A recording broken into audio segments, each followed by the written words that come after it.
this slide, the emphasis is just we assist countries to develop skills and partnerships to try and achieve sustainable development goals, and likewise, in tandem also achieve national or local aspirations. So here I just want to highlight the integrated role for deep dive.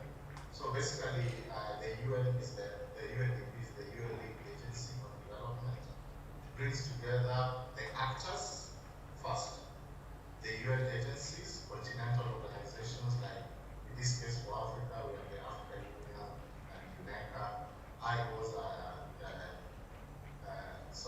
other international organizations, maybe whether they're regional, they can, and so on.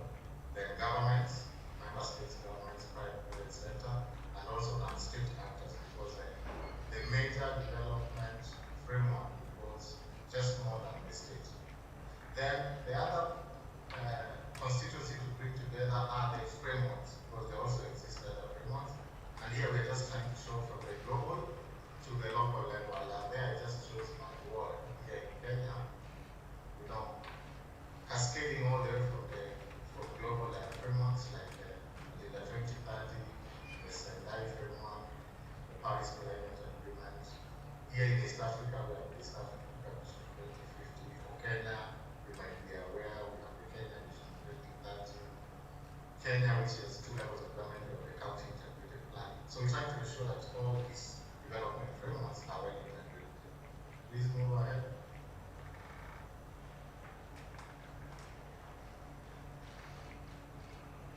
Yeah, so the UNDP is organized into regional bureaus, and the important bureau for us in Africa is the Regional Bureau for Africa, which is present in all the African countries. And here it has what we call the 5 strategic focus for Africa. There they are from digital transformation, partnerships, climate action, economic behind. But for today, we shall be focusing more on development financing.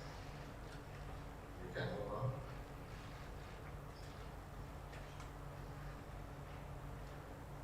Yeah, so this is just a slide to show what are the financial flows in Africa from 1970 to 2020,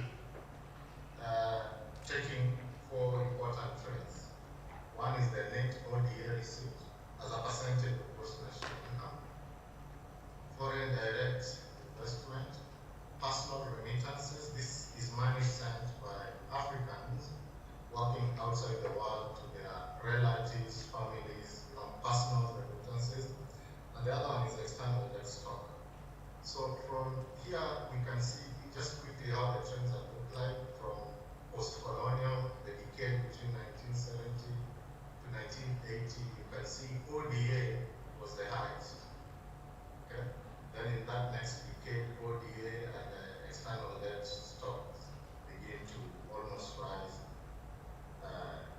in tandem or almost of a similar size. But I want you to take notice of the net or direct investments, which begin to rise from the late 90s. There's a spike in 2000, as you can see, and this period is characterized by some of you might have remembered when there was a lot of talk about Africa rising, opportunities like AGOA and 15. Then also, this is the time for when we have the Millennium Development Goals, so there's this good feeling globally about how continents can support each other. As you see, the spike begins to come down in 2002, goes down to 2004, and that kind of trend continues. But we see a renewed spike again in 2016, 18, and maybe 20. And we will see how these figures make sense ahead. Can we move ahead?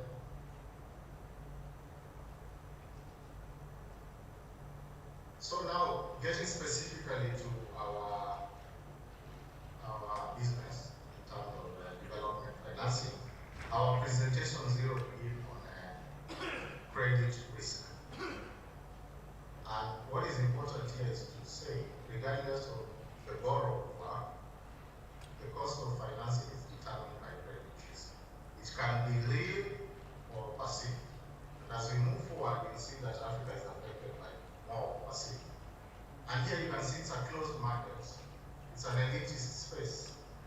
we have three global agencies, Standards and Poor's, Moody's and Fitch.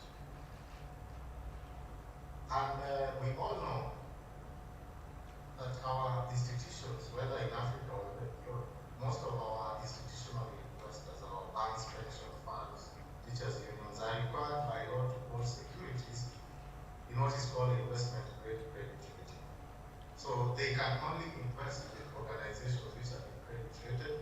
And here you can see, if I can use the word, we have a tripod of three. And this is in the whole globe. These three institutions determine the credit rating as a country and as a financial institution or any other, wherever you are in the financial architecture. And so these credit ratings directly serve to signal potential investors, the grading they give you. So by 1994, only South Africa had been credit rated in Africa. 10 years later, with the UNDP partnership with 13 African countries were rated. And UNDP had partnered with Standards and Poor's just to begin to ensure that they unlock the African borrowing market. By this year, 2023, we have 32 countries that have been rated in Africa, so this is about almost 70%. Here is an interesting bit. Except Botswana and Mauritius, most of the African rating classification is what we call a speculative grade, the non-investment grade.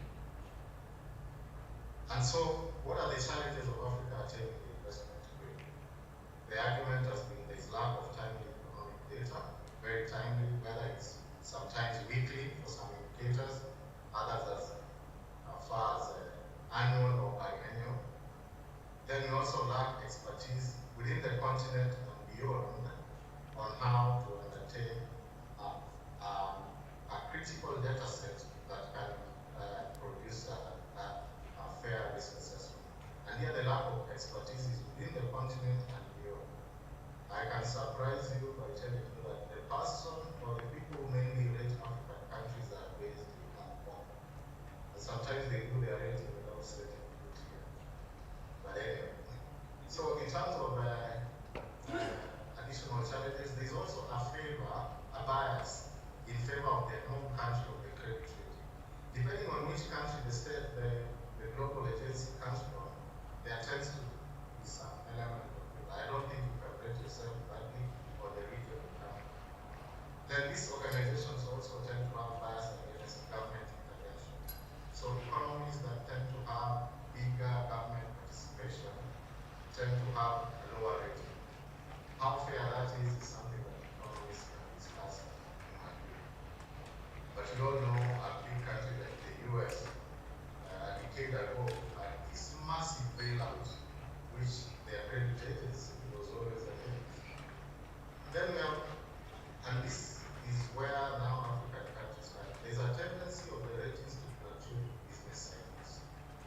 So what the rating could be in January would be different in March, would be different in August and December. So in terms of policy making and decision making, that kind of fluctuation is not in the interest of Africans' economies which are at their formative stages. Then sometimes there is also conflict of interest between. Sometimes these ratings are done with the intention of going to the market, and so it's the issuers of the financial instruments that tend to pay the rating agency. So there we see a conflict. We can progress.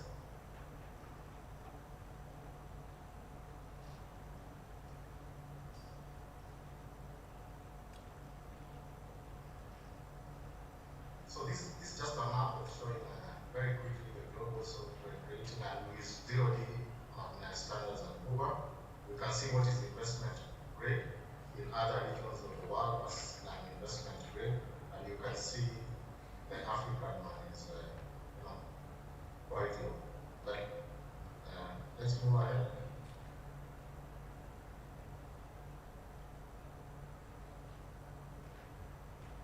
So this was an analysis undertaken by UNDP on the 13 African economies that were rated from 2015 2004 to 2023. And this data captures the 13 countries, and the most important component here, we can discuss the data now, but the idea is to look at what is the observed yield to maturity. And here you see the carbon weighted in percentages, even the observed yield to maturity is weighted in percentages. And you can see, for example, Botswana is 6.99, and it moves to the per weighted carbon to 6.20. As opposed to most others, that is a not very significant change. And you'll see why earlier we had said only Botswana and Mauritius have investment grade weighting. You can see the market value outstanding, what it is. But here just what is critical is the interest savings that would be made if this yield to maturity was adjusted. The weighted average maturity years and the adjusted rates to maturity. And what would be the savings made? So from this data, the total below there shows us the opportunity cost lost by Africa depending on the credit rating system used for these 13 countries is $30 billion, the 30.903. The interests that would have been saved if a fairer rating was done is 14 billion, 0.2. A quick example, recent example to put the figures in perspective. 4 years ago, I think Ghana, I hope is a representative of Ghana. Ghana and Greece went to the Eurobond market to borrow. And Ghana bought at 8.8% and Greece bought at 0.8%. Ghana has no historical default, and it could only be lent at 8.8. Greece is a serial defaulter. It was lent at 0.8%. So you can see how our fiscal space is being constrained by a rating mechanism that, for all intents and purposes, you cannot say is fair. Just that one example, I don't know where the fairness is, because in terms of credit, a defaulter and a non-defaulter, I don't know how we can go to other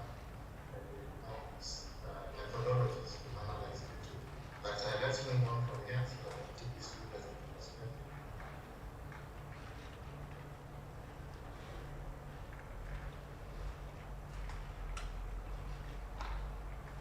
Yeah, so here we are trying to say that going beyond the traditional assessments of credit rating and using a more conservative methodology, which is mainly based on macroeconomic fundamentals, so that we minimize the subjective inputs in what is the outcome of these credit ratings. So as we had said earlier in the slide there, Africa saved that 14.2 billion.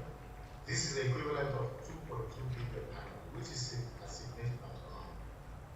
But that's only if the ratings were in line with certain agreed economic fundamentals, which could even take into account things like the resource base of that country and the prospects for growth, the size of the economy, the informal economy, the formal economy, and the what you'd say, the transformational package that some of these countries are taking to shift from. And we can see that most of our countries have also shifted from watching LDCs in the past to now middle-income countries. So if all those are being taken into perspective, should the credit rating improve so that we can borrow more? So if you just put together the 14.2 and the 30 point something, you have $45 billion, which would be available in both interest cost and additional financing. And to compare, to make sense of what 45 billion is, the total net ODA received in other data shows that the investment needs to support infrastructure needs to connect Africa and Agenda 2063. You're looking at about 60 to 80 billion dollars, depending on the exchange rate. So that is quite substantial. These funds would be unlocked for development financing. Next.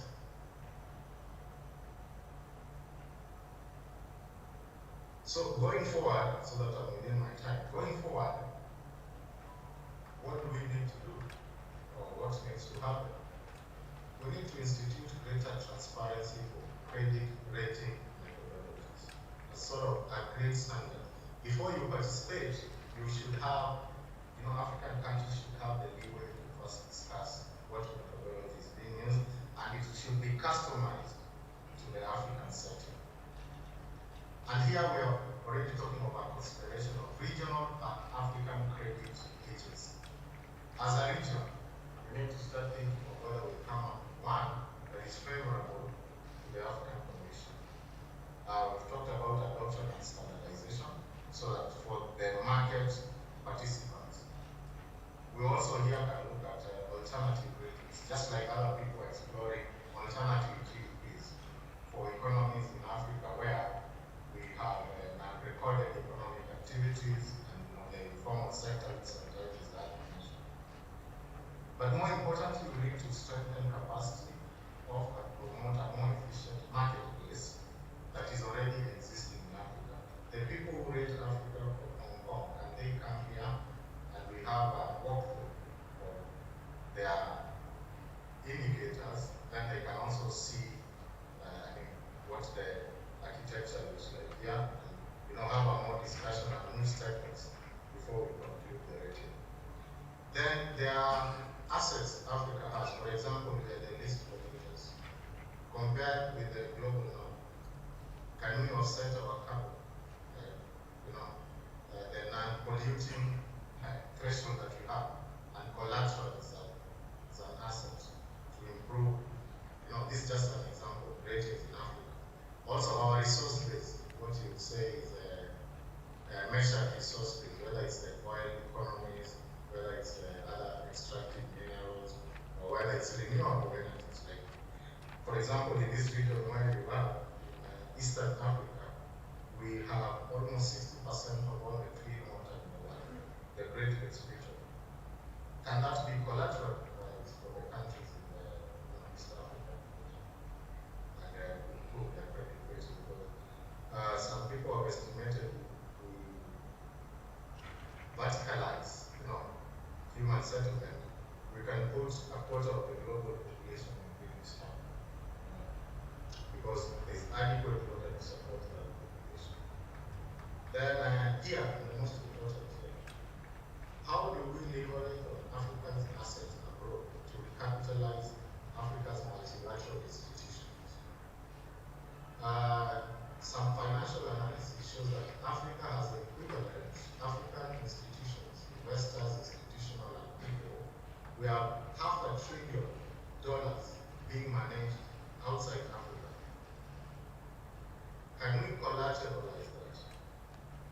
And secondly, can we come up with a system in which some of these resources being managed abroad can come back, can be repatriated, whether it's a 5%, 10%, to recapitalize our African Development Bank, African Import-Export Bank, Africa Re, and all and even the regional directs, within the REX, East African Development Bank, Standard Bank, and so on. If we bring back 10%, we augment the capacity of the African Development Bank to lend, the East African Development Bank to lend. But the appetite to put that money abroad is seen as a way to improve this very same rating. So changing the rating mechanism and recapitalizing African multilateral institutions is a discussion that needs to be held, and maybe at very high levels. So I think going next.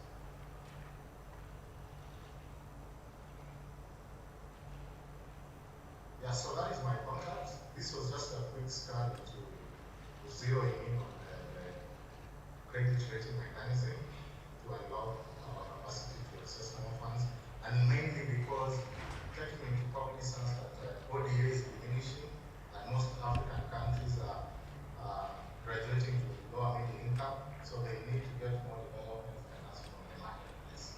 So I think this is the end of our presentation, and I thank you. I hope I was within time.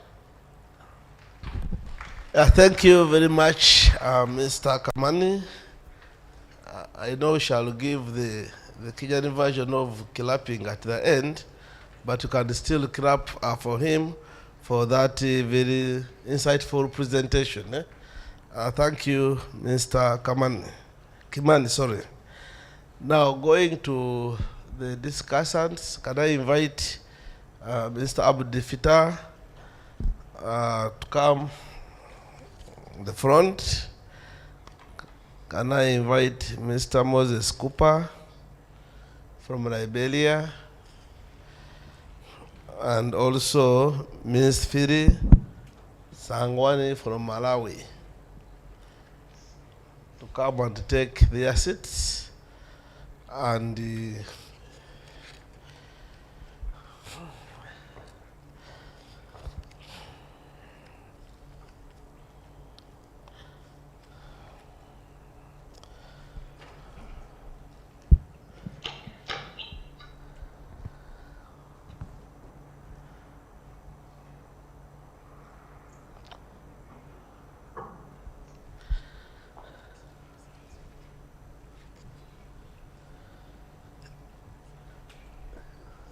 yes, you are most welcome, our discussants, and as you may have heard from the main discussion, Africa is unfairly treated when it comes to credit rating, and because of that, we have been unfairly treated in the global market, where we borrow at exorbitant interest rates, even when we are good payers with no history of default as compared to other countries. Taking it from there, maybe let me begin with the Mr. Cooper from Liberia. I remember when I was doing SAMO at higher school. We used to know that Liberia is a free country. The love of liberty brought us here. That was your motto. So now that we want Africa to be liberated from these multilateral agencies, maybe if you can give us an insight, how can we minimize the capital flight from Africa, so that we can create a huge buffer of funds for the Africa Development Bank and the Africa Development Fund, because as you may be aware, the Africa Development Fund lends for 40 years on the concessional terms, as opposed to other multilateral lenders. So, from your experience, how can we minimize the huge capital flight? Because we have seen that Africa, as the president has said, has a lot of funds abroad, invested abroad. How can we minimize that so that we create a huge fund for the African continent that can borrow, especially for the low-income countries? Because as countries graduate to middle income, also the access less of these constitutional funds, they go in for commercial loans. Mr. Liberia Cooper, begin it from there. Thank you. Thank you, Mr. Moderator. First of all, I want to start or answer your question by an advice that was given by the president of the African Development Bank. He says, and I quote, "The global financial architecture should be more responsive, inclusive, accountable, and re-engineered to support accelerated development of the world, most especially Africa, unquote. To minimize capital flight, in my view, as I stated yesterday, we need to first of all put our house in order with respect to avoiding conflict in Africa. The resources that we have, we need to make the best use of it by even trying to, like for instance, in my country, iron ore. Liberia is rich in mineral resources, especially iron ore. But the iron ore that is mined for our country, the company that is mining the iron ore, they take the raw material, they send it outside of Liberia in order to be, let's say, to produce whatever, like steel raw, this, that, from the iron ore. I believe if we, for instance, as Liberians, can encourage the company mining our mineral resources, especially iron ore, to make sure that that iron ore is being processed in Liberia, and then the necessary things that we need, like sea raw and what have you, be manufactured in Liberia, we will have foreign exchange. Likewise, the other resources that we have. That's what I can say to that for now. Okay, thank you very much. Now I go to Mr. Abde Fita. The presenter has talked about the bias against government intervention, and that's one of the reasons as to why maybe our rating is bad. Now, comparing the experiences of Africa, the structured adjustment programs, which outlawed the government intervention, where IMF and the World Bank and other multilateral donors advised African countries they should privatize. And as the presenter actually also said, that America, in the recent past, we have seen so many bailouts, and even other developed countries. So how do you advise African countries to bail out companies, but also still remain competitive with the private sector growing smoothly, so that we can increase our credit rating? Mr. Fita? Thank you so much, Mr. Director, and I want to say thank you to all the previous audiences. First of all, I want to say in the rating that the internationals talks about in Africa, and especially if I talk about my country, Somalia, sometimes it's something illogic, what they say about the country, the economy of the country, the standard living of the country, and everything. So we have been discussed a lot for the interventionists and the publish that they do, if it's IMF or the World Bank, because of mostly they are not in the ground of the country, and the data they are using, it's not something sometimes comes from the government.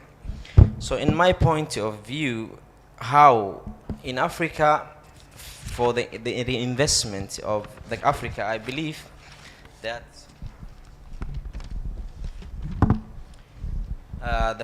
we as Africa, I am going to suggest for the African countries, they have to call for the African people who has millionaires. Mostly when the African get money or they become a millionaire, they flew to the other countries and they invest, whether it's Europe or the other countries.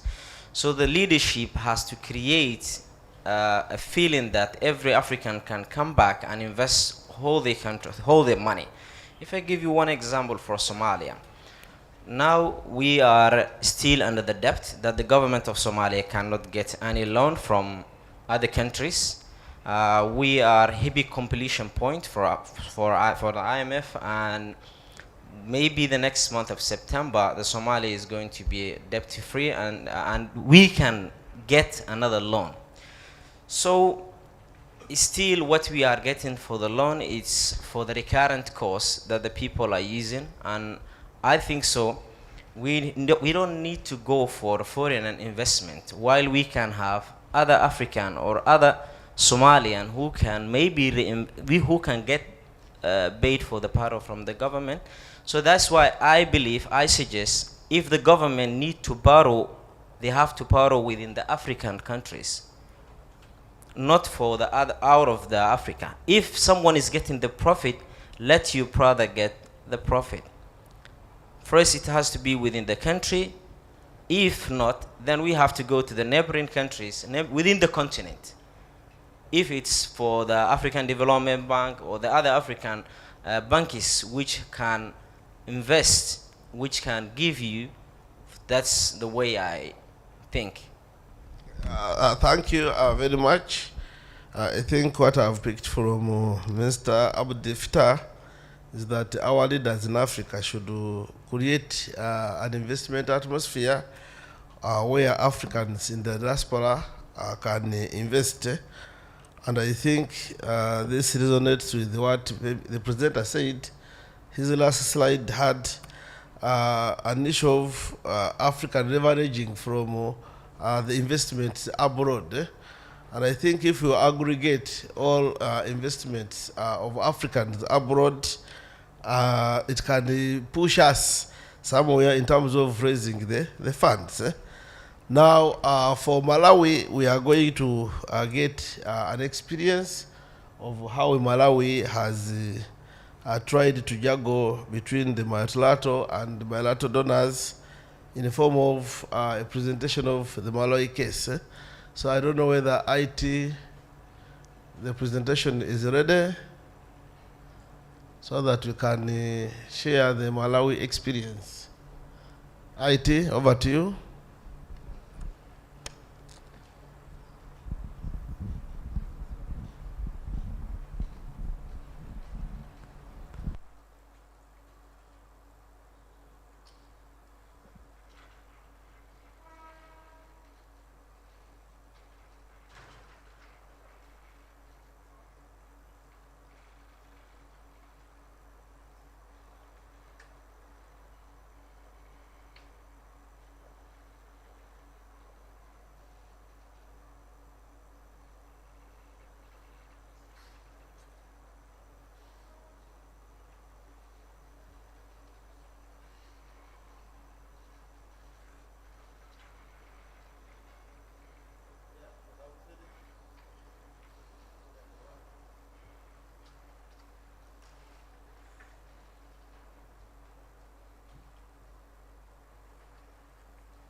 Thank you.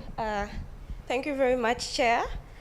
Just to maybe digress a little from credit rating specifically, and I'm going to walk you through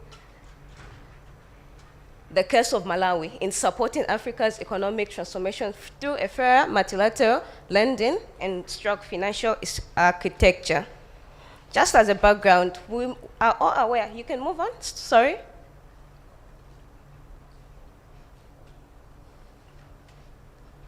We are all aware that Africa is quite endowed, okay, with immense natural resources and human potential. But it has been characterized by several economic challenges over the years.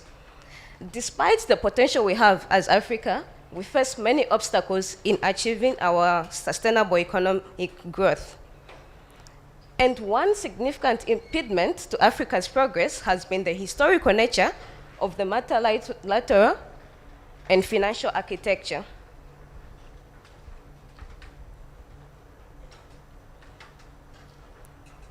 And just to highlight a few criticisms of multilateral lending. One, we have the conditionalities and policy imposition these come with. Two, we have the vulnerability to external shocks. these loans we always get from multilateral lenders are in their currency. And for example, in the case of Malawi, I'm sure you are all aware how we're struggling with our forex issue. Now that impedes our ability to repay back these multilateral loans themselves, because we have all these shocks. We have unsustainable projects, unfortunately, and then the risk of dependence and debt distress.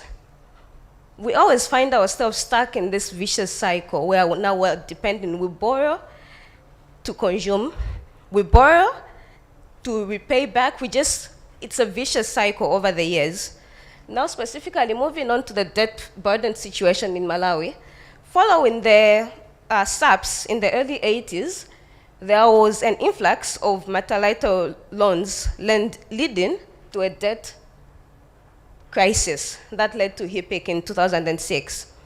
But now, as a country, as you can see, from 2006, we were forgiven all those loans, but now we're quickly creeping back to the pre-HIPIC levels when it comes to external debt. And next slide, yes. And the solvency indicators there, we have the present value of total debt itself, which is currently at 58%, and against the threshold of what, 35%.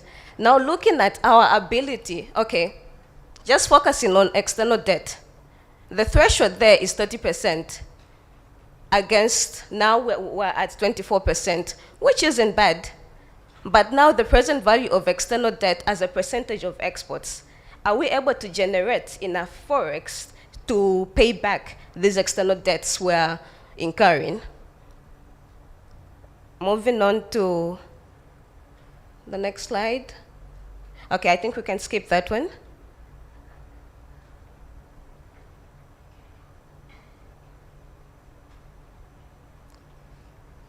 Yes, now on that one, the external debt, okay. Domestic debt, maybe it's a subject we need to also discuss moving forward, because as a country, as Malawi, we're struggling a lot with domestic debt. And domestic debt interest payments towards domestic debt are usually higher than the concessional multilateral loans we're already talking about here. So, for example, in Malawi, domestic debt is currently at 56% of the total debt stock. And in this current financial year alone, 90% is domestic debt. And consequently, domestic debt interest payments comprise 96% of the total debt interest payments and 22% of the national budget for this current financial year. Now looking at analysis of interest rates of some sort, domestic loans have the highest interest rates, as I've already explained, and as the nation seeks to alternatives to domestic debt, we still go back to multilateral lending, because these loans have those concessional terms and they have the grant element, which should be, I think, 35, not less than 35% grant element, as per the IMF threshold. Moving on to the next slide. There is a need to rethink the financial infrastructure, okay? First of all, with the increasing cycle of both external and domestic debt, there is a need to consider more sustainable solution to financing Africa's economic transformation. This can be achieved through maybe possible strategies, food for thought. Flexible lending conditions. Are we in a position as Africa to negotiate for more flexible lending conditions? As parliaments, as PBOs, do we have access to even the lending conditions attached to the loans we are contracting? I'll give an example in our case. The loan authorization bills which come to Parliament, they usually have less information than we need as a PBO to analyze these loans themselves. They come with the principal amount and the number of years payback period. The interest attached isn't highlighted in the loan authorization bill. The grant element is not highlighted, all these issues. And as a country, as Malawi, we've tried to sort of handle that situation by I'm sure you're all aware about the OGP, that's the Open Government Partnership, which we have launched our second National Action Plan with a specific commitment to make money bills, to make mandatory referral of money bills to the Budget Committee. And in so doing, those money bills are supposed to come to the Budget Committee and then to the Budget Office to look at, thereby advising the Budget Committee, which goes back to report to Parliament before these loans are contracted. And then we have sustainable debt management. How do we go about that? Food for thought. Investment in human capital, we are well endowed in that. Infrastructure development, private sector engagement, and possibly, not possibly, but enhancing domestic resource mobilization. Those are some of the solutions to food for thought. Yeah, okay, thank you. Thank you.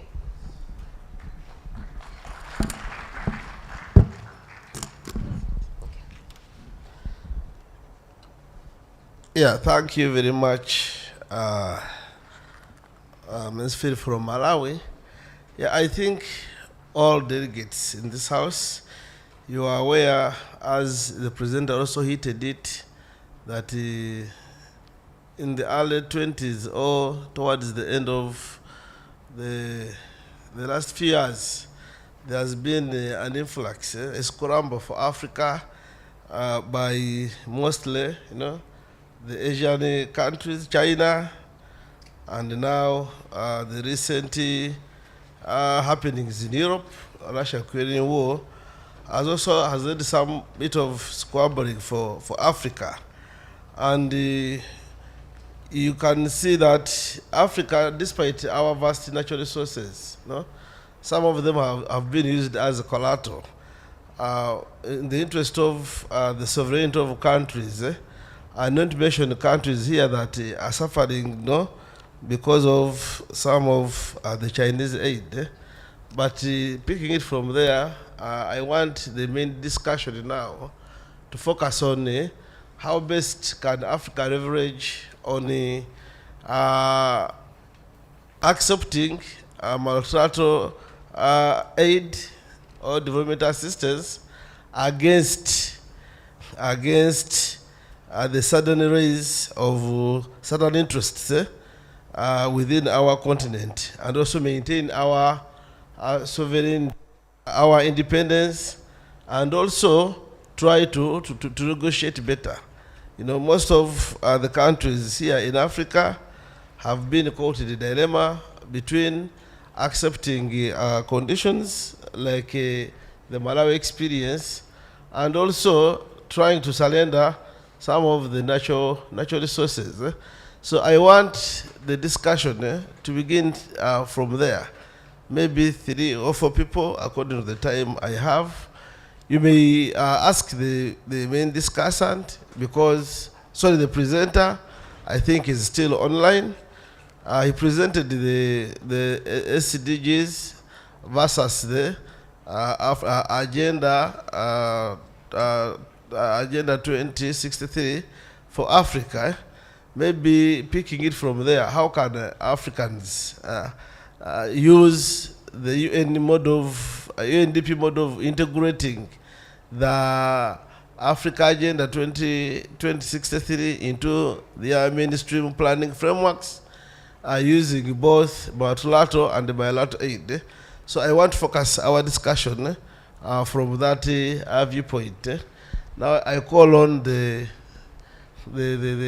discussion from the gallery. You can put up your hand if you want to ask a question, if you want to make a contribution. Yes, one gentleman, maybe instead of calling you Mr. Gentleman, someone with the mic. I've seen one from Uganda, then Lucy from Kenya, then another Red Brigade, Yes, those 4 first. Then we can begin from there. Number 1, 2, Lucy 3, then the red gentleman there 4.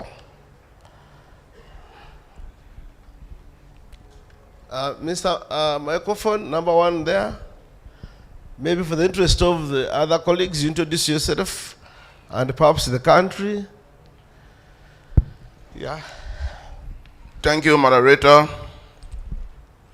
Let me thank all the presenters as well as all the discussants who are on the high table. Let me begin with our presenter from Malawi. Madam, thank you for your kind presentation. Let me quickly go to the where you concluded when you were talking about the strategies.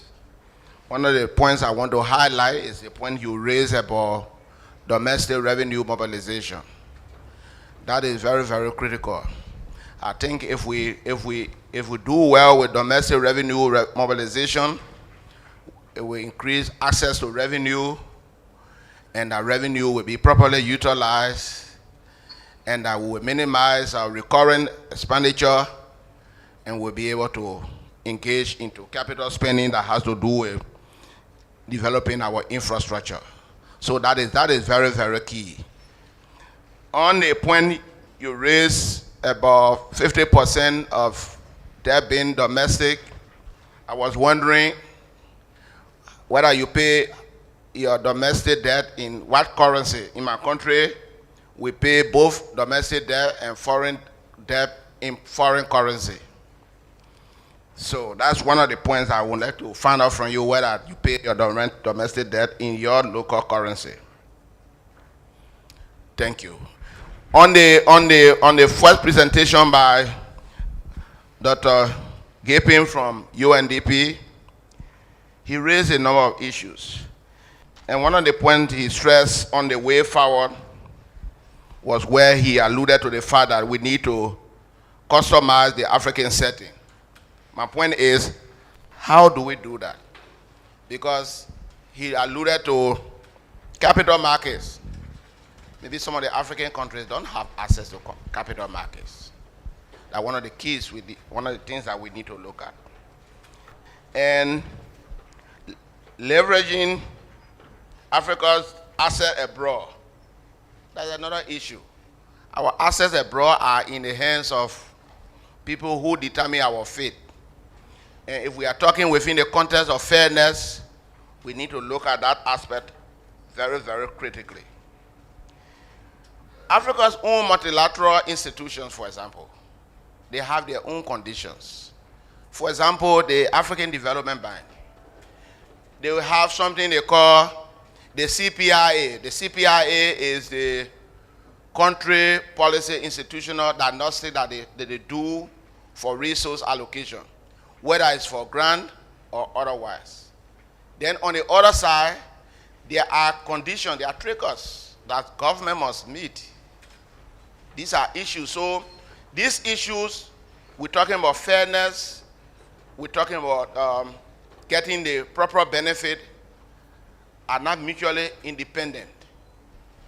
They have their own conditionalities.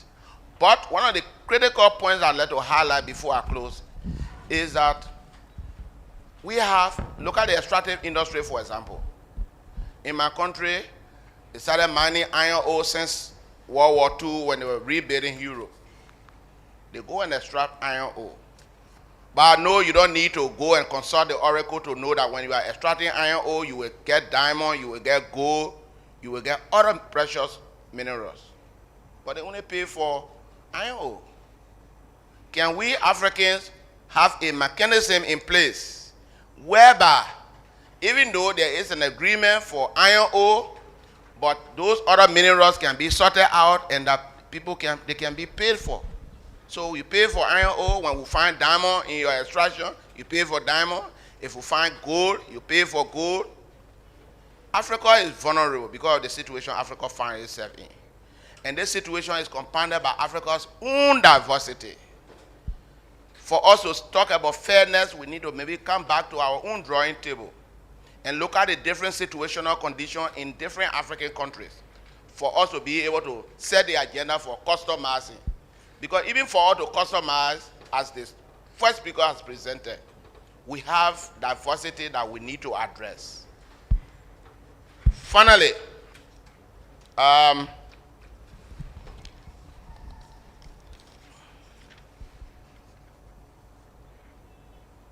One of the things that none of the speakers mentioned is about the Bretton Woods institutions. They too have their own agenda. The IMF and the World Bank. How can we seek fairness with respect to the policy that they implement?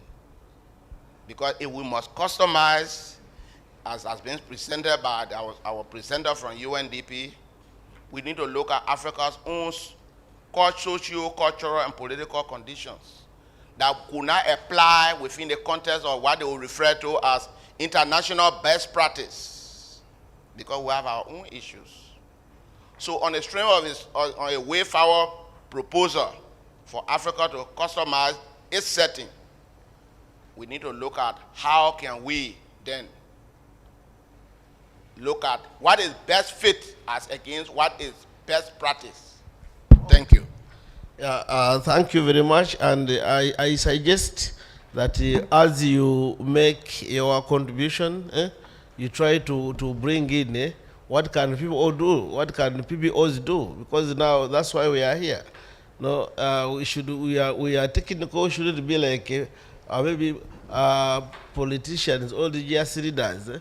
To those books of lamentation are here, you know. No, we should try to look at what are the solutions.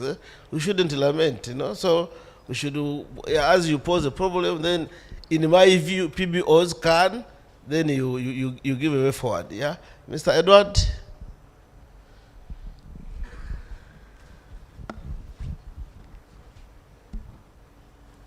Thank you, Mr. Moderator.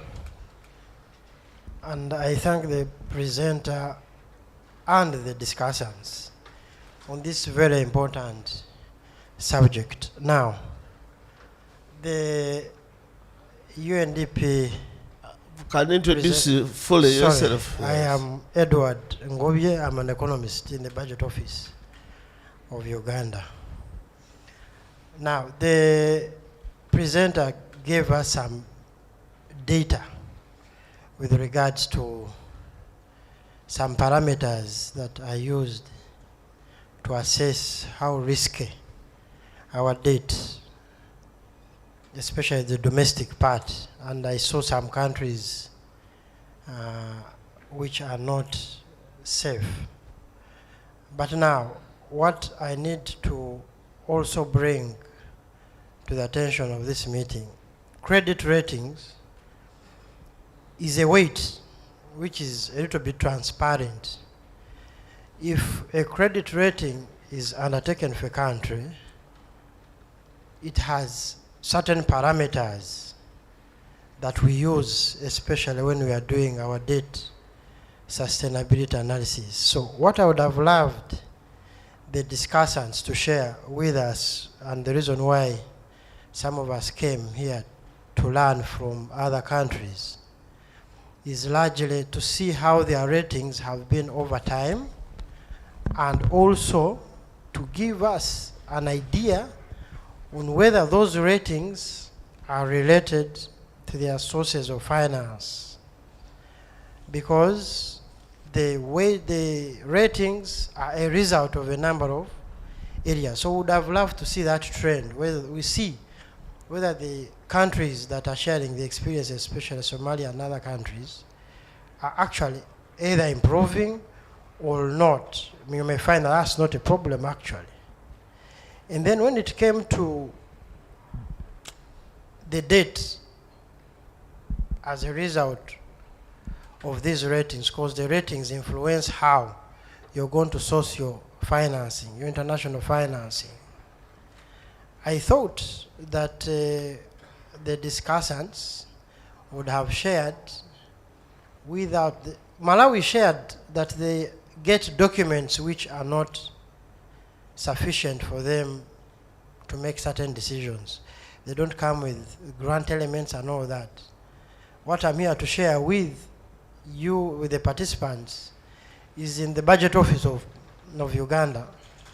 We actually compute all these things. They don't have to come, because all these parameters are you can compute them yourself as a budget office.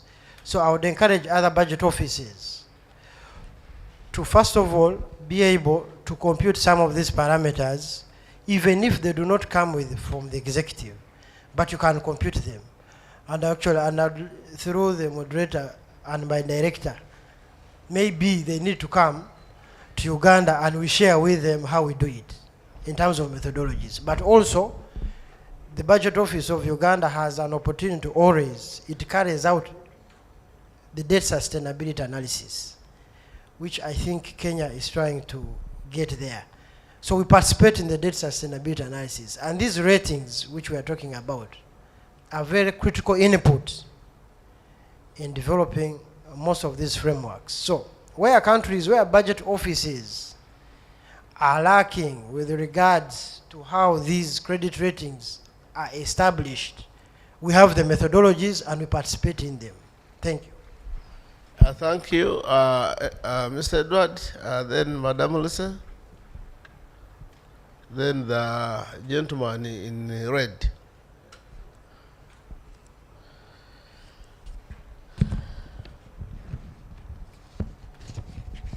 Thank you very much, Mr. Kigondo, the moderator. Okay, my question is from the presentation made by Benson Kimani. There is an issue that he raised that I felt is a bit critical, whereby he talked of African countries not having, actually he used the word lack of expertise to create the critical data that is required for the purposes of rating of the African countries. So is it something that we need to do? Because I felt when he used the word lack, it meant that we haven't even made the first steps for the preparation of or creating the capacity for us to be able to create the critical data that is necessary for the rating of the country. So my issue is what can we as parliamentary budget offices, or even with the help of our development partners, we can start off small when it comes to the preparation of those critical data for the purposes of rating. And maybe we can hear from Kimani whether there is something that is already has already been started to build up that. Otherwise, if we continue the way we are, it's like every time we are at a disadvantaged position. So he can be able to tell us whether there is something that is happening already, or even as parliamentary budget office, we can see what we can do to create that capacity. Then the next one is from the presentation given by our officer from Malawi, whereby there is the issue of the support that we get from multilateral donors, whereby the issue of those projects, those development issues, support that we get, that they are not sustainable. So something is it started, but they are not sustainable at all. So I wanted to emphasize on the issue of the ownership. Wherever those intervention measures are being carried out, it's important that there is that ownership, and it's something that working in Parliament, when you make a presentation before the members of Parliament, that one needs to be very well emphasized, so that if there is no ownership, then it means there is no need of starting of getting those projects started off, because as it was reported, they are not sustainable at all. So a lot of money is spent, but there are no intervention measures, there are no benefits that are being enjoyed by the public. So that's something that I felt it's good that is emphasized, that we can learn a case like our brother has told us from Uganda, what they do, so that the members of Parliament are well informed from the word go, so that you don't spend so much money on something that it's of no use to the country or to the community that is supposed to benefit. So thank you. You haven't introduced yourself, madam? Madam? Yes. Oh, my name is Luce Makala. I work in Parliamentary Budget Office, Kenya. Well, thank you. Then the gentleman in the, yeah. Yeah, you can go ahead, sir. Thank you. I hope you can hear me, if not, sing me. My name is F.A. Jonathan Lemurt. I'm an economist at the PBO Kenya. And mine is not really a question, but just the issue of the credit rating that the presenter brought out, Kimani. Is there really a problem with the credit rating, or it's just a perceived issue? Is there evidence that African countries are unfairly rated? I'm not sure whether it is there, because most of these credit rating agencies, the consumers are investors from Western countries and the East, and those are the consumers. So I don't know, it is an open market, whether somebody has tried to develop a credit rating agency in Africa and failed. So I'm not sure, because if you look at the domestic market in Kenya, we have CRBs. There are several, and banks will go to their preferred CRB. So if Africa could develop their own, but that is for the market to determine. And I believe the indicators of credit rating speak for themselves. We have evidence of countries that have disregarded the ratings and went ahead to default. So maybe we will need a discussion whether credit rating is really an issue. My other concern is, what is your take? Because there has been discussions of an African Exim Bank that will try to solve these dollar issues. My thinking is, I don't think the dollar is a problem. It is the BOP, the deficits, that is the problem. The dollar is not really the problem. And an Afri-Exim may not really solve that matter unless we go for an African central bank, which means you must have one currency for Africa. So as the PBOs, we need to maybe think on how to, it could be a long shot, but that is the only way to deal with the issue of dealing with the dollar. So that is my concern. And we were told yesterday to give solutions. So my solution is we go for an African central bank and one African currency. Thank you. Yeah, thank you. And that central bank should be in Nairobi as the headquarters, maybe. So now I have 6 minutes.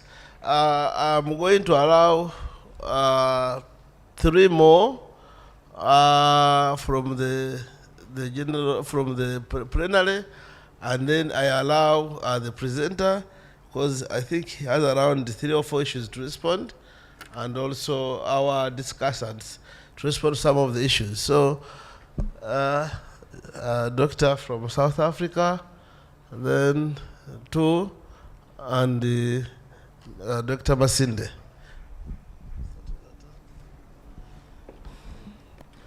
Thank you. My question is to Benson Kimali, but before I do that, I would just implore people who think that the credit rating agencies are fair to go and look at the literature. And not only the literature from the mainstream sources, but literature from a wide, varied group of sources. The other thing is that the way to solve problems with regard to the dollar and the use of the dollar goes beyond central banking and an African central bank and currency. won't get into that. My question to Mr. Kimali is related to, I was a bit disappointed in his presentation in that he focused on credit ratings agencies and credit ratings. Because, you know, in the upcoming SDG summit in September, and the report that just came out on the progress with SDGs, the Secretary General of the UN spoke about the rescue plan for the people on the planet that he hoped will be accepted at the summit in later in September. The UN has recognized correctly that we're not going to solve our problems in Africa or across the developing world unless, you know, there is a real stimulus, and they've called for action in 3 areas. I won't go into that. But also he's made a call for a new Bretton Woods, saying that the problem is that serious that we need to actually look at restructuring the global financial architecture. I mean, I would be interested to hear from the UNDP how they're reaching out to countries to get support for that kind of program, what kind of actions they see with African countries to support that kind of program. Because I think while we have to deal with our own issues and our own countries and possibly across maybe regions, I think we need to look at working together with the UN to change the global financial architecture. Thank you. Thank you.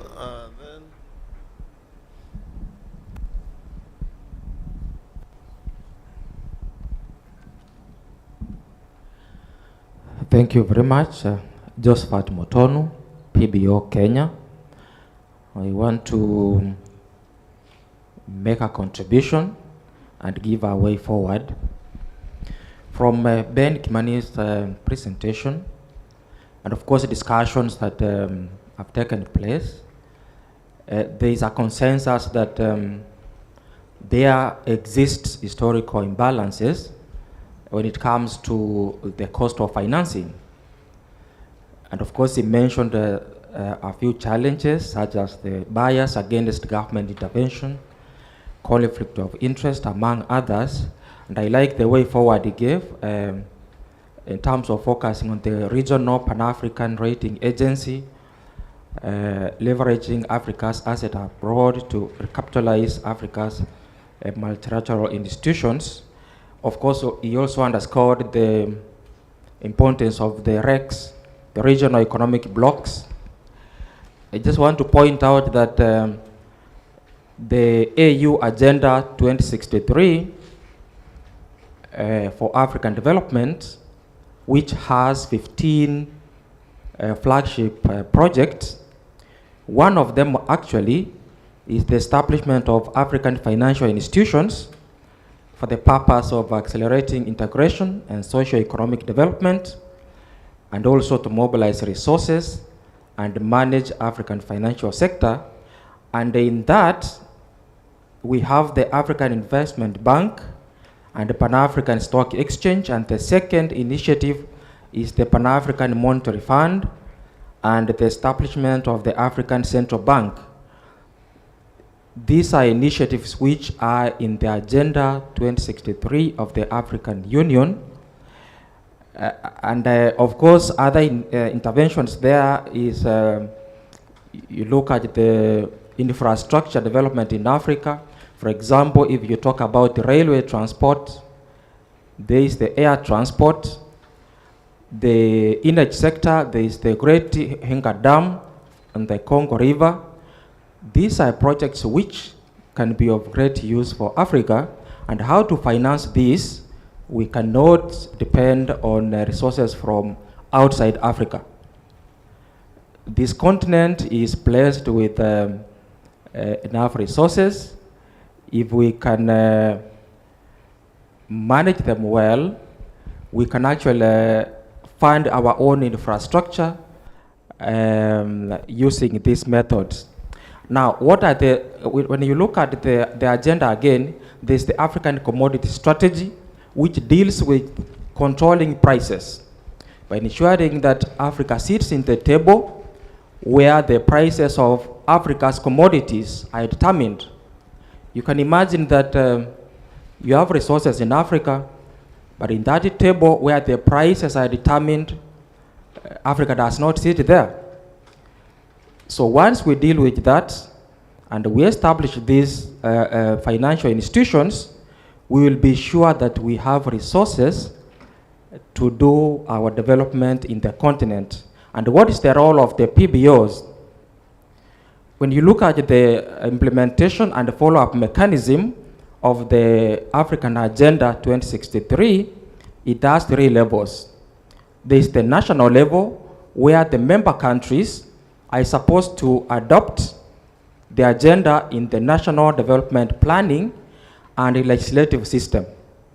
That is where now PBOs will come in to escalate this discussion at the national level. At the regional level, of course, we have the regional economic blocks, and in Africa, we have 8 regional blocks, which have systems that can do the follow-up. And at the continental level, we have the AU Commission and the Pan-African Parliament. And this is where this network comes in to ensure that the African Network for Parliamentary Budget Offices, we escalate this discussion at the continental level to ensure that the agenda is part of the legislative agenda for the continent. Thank you. Thank you very much. And I liked those concluding emphasis on what PBOs can do. Now, Dr. Martin. Yeah, thank you so much. I'm also actually, you know, I have to, I'm also a bit conflicted because myself and Nyaga and Benson joined Treasury the same day. And I'm a bit disappointed with what Benson has presented actually, because on one hand, in 2005, a letter came from the UNDP asking the National Treasury of Kenya to be given some funds for the first ever rating in 2006 for Kenya. Now, when you look at his presentation, he seems to allude to the fact that it isn't working. The same UNDP are the ones who had proposed the credit rating for Kenya to break the information asymmetry between donors, international financial institutions abroad, and the source country. Now, whatever he's presenting here, actually, it seems to indicate that it's the same UNDP lamenting that the information acquisition, among other variables, is not happy. I mean, it's not working. So I want him to be very clear in terms of what is the way forward. What is the role of UNDP insofar as this information asymmetry is concerned, and trying to help these countries, because they were the source of the problems in the first place. The first, proposal by Fitch collapsed by the then minister. Then the second proposal came on board and it was carried. So the first credit rating for Kenya was done by S&P, right? And they were purporting to say that it's going to help us actually get international finance, because at that point in time, Kenya wasn't an LDC, and therefore it didn't access finance at that lower rate. So I think he has to probably be clear in terms of what is the way forward. Number 2, is there a way we can partner as PBOs insofar as trying to also, UNDP helping us in coming up with alternative ways of, publishing this information to the public as an alternative to the views of some of these credit rating agencies. Question number 2 is, and I think I want to agree with my brother from Uganda. I just tried to pull out the PFM of Malawi. And I'm sure the same section applies for Kenya, Uganda, South Africa. There are principles of responsible fiscal management. And number 1 principle in Malawi is managing total public debt at prudent levels so as to provide buffer against factors that may impact adversely on the level of total public debt in the future. So my question to everybody, and perhaps specifically Sangwan, is that what specific tools do we have in the PBOs that try and raise some of these fiscal rules? Because this is an enforcement aspect. So I expect PBO Malawi to have a tool that will inform members of the Budget Committee and the House on the manner under which Section 12(2)A applies. That's a question to all of us, and specifically Sangwani. The other 2 colleagues from Somalia and Liberia, I just want to ask whether they've been able to be exposed to credit rating before, and what is the impact insofar as future financing is concerned. And lastly, the chair was here yesterday and he did indicate some reservations about some of these credit rating agencies. And the point I keep making is that as long as you're borrowing, you know, you are a pauper. So who are you to start criticizing my tool insofar as your credit is concerned? So I think the larger question of DRM, domestic resource mobilization, must be spoken here, as opposed to trying to imagine that you're going to criticize these credit rating agencies and go anywhere. I'm not sure we'll make any headway, even if you write how many letters to those rating agencies. Thank you. Yeah, this discussion can go on and on, but in the interest of time, Mr. Benson, are you there? Because there are quite a number of issues that need your clarification before you go to the discussants. Mr. Benson? Hello, I'm here.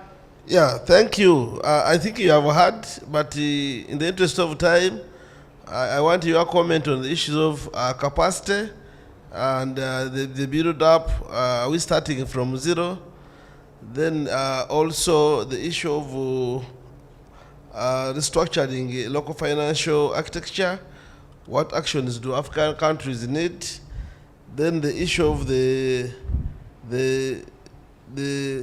what can UNDP play? What are your concrete proposals and alternative views to those credit ratings?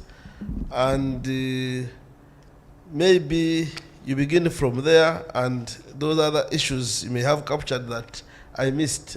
Mr. Benson, over to you. Okay, thank you very much, and thank you very much, colleagues, for those questions. Some of them which are very tough, and some which are manageable. But very quickly, just in way of overview, I think the issue of how do we customize for African countries. Very quickly, and the gentleman just mentioned some of them. We start the build up to have African institutions, okay? Whether it's an African Investment Bank, African Monetary Fund, towards the end. But between now and then, what are the small continuous gains that we can make? First of all is to leverage of Africa's potential. And I'll pose a quick question here. Japan, a second example from the Ghana and Greece, Japan runs a debt to GDP of 200%. What strategic resources are in Japan to make them not credit risky? They have an aging population, among other many indicators, which basic economic indicates that if you look at what will the Japan of 20 years look like, they are an answered question. Why would their rating be better than Malawi, which still has very high potential of many exploited resources, and Congo and so on? Then secondly, in terms of assets abroad, how do we leverage on them? I think as Africans and PBOs, we also have to accept things that we need to do ourselves. Let's make the African continent lucrative for investment, both by ourselves and others. And here I want to motivate us that some changes have happened. If you look at the pre-independence generation, when they accessed money, whether in the right way or the wrong way, they used to stash it abroad. We always used to discuss when we were young children how which leader in which country has millions in France, London, and so on. 20, 30, 40 years later, we still have governance challenges, but what I see is that when people get this money, they are now investing in them. So when you pass, you see a very tall building, you're told that's for that minister, that is for so and so and so forth. So to some extent, although it's still a governance issue, there is now a bit more enhanced trust to invest in the continent, and we want that to continue strengthening time. Then to the gentleman from Uganda, are the ratings related to source of finance improving or not? And I think, and this will partly answer Dr. Masine's question, we started from somewhere in 2003. First, we didn't have ratings, so we got ratings for what they are. We are now looking at improving. What is the next thing? And that's why UNDP is looking at 20 years later, since 2004. Are these ratings serving us well? they need improvement? We are not saying that the ratings are bad, but can they be improved? It's very simple human behavior. If we are all standing in a queue and we are being served food, why should you get, chicken, beef, a salad, wine, and so on, while one person the next person in the same queue gets a lesser portion or a lesser variety, and the queue is the same. So what we are saying is, countries have uniquenesses, which the credit rating should also improve with time to look at some of these peculiarities in countries. Then to Lucy on the issue of expertise. Fortunately, Dr. Masinde, who is sitting there, and Nyaga are experts in this area. I don't know whether they practice their knowledge they have, but we can start from there. But as you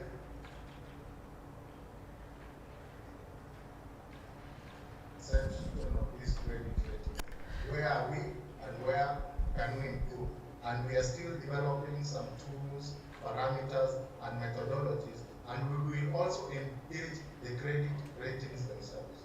Then we can also begin to build, to assist, to play our part in starting to develop a roadmap for an African, credit agency or credit agencies. And then to Jonathan Legut, is there evidence of unfair rating for African countries? I insist, yes. You gave the example of Ghana and Greece. I've given you the example of, I can add an example of yes. Even a country like Kenya, if you pick the stock of state-owned enterprises and you do an assessment of their worth, that in itself, with a potential privatization program, that in itself increases the capability of the rating of the country. Yes, we say it's an open market, but an open market doesn't mean it's a fair market. Just because there are three agencies and we are criticizing them, we are not saying that new members should not come in, but the CRAs can improve or look at the issues we are raising so that, we can come to a win-win situation. Is the dollar exchange rate fair or unfair? I believe it is unfair. If you take the US as a country of 500 million people or so, Kenya about 50 million or so. What are the parameters that make their currency 150 times stronger than Kenya? What economic fundamentals support that? Is it real or are there perceived strengths that are not there? Because each country has its challenges, each country has its strength. If you look in terms of production, the total sum of production in the country, the issue zeroes in on what is the costing of the production. And here I dare say, in another assessment we looked at, we saw that a country like Lithuania, yes, we agree, it's a free market. When they export one container of ICT, microprocessors or whatever, versus us exporting 10,000 bags of coffee, you almost get the same work. Is that fair? Is the pricing of African produce fair? Because if you measure the level of effort to produce this one bag of coffee versus the microprocessors and all, whether it's the human labor, the capital investment, for me, I still see some unfairness. To the gentleman in South Africa who was disappointed, I would like to say I'm sorry. But we zeroed in on credit rating because number one, as opposed to the MDG era, the SDG era, and if you remember the Addis Ababa Action Agenda on financing the sustainable development goals, there is more emphasis on domestic resource mobilization. Very quickly, very few African countries are generating 20% and above in domestic revenue. That's a challenge now, and if we continue to be a challenge for some time. There are structural problems with the economy. and why they are not collecting and I made her 20% of remain in the GDP, office which would improve their just to make our fortunes. presentation. But Just even present. as we push forward to collect this We just 20% them of to wind GDP, up. what Then other this one should just give areas a can we minute each to unlock? And we respond. felt Then I will that just unlocking the and ability then for when African countries to access we just allow him international to join in finances, the next for the next session.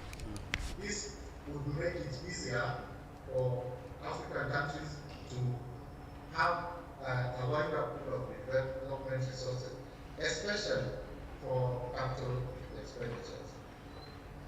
What can PBOs do? One of the things that we can take quickly of doing is, as PBOs, is to, because I see a lot of capacity. Can we do some in-depth studies or analytics around this area? Can we get the parameters used? And Dr. Masini and Nyaga are there and the others. And they understand these parameters used by the credit rating. Can we have an in-depth discussion on the credit ratings and look at chronologically, has anything improved in terms of rating from 2004 to 2023? Are there areas we feel that Africa has made progress in terms of going forward, that the ratings we can access more funds? Our governance institutions better than 20 years ago? I believe so. Whether they are achieving the desired results is another issue.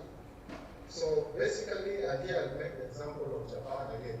Why Japan running 200% debt to GDP and leveraging on their technological advancement, which sometimes I would consider not very tangible assets, okay? Because, and COVID has given us a very good example. If the whole world shut for 3-4 years, or 5 years, and the supply chains, the global distribution channels are shut, who looks like had the biggest problem? So the architecture of the trading system in the world today and the financial architecture is also likely to affect the so-called bigger economies more. And the shutdown demonstrated this. When people were expecting Africa to be hardest hit, yes, we suffered, but not like others. So does that open a discussion on vulnerabilities of economies, which to me is a critical indicator underrated? Because who say going forward will not have this systemic crisis, the so-called polycrisis? Look at the war in Ukraine. Has it affected the Eastern European countries' capabilities? Is it something foreseen by credit ratings? And so finally, this was just to, the aim of this presentation was to, because there's a lot of DRM talk, the domestic resource mobilization. As we work towards that, and that is the best, and we are saying local African solutions for African problems. Besides the whole DRM talk and how to raise revenues, how to change the structure of the economy, how to improve from high informality to formality so that you can tax. Because most of our countries are highly informal. How do you grow the domestic resources without first investing? And critical investments are required to move from informality to formality. Whether they are system level investments, whether they are people level investments, and whether they are institution level investments. So basically, by and large, this was just to, to provoke your thinking in this angle, because I would want to conclude by saying, even if each African country is able to collect 20% of GDP in revenues, being a continent that is largely youthful, and investment still needed for another 10 to 20 years, we still don't have adequate resources, even if we were to collect that, for the necessary investments to make Africa transform. So they still need for money from other sources. And very quickly, if you look at the investment portfolio of Africa in the 2063, it is humongous. If you just pick the Ingadam alone, you can imagine what it takes. But to maybe allow others to comment, the goals to stop there. Yeah, Thank you very much, Mr. Benson. Now, in the interest of time, I'm giving the discussants each 1 minute to respond to the issues that are raised. Since this is a network, we can network during the day, during the night, and whatever, you know. So as you interact, if you have something that you particularly want from any of these discussants, the network is still continuing. So just 1 minute, you respond, and then we make some other announcements on the way forward. I begin with Malawi. Thank you. Thank you, Chair. Okay, just to answer the question from my mentor, Dr. Masinde, what tools do we have in PBO, in Malawi PBO, to enforce the clause in the PFMA on borrowing? You see, I think the issue is, it's not in our legislative framework, it's not. We have good laws out there in Malawi, because even the same PFMA, it further empowers the budget committee to scrutinize both domestic and external borrowing, yes. So our laws are in order, but now as PBO, how can we best support this budget committee to scrutinize this domestic borrowing and external borrowing policies? We had actually, in May, we hosted Zim, my brother Tatenda and Beta, and we hosted Zambia as well, where we were specifically looking at DSA, one topic for a week. How best, as Rhodesia, as we were back then, how best can we support our parliamentarians in DSA? So from that discussion, like, it was just to kickstart the talk on DSA on our end. And from that discussion, we should hope to have actual proper tools.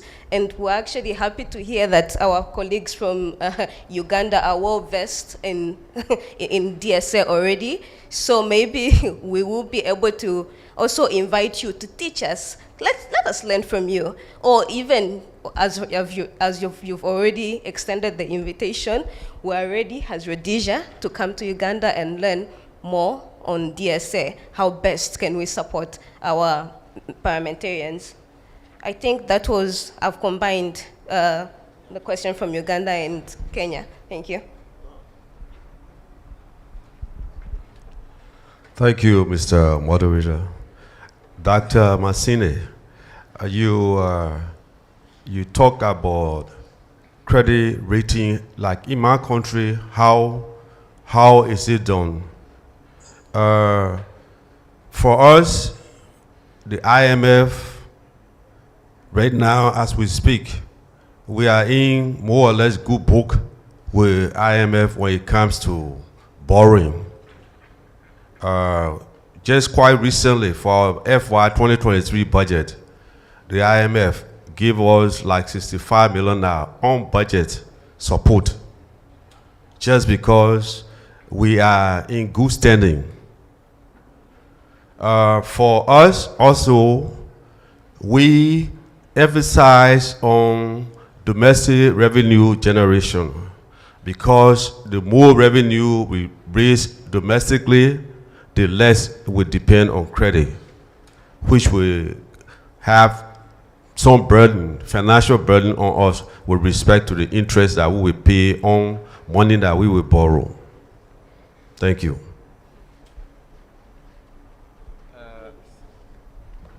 Thank you so much. I want to go back with Dr. Masende, the question that he asked for Somalia. What is the credit rating of Somalia? And I want to have request to my brother from Uganda, if he can give me 2 more minutes, because if I want to give to the delegates the real history in Somalia budget. Right now, Somali budget, the 2023 budget, it started with close to 1 billion USD, and that 1 billion USD is above the 60, close to almost the 53% is a budget support and project support, which comes from World Bank and other international donors. So for that issue, always when you see like the credit of the budget, OBI, Open Budget Index, the way they creditize the budget of Somalia, we are in least the countries. And when you go, what is the reason always when we call to the Ministry of Finance on the table to summarize the questions that we have asked him, and always they say the domestic revenue that we projected, we've been collected. But the reason why we did not reach the level that we were projected is because of the project that the World Bank has promised it to pay. And when you ask the reason why this project it doesn't happen, they say the procurement process is long, you have to go LOA, all this stuff. So again, we did in the middle of June, the budget revision of 2023, which we deducted almost 66 million USD. Because of it's not close to end, but what we promises. So, and number two, I want to tell about the revenue mobilization in the country. In Somalia, after the civil war of 1990s, we are in a rebuilding situation from 1991 till now. Now the federal government of Somalia have taken for federal constitutions, which is still not completed. The federal government of Somalia, which is sitting in Mogadishu, are not collecting the all revenue of the federal state. Now we are just collecting a revenue of one region, which is called Banadr region, which is under the capital city of Mogadishu. And that we generate almost close to 300 million. And now the government of Somalia, they are planning next year, 2024, to generate a revenue mobilization with under support of the World Bank.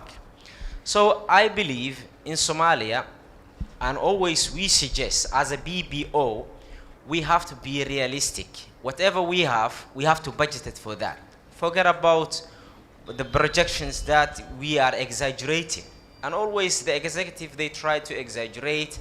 When the new government comes, like, we will increase the revenue from this level up to this level. And when we see, and always it doesn't finish what they have been projected. So I hope, and we would love to have, like, coming to the debt sustainability. Now Somalia is under the debt distress, and we are planning, we hope that the September, as the promises is that we're gonna be debt distress free.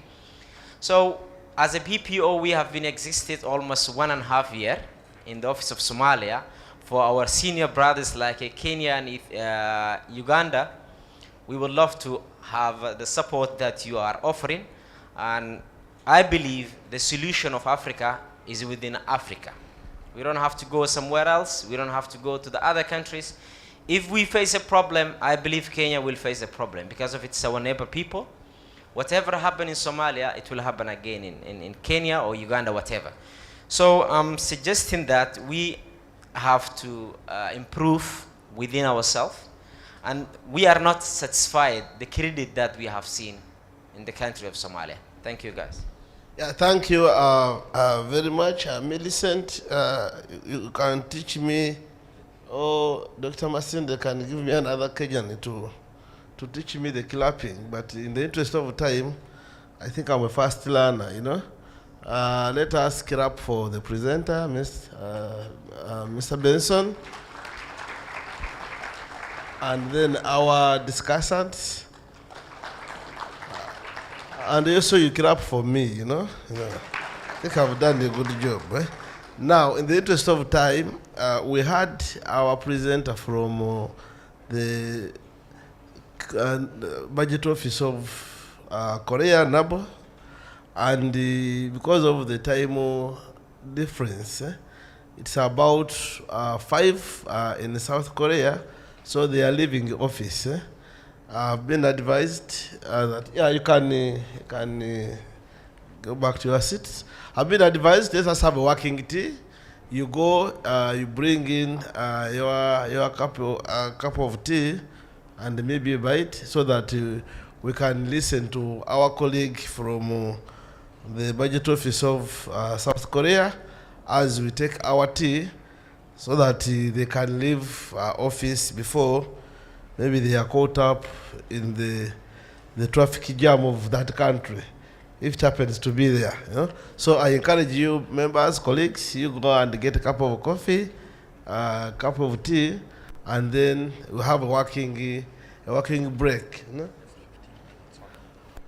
Okay, I've been advised that we can use 10 minutes. We can stretch 10 minutes, and then we can all go 10 minutes, and we have our cup of coffee and tea and the bites, and then come back. Thank you.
Excuse me, I think it's better, I better to share.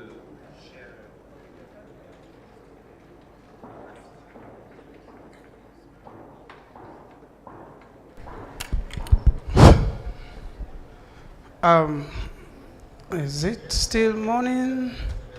Let me check. So, good morning, everybody. Good morning, ladies and gentlemen. Okay, so we are about to start the late morning session for today. And this session has to do with boosting domestic revenue generation to support economic transformation. I know colleagues are still coming. Please, if you're outside, we please ask that you come take your seat. So, for me, this topic we are about to discuss is actually the big elephant in the room. Because if you look at most of the things we discussed since yesterday to this morning, since yesterday to this morning, we've had a lot of engagement having to do with budget support from either domestically or internationally. And of course, when the honorable members were here yesterday, we had a lot of discussions around that, and also today. And one thing that stood out very clear is that most of our budget in Africa is actually funded by donor support.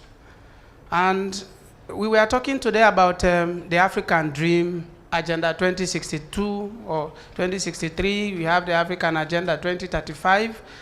So you look at those agenda, we've got very beautiful things we want to achieve. But that achievement is contingent on revenue generation.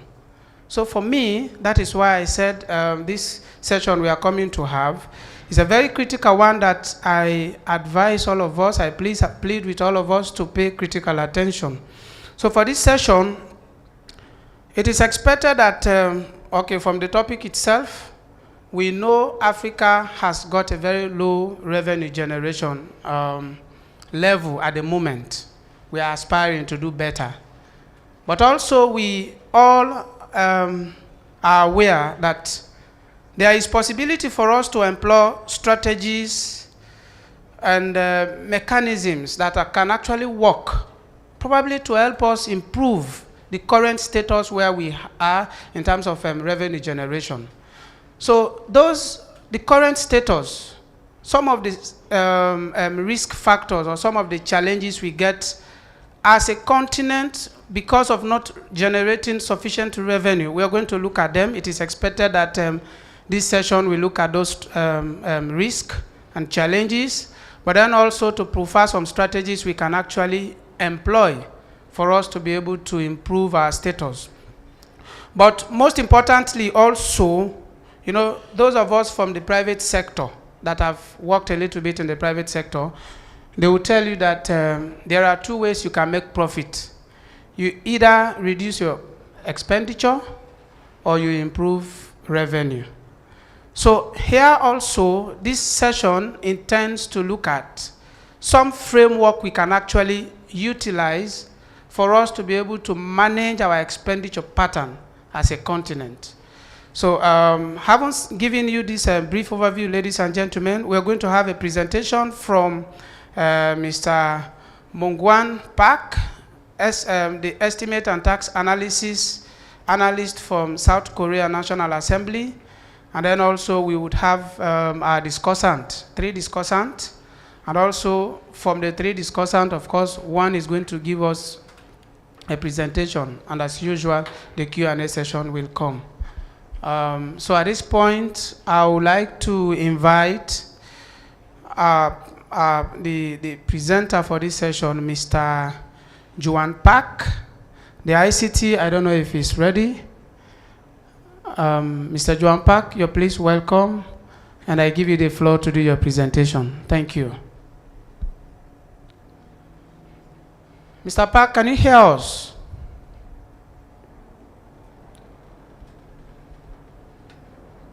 Hello, can you hear us? I think the sound system you need to look at.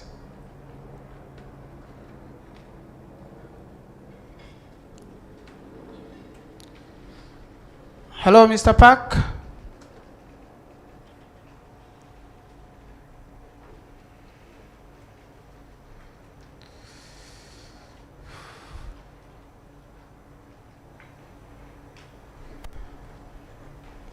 Hello.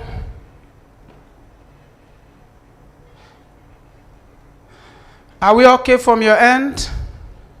ICT. Okay, maybe probably is he needs to check his connections from his end.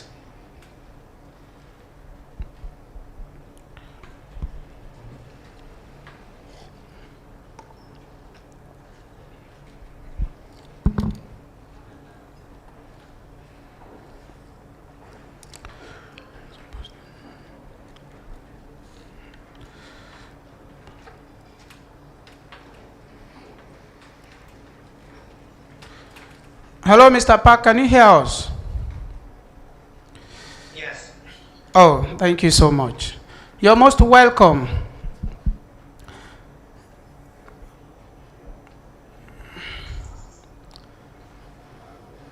Hello, can you hear us?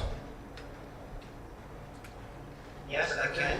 Okay, so at this point, I've just given an overview of this session. I assumed you were listening to us.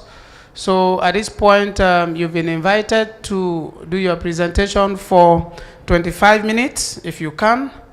Then we would have the panel discussion that probably will take another 25 minutes, and then we would have the Q&A session. So I advise that if it is possible, you do your presentation in 25 minutes, and then you stay online to hear feedback from participants. Thank you very much. Okay. Begin. Good morning, everyone. Thanks for coming today. My name is Jong Pan Park, and I am working for NABO as a tax analyst. NABO is the fiscal institution to support the next bill of the National Assembly of Korea. Today, what I want to share with you is about forecasting tax revenue, challenges, and tests. Next slide, please. Okay, so here is the agenda. In the first chapter, I deal with why we forecast tax revenue and how to forecast it. Then, during COVID-19 pandemic period, forecasting error has increased in many countries. I talked about the reasons in this session. Lastly, I share the idea about implement strategies to increase the accuracy of the forecasting tax revenue. Next slide, please. Next slide, please. Next, please. Okay, so at first, why do we forecast the tax revenue? As Parliament budget offices have a responsibility to evaluate what proposal of the government. For example, in Korea, government sends the budget proposal for next fiscal year to National Assembly by the 3rd of September. Then, NABOGU forecasts the size of tax revenue next year and evaluate government's budget plan by comparing our outlook with it. Also, governments, when governments submit the budget plan, it also submits the National Fiscal Management Plan, which includes the basic goals and directions of fiscal management medium term of 5 to 10 years. So we need to forecast the tax revenue to evaluate the government's fiscal management plan too. And secondly, the NABO and other parliament budget offices have a role to estimate the cost of law revision, including tax law. So it is necessary to set a baseline for cost estimation of revenue law revisions. By setting a baseline for the for the revenue side for 5 to 10 years, it is useful for cost estimations. And of course, I think it is like other countries. Government revenue consists of mostly consists of taxes and non-tax resources. In Korea, taxes are over 60% of the total amount of revenue. Next slide, please.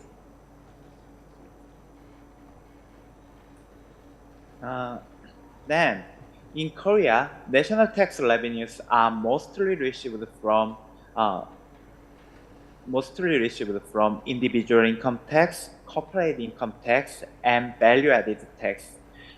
Those three major taxes are over 75% of total tax revenues. So I introduced the methodology, forecasting methodology of tax revenue of those three major taxes. Next slide, please. Okay, so how NABO forecasts tax revenue? First, I talk about individual income tax. Individual income tax is the biggest tax in Korea. It is relied on global income tax, global income, capital gains, wage and salary, and other financial incomes such as interest and dividends. Usually, we use the regression model by category of income, and the table is explanatory variables to include belong in the regression model. And first, we use regression model to estimate the amount of tax. Then we reflect the effect of tax law revisions or tax credits, such as earned income tax credit or children tax credit, etc. And our methodology is quite similar with the government in the individual income tax. Next slide, please. Then corporate income tax. Corporate income, we forecast the corporate income tax by using regression model, but the regression model has multiple stages. Corporate income tax has includes two types of taxes by tax collection method. One is tax self-assessed, and the other is tax withheld. Generally, tax self-assessed covers all of corporate income except income from interest and dividend. Income from tax withheld covers only income from interest and dividend. When we forecast the tax self-assessed, we use multiple regression model. In the first stage, we estimate the corporate profit with the regression model with the macroeconomic variables. Then, in the second stage, we estimate the corporate taxes with the fitted corporate profits. To forecast the tax withheld, we use another regression model with the corporate financial asset. Compared to NABO, the Korean government has a simpler model. Basically, they use the regression model, but this year they changed the model. I talk about the reason later. Next slide, please. And the third is value-added model. We also use regression model to forecast the value-added model. We use explanatory variables with GDP, external trade, foreign exchange rate, CPI, facility investment, and so on. Government use also regression model, but they estimate first taxes before refunds. Then they estimate refunds with another model, and they deduct the refunds. Next slide, please. So here is the forecasting result of us. As you see, the total amount of forecasting results is quite constant from 2010 to 2020. However, the error has broadened in 2021 and 2022, and also the error is has broadened because of the corporate income tax and the taxes on property. Actually, taxes on property is quite hard to forecast these days. That's why governments changed the model from the regression model to the reflecting just growth rate from their tax basis. We talk about the why the error has broadened these days in the next section. So next slide, please.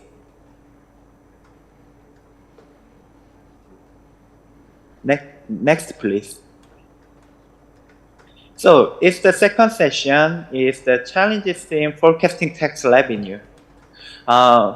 During the COVID-19 pandemic period, forecasting error of tax revenue has increased rapidly.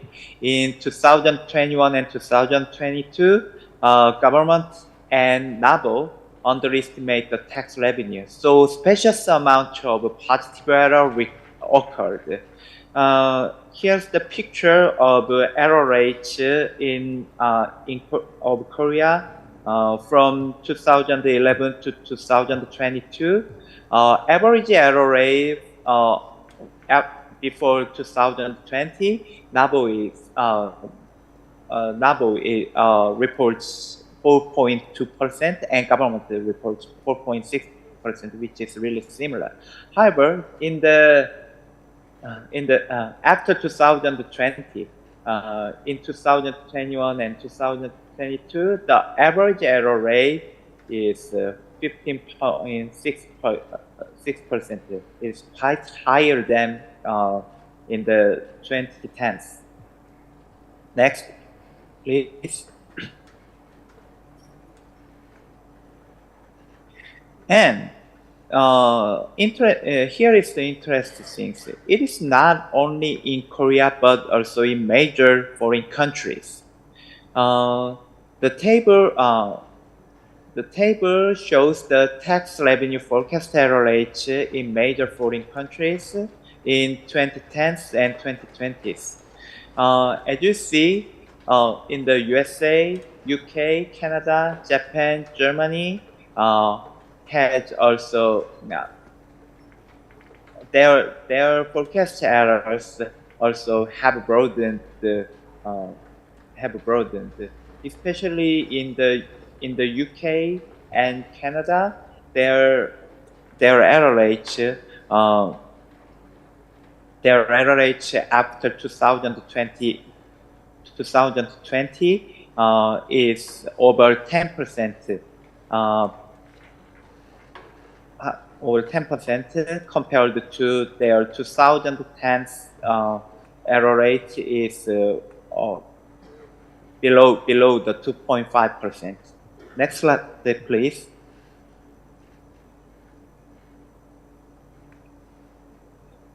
So, why the forecast errors have broadened in 2021 and 2022?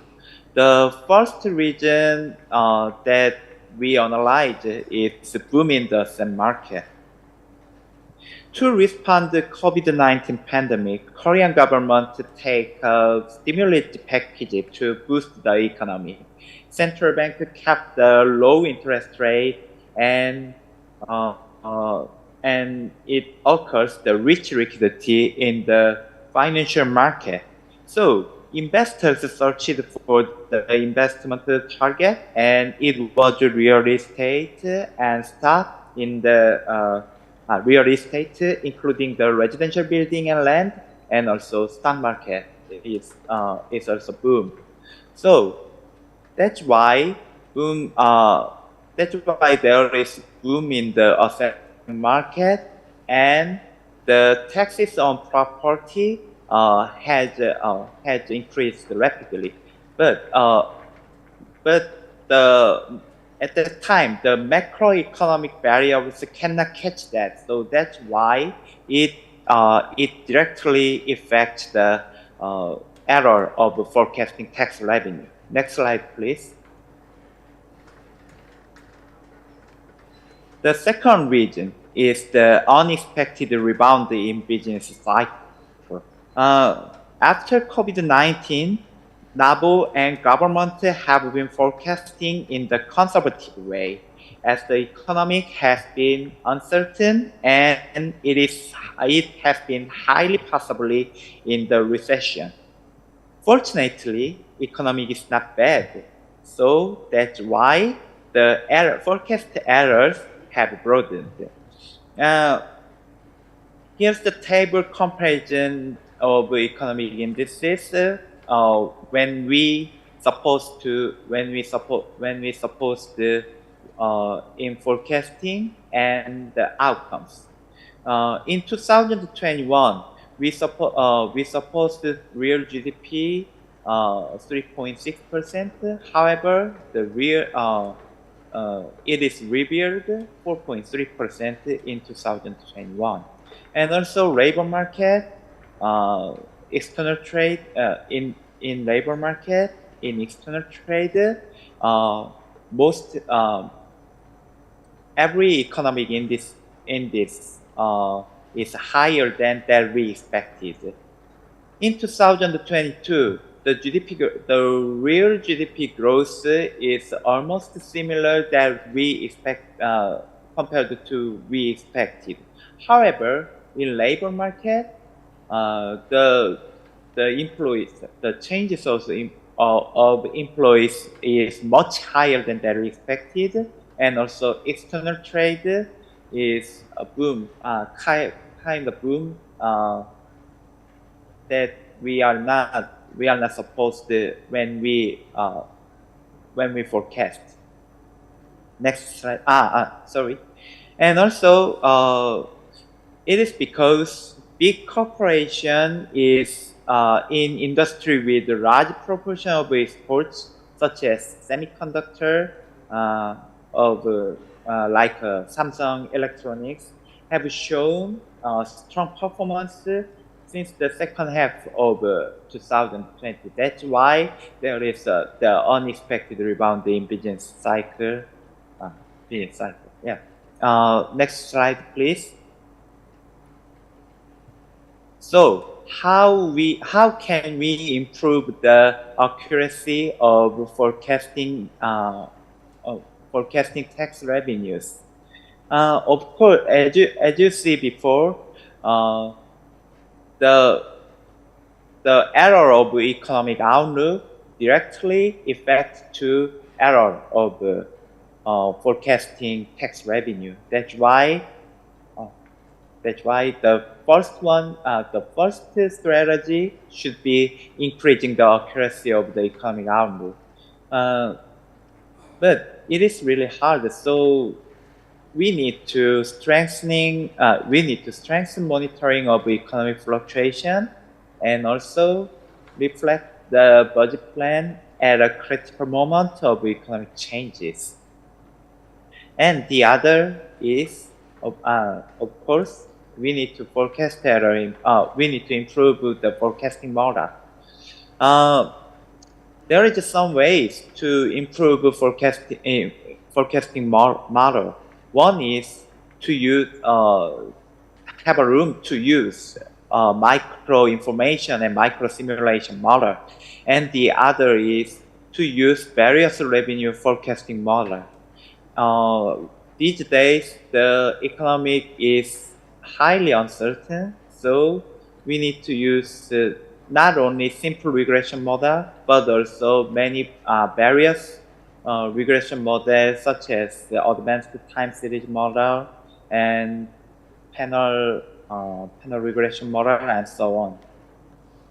Next slide, please. To increase the accuracy of our economic outlook and forecasting model improvement, we need to strengthen the cooperation between institutions, which has raw data and also advanced skill to forecast other variables to use the forecasting model. Of course, so that's why firstly we need to cooperate with the National Tax Service that possesses micro tax record to use micro information.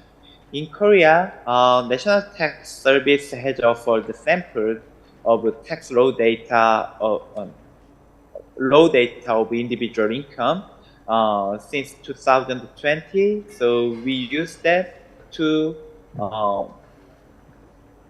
estimate the policy effect or forecast tax revenue and so on.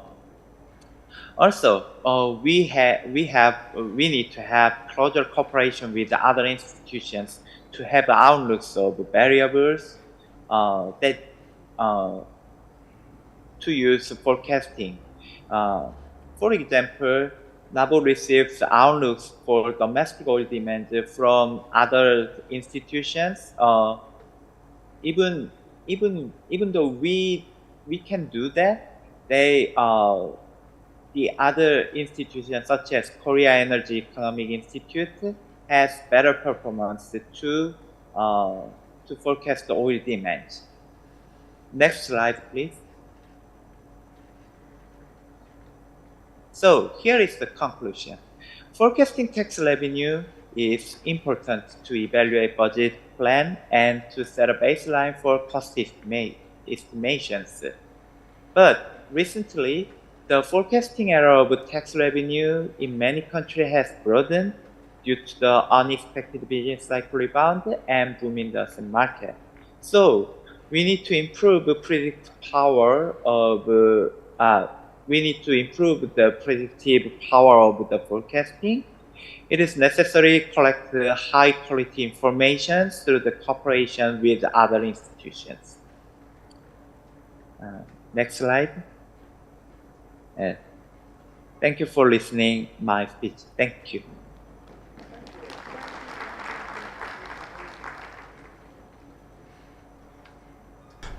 Thank you so much, Mr. Park. I think you've done justice to the topic. This was a very brilliant presentation. And of course, ladies and gentlemen, we've all listened to Mr. Park in his presentation. He has tried to explain to us forecasting tax revenue probably from the perspective of his own jurisdictions, why they forecast tax revenue. I think some of the things that the presentation was actually centered around, why they do forecasting, and then some of the challenges with tax forecasting and some improvement strategies. And of course, when he was explaining why they do the forecast, some of the key reasons he has actually highlighted are maybe to set the baseline for cost estimation, and then to also budget management, effective budget management. But I think also in his presentation, we all listened when he said that 75% of their revenue, domestic revenue, actually comes from three taxes: the corporate income tax, the individual income tax, and then the value-added tax, which is called GST in so many jurisdictions. And he ended up also explaining some of the improvement strategies that includes increasing the accuracy of economic outlook, and also the forecasting model improvement. And they also talked about strengthening cooperation between institutions, which are very good. They are very good strategies. Maybe from my own perspective, this is my view also, as a way of improving tax revenue in this kind of situation, especially for some of us that are developing countries. If you have a situation where majority or bulk of your tax, say 70% or so, is from 2 or 3 sources, one way probably you could do that is to actually do industrialization. Yes, you transform through industrialization. What do I mean? I give you the China model. China, before they got to where they are, in 2021, I had a privilege of visiting China for some time, and I met with the economic advisor to Xi Jinping on poverty reduction. And most of us that were invited for that session were developing countries, not just Africa, but across the world. And we were asked to do presentations to say, how do you intend to take your country out of poverty? How do you intend to improve your revenue generation? So most of the presentations that we had done, you would see conventionally, everybody would say, 30 years ago, this was our level in terms of energy generation. We have improved from this point to this point. In terms of road construction, we have constructed 500 kilometers of roads, and now we have more electricity as compared to some 10 years ago. So we realized that the presentations were relatively very similar for all the developing countries. And when we were done, we thought we were actually impressing somebody. And the lady came, she said, you see the presentation all of you have done, they are quite similar. And this is the case for developing countries. And if you don't change this approach, there is no way you're going to make progress. And we are surprised. She said, the roads you are constructing in your respective countries, most of these roads probably are constructed by foreign companies, and you pay them in foreign currencies. And each time you construct more roads, you're going to encourage the usage of items that are used on the roads, vehicles. More people are going to buy vehicles because they want to enjoy that social facility, bicycles, Okada, bikes, and so on and so forth. Each time you improve on your electricity, you are also improving on the usage of electronic consumables, electrical consumables. And most of these things, we actually import them. So she said, if you are importing all of those things, and even the very roads, the infrastructure you're doing are being done by foreign companies, and you are not producing anything for you to actually equalize, you are always importing the things you are not exporting, then there is a challenge. You're going to be in perpetual deficit issues, and there is no way that your economy can grow. So that was basic economics.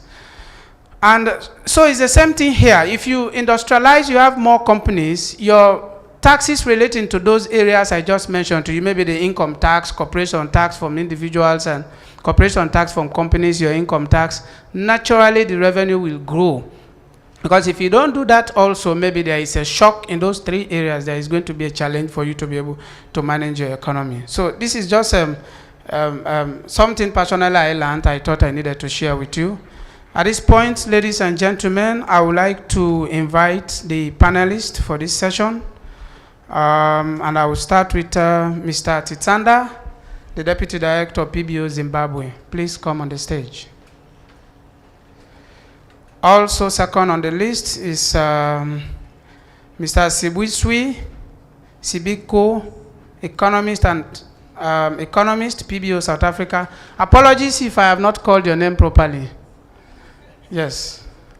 And then third on the list also is Dr. Abel from PBO Kenya. Please come on the high table.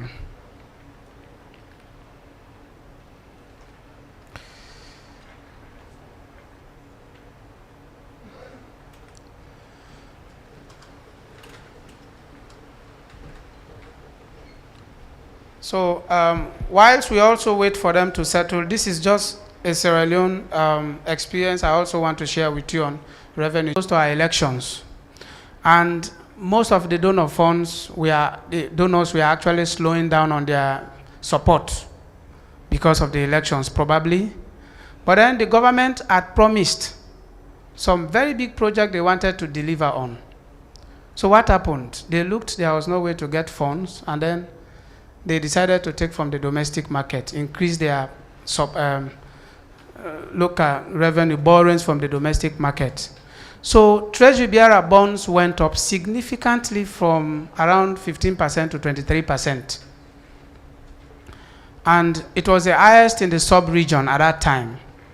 So what happened? I was actually a banker at that time. So we realized that there was that sharp increase, and I was working for a Nigerian originated bank. So everybody was looking for deposit to put in Treasury bearer bonds because it's a risk-free investment. And my colleagues in Liberia, the same bank was operating in Liberia. They had a lot of funds, but the Treasury bearer bonds rate was very low.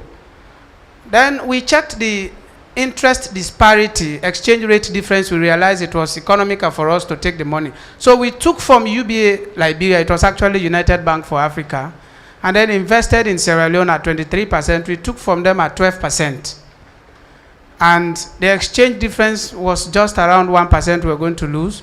So we are making money, and then when we are actually not doing the real financial intermediation that has to do with taking money from the surplus and then giving to the deficit. So because government wanted money badly, though the interest was quite high, but they thought that could have been a way at least to salvage the situation. And these are all very, if you look at the repo effect, you look at that interest effect on the state going forward, it's a very big challenge which most of us as developing countries need to be very careful with. So at this point, my honorable panelists, we have listened to Mr. Park. He has done a very brilliant presentation, and I'm sure we have also looked at the topic at hand, boosting domestic revenues and generation to support economic transformation.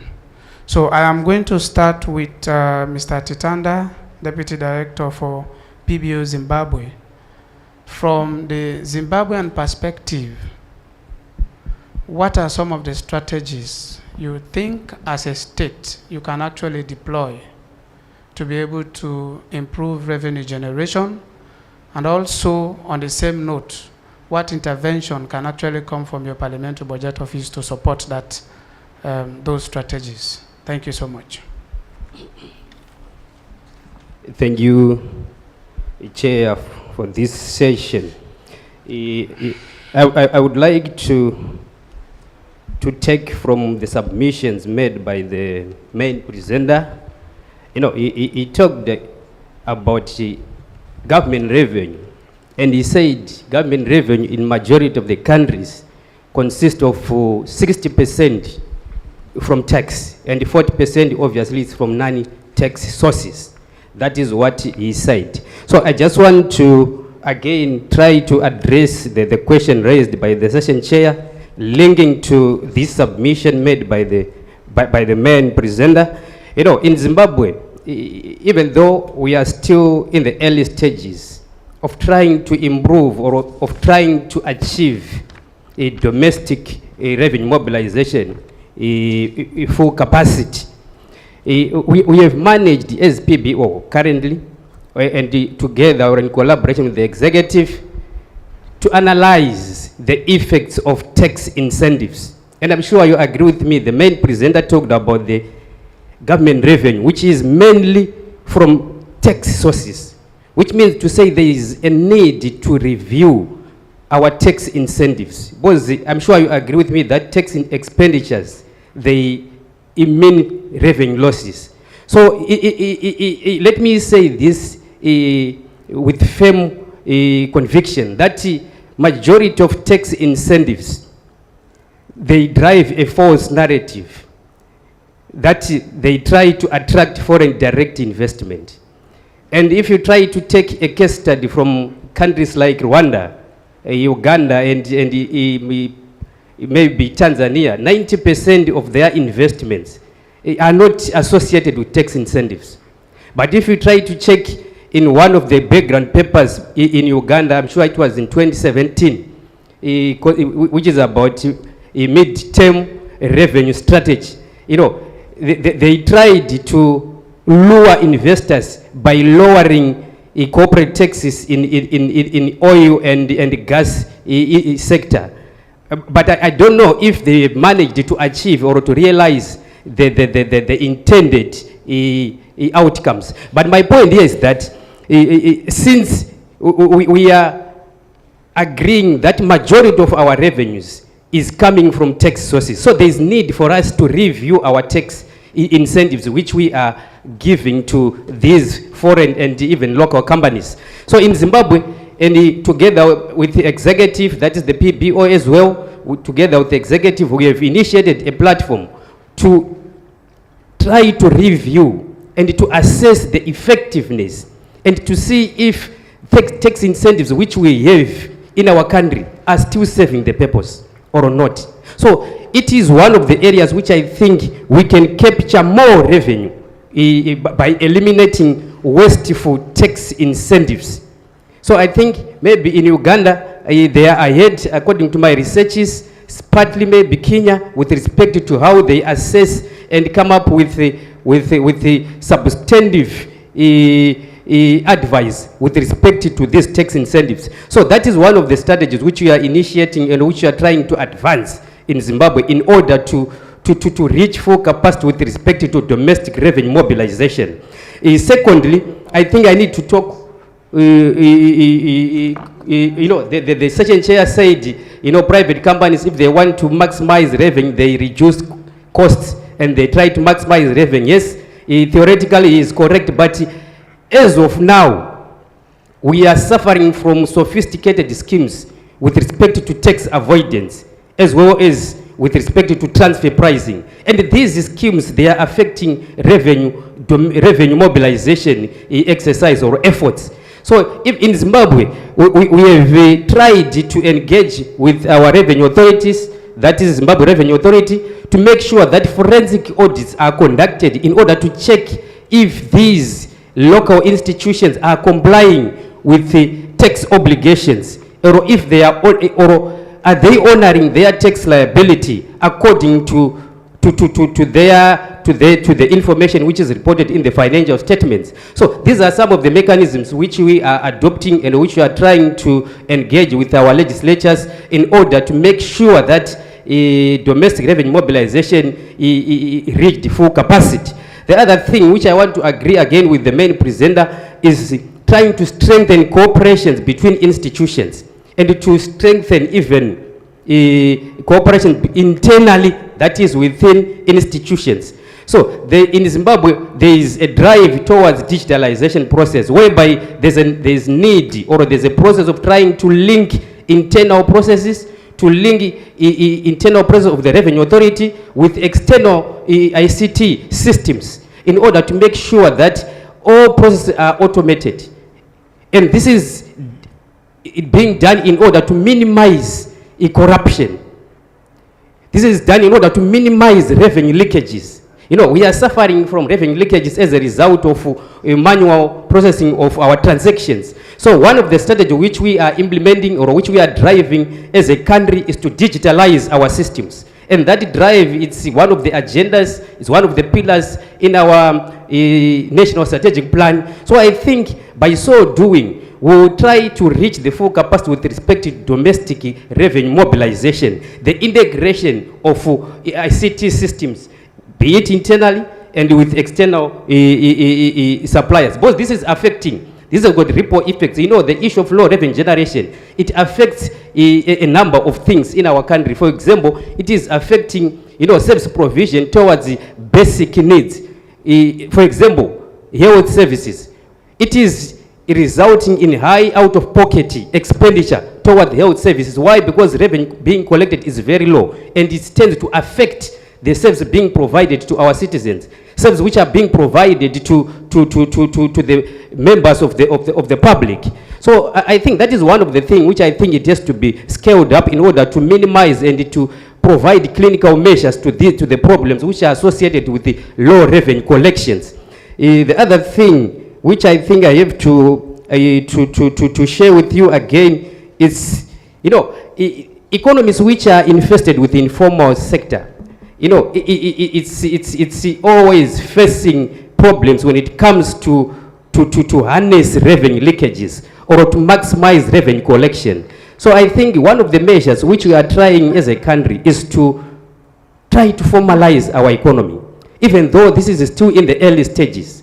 But the whole idea is to make sure that revenue collection is maximized. So these are some of the processes, these are some of the strategies which we are implementing or which we are trying to advance as a country in order to make sure that we reach full capacity with respect to revenue mobilization.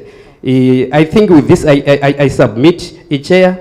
I think I have to give opportunity to other people to submit their inputs.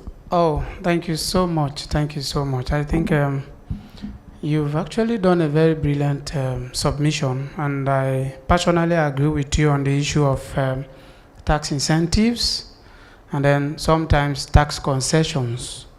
Because where I also came from in Sierra Leone, this is one issue that is really affecting us. Almost every year we would have our Finance Act, passed into law, and the Finance Act will make a lot of provisions that make amendment to taxation generally.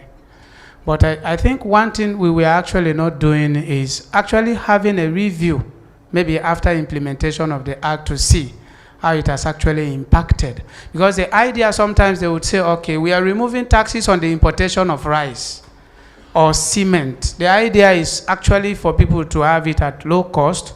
So government in a way is losing the revenue because they want to make the citizens comfortable. But then at the end of the day, we'll remove the tax and the price keeps coming up uncontrollably. So for 2021, in 2022, the Parliamentary Budget Office did a review of the Finance Act, a summary review, and we were able to realize that government lose so much revenue on tax concessions we actually made, when in reality we are not able to achieve the intended purpose. So, and that was supported a lot the Finance Committee when the 2022 tax was brought, the Finance Act was brought for approval. A lot of the things they disagree with them. So I think I also agree, and it's a generic problem. So at this point, I would like to move over to Dr. Abel.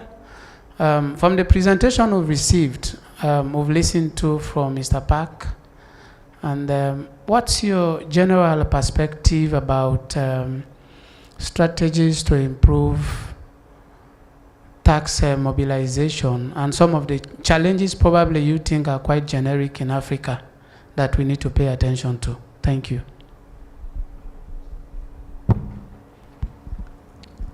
Thank you. I think from the presentation, first of all, to do with the forecasting of tax revenues, I'm sure also within our jurisdictions in Africa, people also have different models and ways of trying to do revenue forecasting.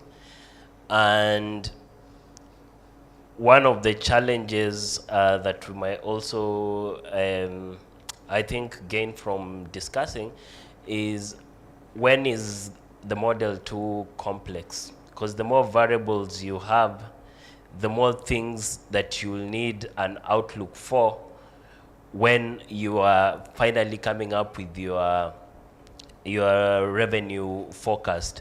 So there's that middle ground between having a comprehensive model with a lot of variables versus having fewer variables that can aid in your forecasting.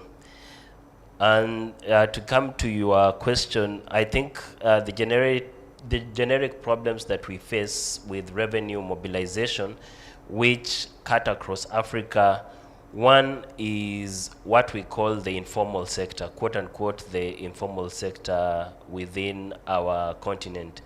So you'll get, like for the case of Kenya, the classification of employment, which is informal, is closer to about 80% of the people employed. So these are your small traders, the people who run small businesses that are not in the corporate tax bracket. And in terms of making the taxation fair, these people also have to contribute their fair share to taxation. But the challenge that governments face in trying how much it costs to access tax from those people means a lot of time they tend to focus more on the formal sector, both employees and corporations, and hammer down on them every time they want to raise additional revenue. Different models have been tried, turnover tax, sales tax, and that try and get a simplified tax that they can pay and not have to file complicated returns. But I think that is still work in progress, and people still facing a challenge of bringing those people into the tax base, i.e. broadening your tax base. And another challenge that I think is generic to Africa has to do with smallholder farming. So you have your proportion of people in the informal sector who are split into the people in the service sector and retail and things of that nature. Then on the other hand, you have all your smallholder farmers spread out across the rural areas. So sometimes people will ask, how comes agriculture contributes this percent to your GDP, but when you look at your revenues, agricultural contribution to revenue will be minimal vis-a-vis manufacturing, which might be a slightly smaller proportion of your GDP as a developing country, but the largest contributor to tax since they are formalized corporate manufacturers. And for their smallholder farmers, there's also the challenge of the political expediency of trying to tax, make them contribute their earnings, and even trying to assess what is profit from the smallholder farm, and how do you assess that and ensure that that is contributed in terms of tax. And then I think the last issue that is also maybe generic for Africa will be to do with leveraging on technology to try and enhance revenue collection. And this cuts across whether it's VAT with electronic tax registers that are geotagged, so that you have real-time access to transactions as they occur, which reduces the complex nature of VAT, and the returns and the refunds are simplified when you automate the system and get the information in real time. Also, electronic tax invoicing, and trying to make sure that that is automated to try and capture your taxes and have a clearer picture of the revenue that you will collect. And also trying to ensure that people are on board with new technology. For example, in trying to say that you can't claim a refund if whatever you're claiming a refund for isn't already in the automated system. You can only claim refunds for things that you did and were automated in the electronic invoicing system. And that now incentivizes you, because at some point you'll want to claim your refund, but you can't claim the refund if you didn't use the system to begin with. I think that is my submission for now. Thank you so much.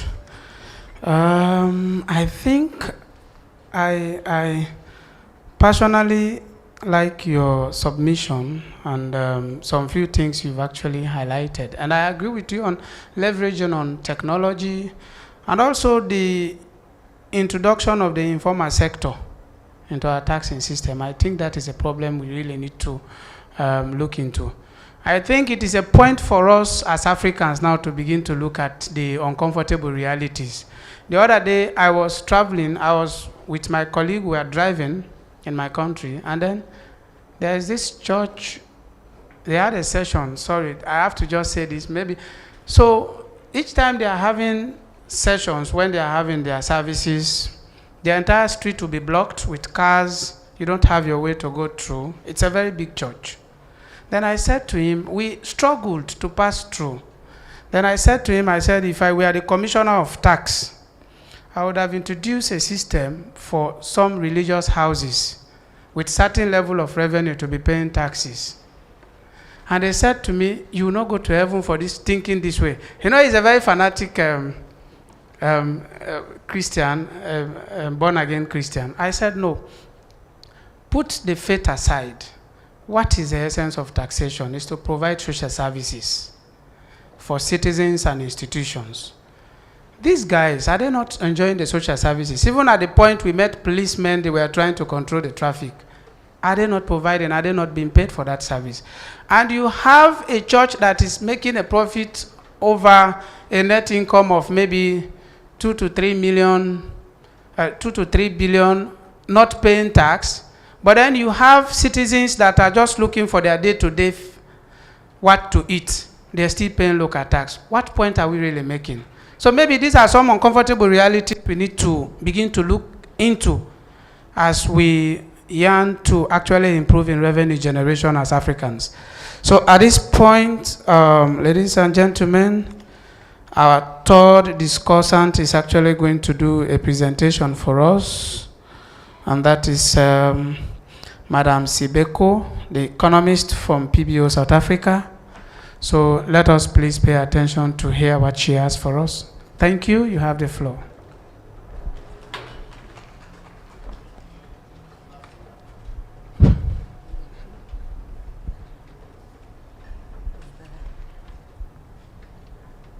I think it's afternoon. No, it's morning.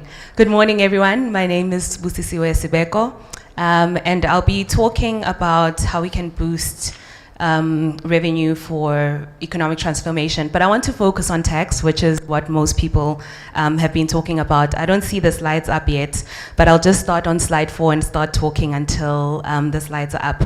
I think it's important that we think about tax and what is the purpose of tax.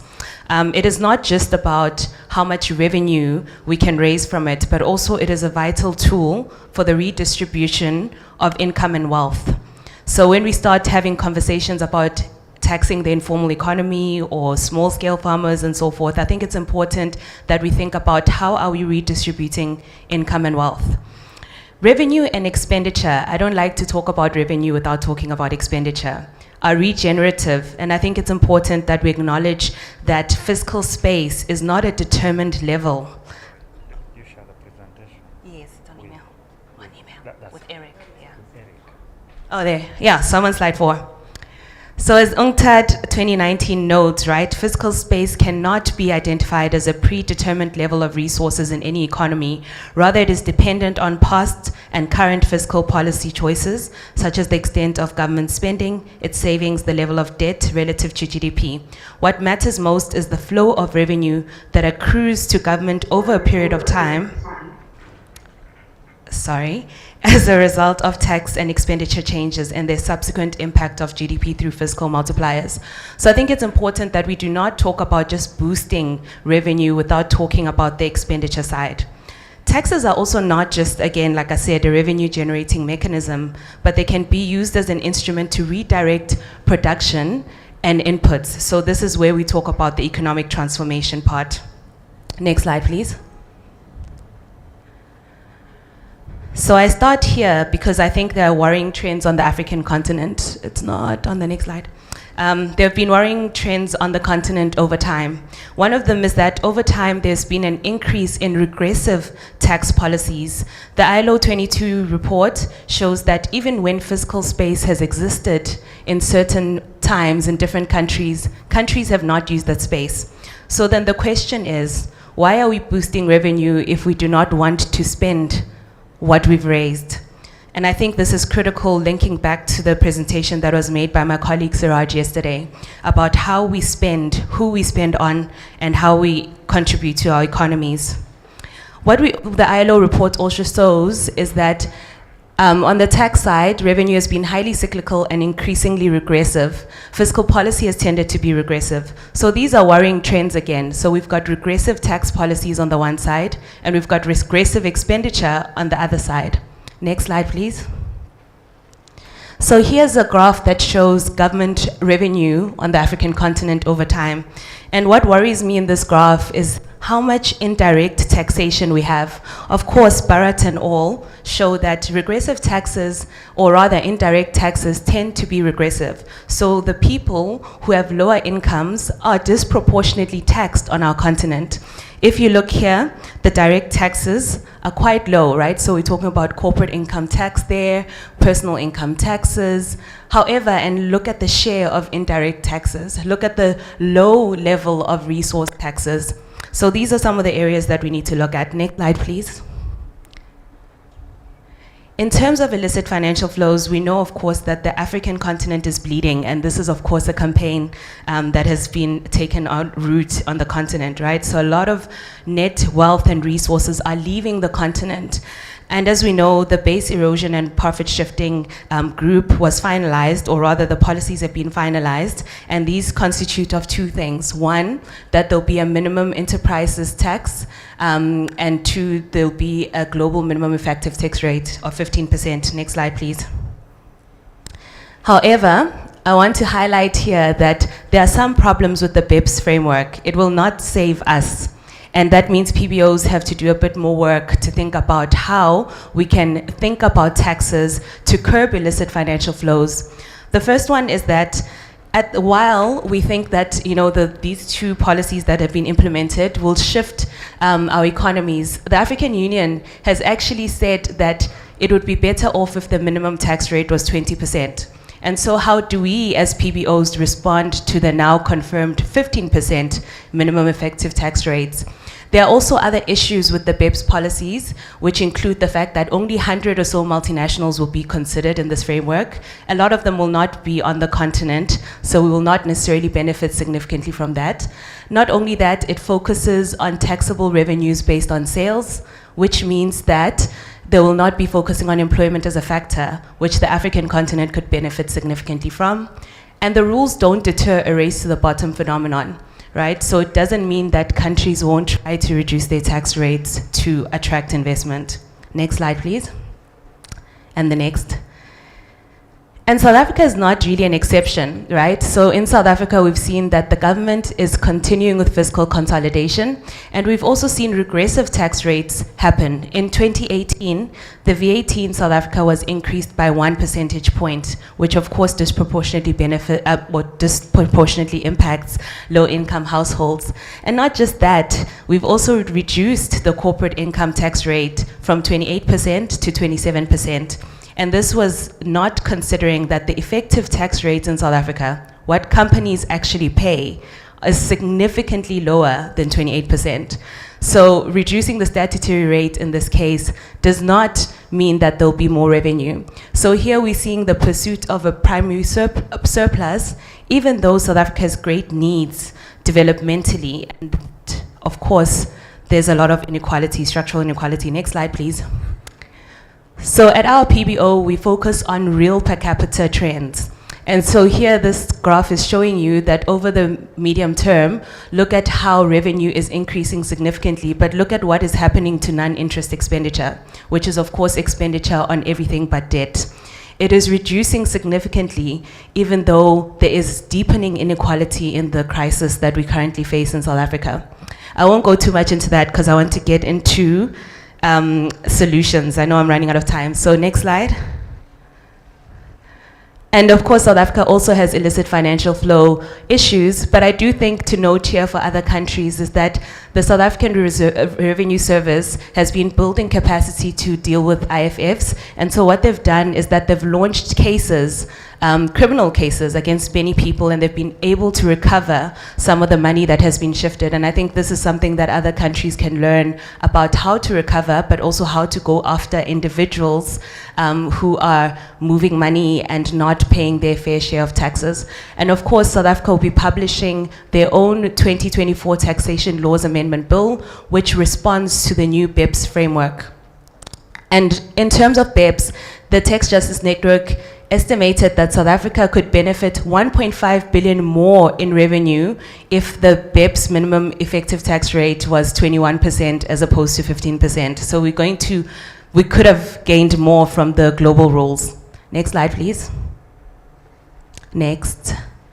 And so here are some lessons that we can learn on fiscal policy after the global financial crisis, and we should not repeat these. So one of the things that we've learned is that public investment is important, and it is important for productive capacity and enhancing overall efficiency. So it is important that we link revenue generation to expenditure strategies.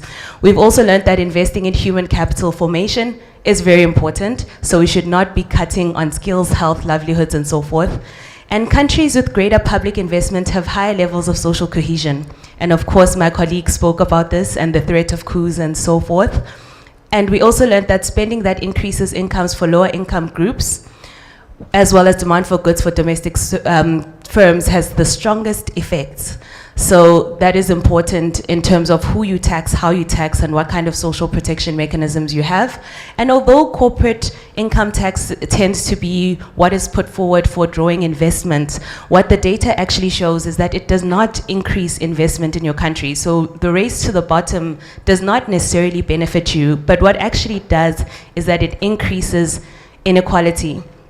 And of course, indirect taxation has detrimental effects on aggregate demand, and aggregate demand is something that we should be focusing on, particularly on our continent, which is significantly low demand.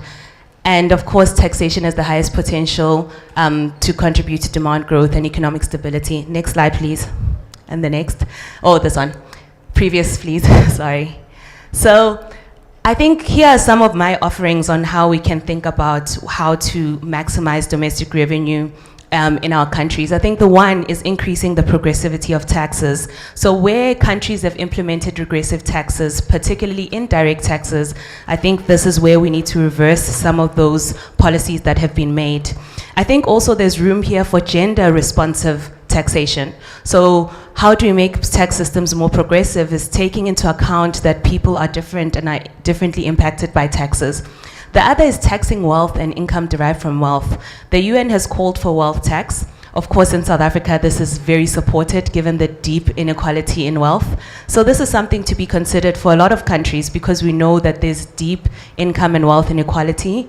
The other is that, and my colleagues have already mentioned this, the systematic review of incentives. The removal of ineffective incentives is important because there's money that is being foregone or revenue that's been foregone for ineffective revenues, or incentives rather. Capacity building is very important. I heard my colleague talk about automation, and that is very important in making sure that our capacity to be able to collect revenue is as efficient as possible, and also the diversification of tax tools. So in our countries, we of course have our big tax revenue tools, but how do we think about excess profit tax, particularly after the COVID-19 pandemic, where we know that a lot of companies were taking advantage and trying to make profits? How do we think about windfall taxes and environmental taxes, which were mentioned? Next slide, please. And this is my last slide. And also expanding the IFF framework. So this is in relation to BEPS. The African Tax Administration Forum has argued that we should actually be doing more. So the minimum effective tax rate helps, but it is not sufficient. And so what we need to focus on is developing rules that address base eroding payments, such as excessive interest payments, management fees, royalties, and service fees paid by African taxpayers to related entities located in no or low tax jurisdictions. And they further say that these are disseminating the tax base of many countries. That is all from me. Thank you.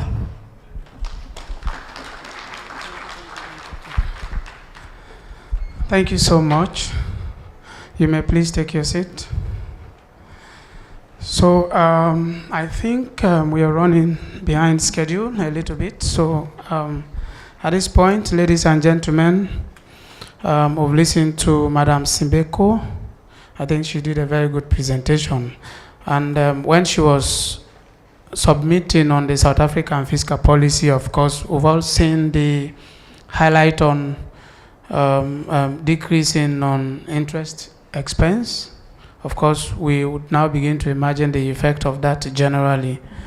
And she has also, I think, highlighted some ways as to how to improve revenue generally, which I also agree with some of, most of the things she has said, to increase the tax progressivity of taxation, and then tax wealth assessment and focus on effective taxation. So you would see that most of the submissions are quite, the issues are quite synonymous, because our African problems are really quite generic.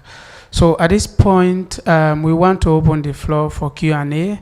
So what we'll do for the purpose of time, we'll take 4. But before we start taking, I please advise that we we try as much as possible to ask our question within a minute or 2 maximum, ladies and gentlemen. So we'll take 4. You will be number 1. I actually want to go by roll. And 2 at the back, or second to you, 3, and then His Excellency our President to be the 4th. Thank you so much.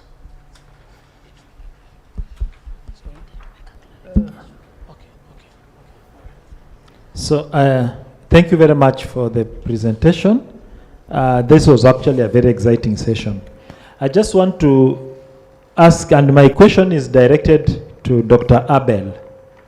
To what extent has your tax administration, revenue forecasting model, let me put it in a broader way, been affected by tax administration inefficiencies and the errors that arise from it, and how have you dealt with those errors? Because I think our African countries are ridden with a lot of tax administration inefficiencies. Just to what extent do you capture them? Thank you.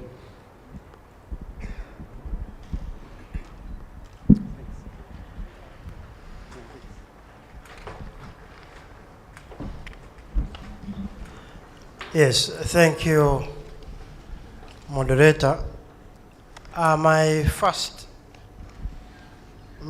input or question for this case will go to the presenter from the Korean. Sorry, sir. Please just introduce yourself so that we get to know who is asking. Okay, I am Edward Ngovie from PBO Uganda. So my first issue is with regards to the Korean PBO presenter. First of all, I thank for that good, insightful presentation. Now, I just want to inquire whether the Korean PBO, how do they access individual taxpayer information, because it is important for forecasting. And for them, they are forecasting on each tax heads. So I just want to understand, when they amended the act for them to have access, I don't know whether they are now accessing it, and how do they make use for them to be able to compute the tax liability for each taxpayer per tax head. Now, another issue is because access to information improves the accuracy of the forecasts, and their forecasts could be deviating from the actuals, which is not bad, and I think their models are actually not bad. But I saw in the presentation the performance, the best performer of forecasts was USA. So I just wanted to know how they have borrowed a leaf from USA. I do understand the economies are a little bit structured differently, but we need to, as PBOs, we need to draw lessons. Which models, how do we modify our models? And and how best should we communicate to members of parliament to be able to make decisions based on realistic forecasts or close to realistic forecasts. Then lastly, I would also, with regards to the discussants, the general question for all the countries before us, Kenya, Zimbabwe, and South Africa, would like to hear more about their forecast performance models. Are they close to reality? Have they had a period where they have assessed whether their forecasts, because I think PBOs worldwide, our biggest business is in forecasting, to be able to determine whether the executive is submitting realistic forecasts, and we are supposed to measure our forecasts against the actuals, just like the Korean PBO is guiding us. The question is, from here, if we are not doing this, then what are we doing? Thank you. Thank you so much, Mr. Edward. Yes. All right, thank you. I'm Benjamin Gimor from Kenya. I have a comment and a question. The question is to Sibeko from South Africa. I think on your second last slide, you talked about environmental tax. It's been a hype. It's been hyped recently, pushed by different multilateral organizations. And carbon trading and excess duty on fuel, the likes. How effective is it, or how sustainable is it as a source of revenue? Because you also spoke about trying to avoid indirect taxes and depending more on direct taxes, and this is a form of indirect tax. And ideally, it's not being proposed for revenue collection per se, but it's more as a way of prohibiting certain practices or operations we're having. And the comment, I just wanted to add into the discussion on tax incentives, which the moderator really spent some time on it, and tax expenditures, and just the side effect of it, specifically on regional cooperation, the geopolitics. You introduce tax incentives, or you use tax incentives as a country to try boost possibly your investments in your country or domestic revenues in the future, in the long run, that is. But then, knowing that we have a smaller global economy, there's a likelihood that you are going to shift or maybe steal, let me use that word, investments from another country to yours, which at the end of the day may not be, maybe quite regressive to the whole of Africa. Uganda will try, bring in some incentives to be able to move companies from Kenya to Uganda just because we are in a common market. So how effective is it in the long run? Because maybe we'll just be fighting each other, moving companies left, right, and center, trying to win over something from the other party. When we look at tax incentives, and as African countries, we should consider looking at tax incentives from regional perspective, and also trying to see how it's going to benefit all of us, rather than just adopting it for our domestic, because it's not part of our like regional trading agreements. It's not a discussion that we need to have there, because may only be looking at import duties and the likes. We are not looking at some specific aspects of VAT and maybe corporate income tax that we are supposed to be subjecting to within our countries. But that also has a bigger effect. So, just a comment I want to put in is we should be very, very cautious as we look at tax incentives, because we also have to look at the regional impact, specifically on our brothers and sisters who are close to us. Thank you so much. Thank you very much, Mr. Chair.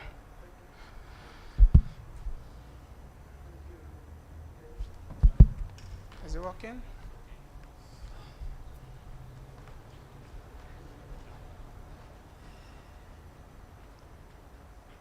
Okay, thank you so much. Thank you so much. Good afternoon, colleagues, and good evening, colleagues in South Korea. I think it's 22:07 at night in South Korea. Good evening to our colleagues. Thanks so much for this session as well, for other sessions. I think this session was very interesting and very balanced and very complementary. The discussion, I really enjoyed it, like I did with other sessions. Just want to comment, I'm tempted to comment on some questions that were raised, because I know that I raised a question on carbon tax in my statement yesterday. But I think generally the evidence does show that a lot of behavioral tax, tax that are intended to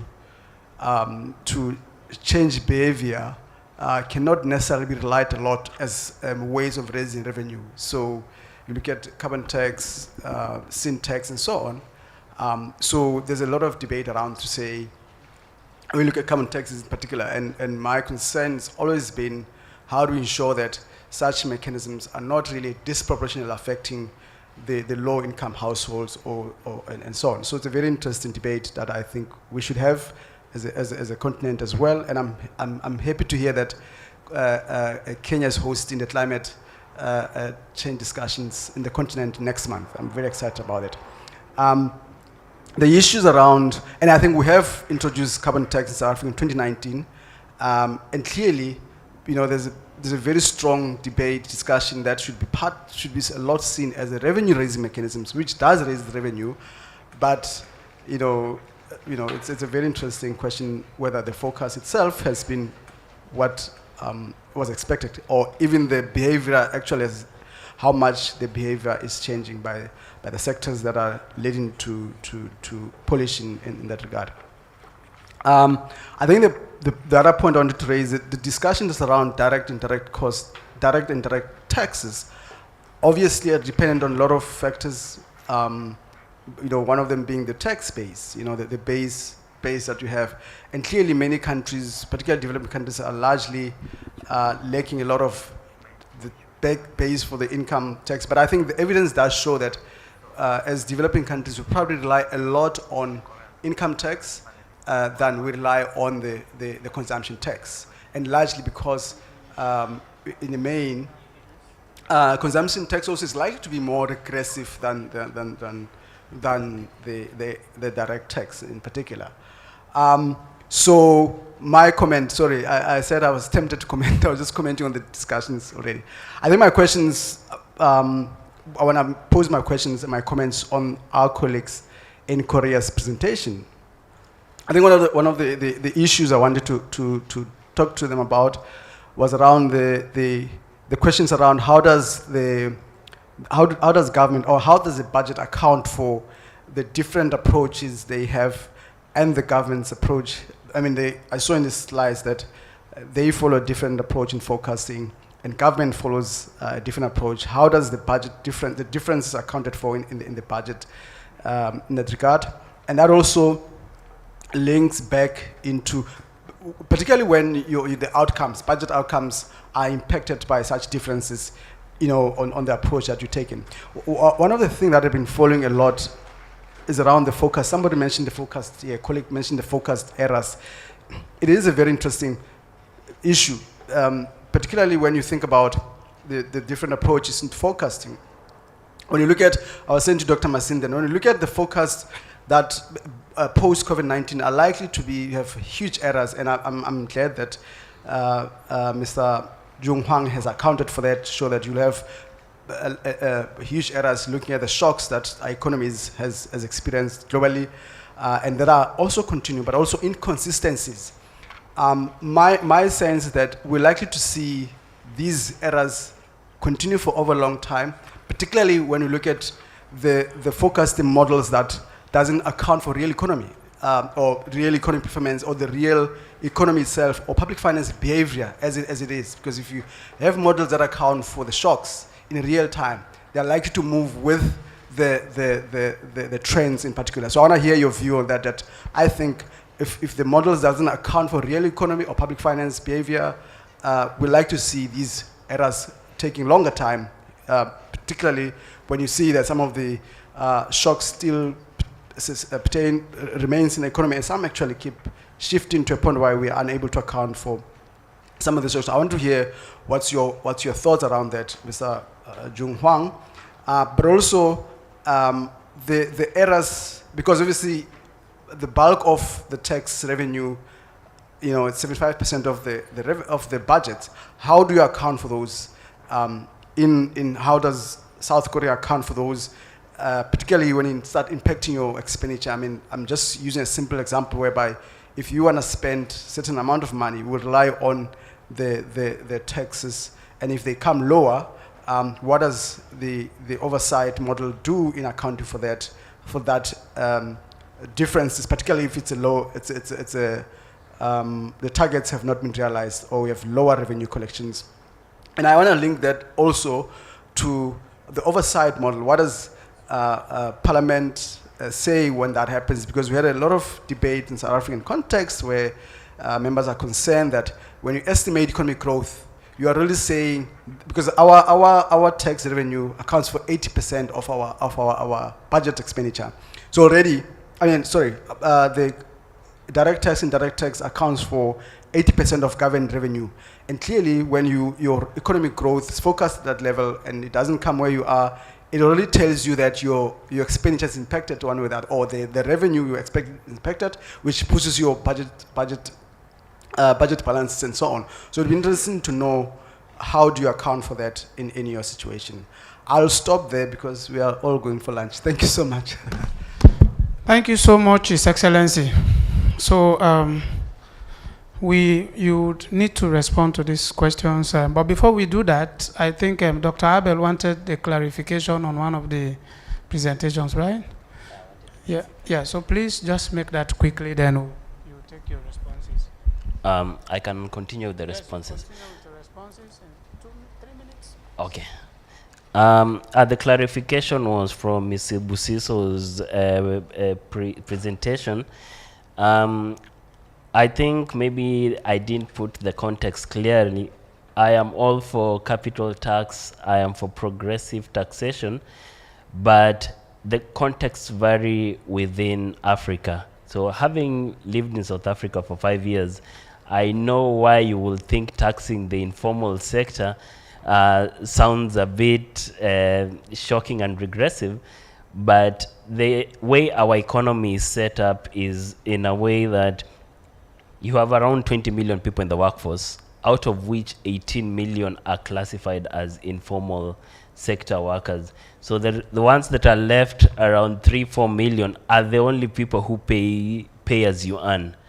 And income tax, as the president put it very well, accounts for almost 46% of our revenue. So there's this class of people who don't pay tax, and our informal tax sector is so varied, where you have traders that make millions in a month but are still classified as informal traders. They're not part of the formal economy. So the complexities around that, that's why I made that statement. And then to answer the questions, I think a lot of questions focused on revenue forecasting. One was on tax administrative inefficiency and the errors arising from that.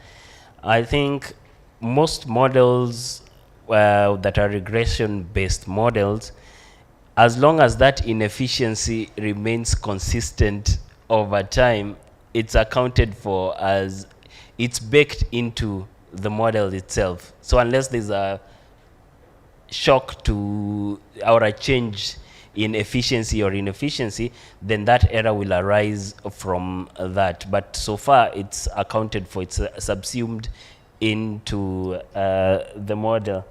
And in terms of, I think, forecast performance, I think also that's another question that was asked. I think, for one, as COVID kicked in, all the forecasts were out. And it was impacted by multiple factors. First, you have the economy itself and what was happening during COVID and the shutdown. And then two, in response to COVID, there were all these tax measures that were introduced to cushion people from the effects of COVID. So as a result of both of those things, the forecasting from 2020 to 2021 were way off what people had started with at the beginning of that year. Then in terms of accuracy, I think the Ugandan colleague put it rightly that part of our job is to provide an alternative fiscal framework, or to evaluate the fiscal framework from the government side by providing your alternative forecasting. And in my experience, when it comes to revenue, our tax revenue, 46% is income tax. Then you have VAT, excise duty, import duty. That accounts for almost all the taxes, out of which VAT and excise duty are usually more or less accurately projected, and they move with the error that arises is out of your GDP assumption and probably your consumption, private consumption assumption, but more or less those tend to be a bit more accurate. Import duty, because of the dynamics of how, especially post-COVID, I've seen the error on import duties increase, especially when you have this period where you have sharp depreciation, changes in importation behavior. That one, I think the error is a bit larger. For income tax, I think tweaks to income tax sometimes affect the outcome of your projection. And I think pre-COVID income tax wasn't that off, but post-COVID, I think first we made the changes where we changed the bands, then changed the bands back to a band, spread them a bit. Now we are adding another band, so that I think is going to be a bit off, yeah, given the projection that we made at the beginning of the financial year. And finally, other income revenue, especially investment revenue, are almost impossible to forecast. I will say in my experience. I see the moderator looking at me. I think I'll stop there. Yeah. Thank you so much. I wish we had all the time to listen to more contribution from you. So what we'll do is Mr. Park will be the last person to make his responses to questions. So at this point, we move over to Mr. Titanda. If there were questions for you, I don't know if there was any. Okay, to the main presenter. For you, I'm not sure there was any specific question, right? Okay, so we will move over to Sibeko. I think you've got a couple of questions. The floor is yours. Yes, thank you for that. I'll just answer some of I'll start with the one about tax incentives. I think regional agreements are beneficial in the continent, especially where you've got regions that produce similar products. I think it is important that collectively as a region, people decide not to race it to the bottom, ideally. But I also think that it's important for a country to think, if we're giving this incentive, right, for a particular sector, what are the net effects to our revenue when we provide this incentive? I think it's important that, we think about what drives business decisions, right? So in South Africa, the argument was, let's reduce corporate income tax rate because it will attract investment. But actually, when you look at the list of how to businesses decide where to go, you might find that South Africa's power issues are number one on the list. So you're supposedly resolving a problem with the wrong solution, actually, right? So I think that the question of incentives is always complicated, and I think we need to think about how synchronized our taxes and how do incentives impact the effective tax rate, because sometimes as countries, we are driving down the effective tax rate for business by overly providing incentives, by overly providing all these, subsidies, so forth. So I think the net effect of the system has to be considered.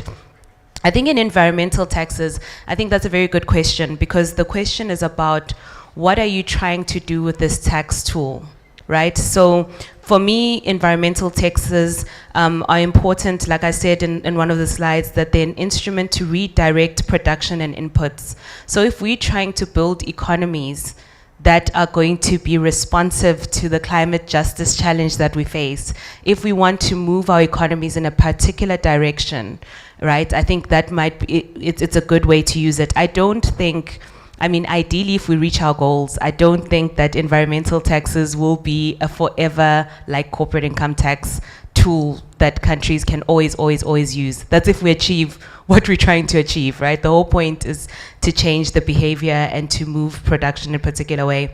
So I agree with Dumsani. I think there's more studies that need to be done around how effective they actually are. And whether companies, like it's like buying your when you travel, you can buy your miles back, right? So how many companies are willing to just pay the penalties? Are the penalties as big as paying the tax? So I think the net effects also still need to be considered in that front. And then in terms of the informal sector, yes, I think those are important. So I think there's a complexity in informal taxation because I think of upper income informal earners as evading and avoiding tax. So do those people fall into IFFs? Or should we create an informal tax? So is it possible to think about this group of people that we might want to tax as potentially already falling into our existing system, and then we just improve capacity in that way? So we say we've got rules to go after people who are evading and avoiding, so we're just going to go after these businesses.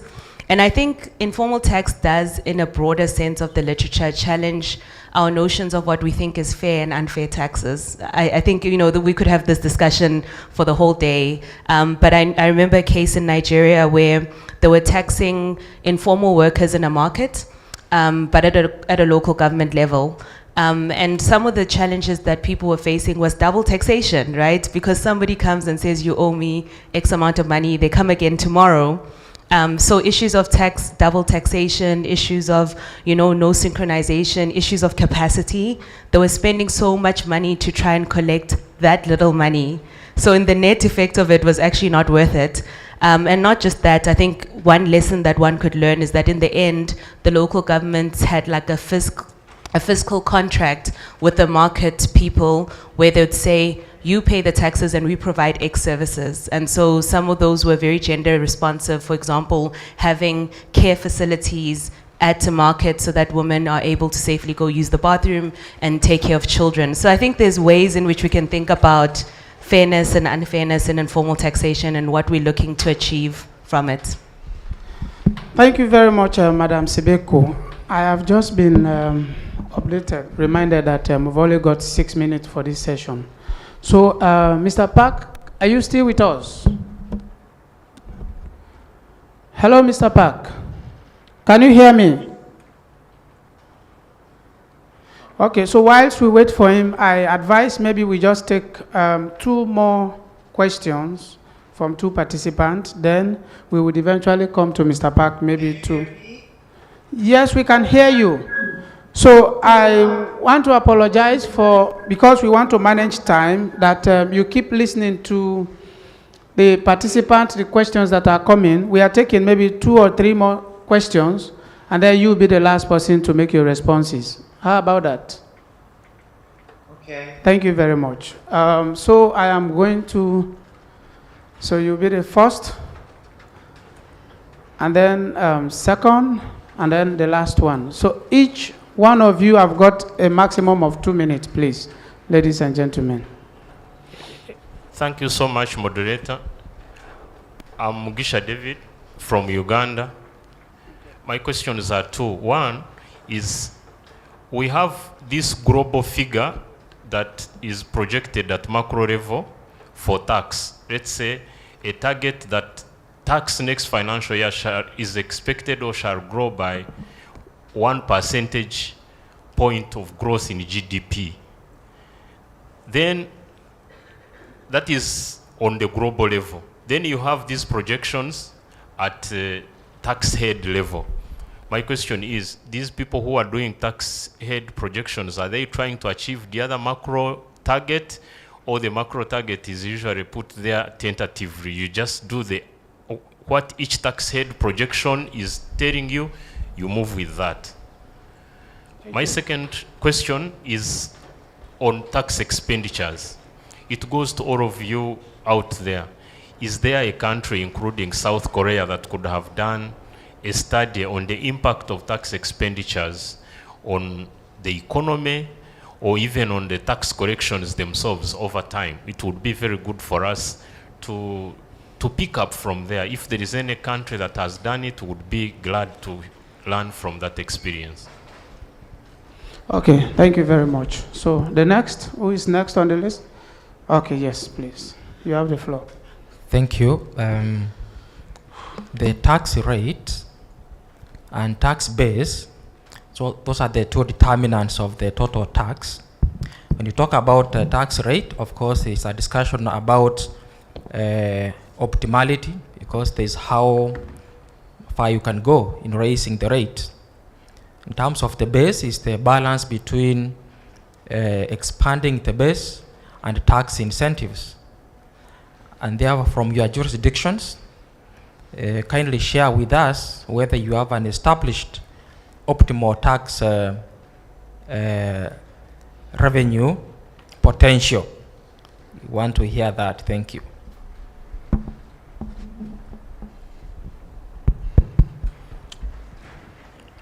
Thank you, Mr. Moderator. Last but not the least, Mr. Park spoke well about the challenges and the tasks ahead. My question to him, I haven't listened to his presentation. What in his mind will be the ideal model for revenue forecasting? Maybe it might not cut across Africa, but what would be the ideal model for forecasting? Because you see, for you to forecast, you must have a model so that your forecast can be accurate. Because when it is not accurate, either there will be a shortfall or you will unnecessarily overstate revenue and will have implications for expenditure.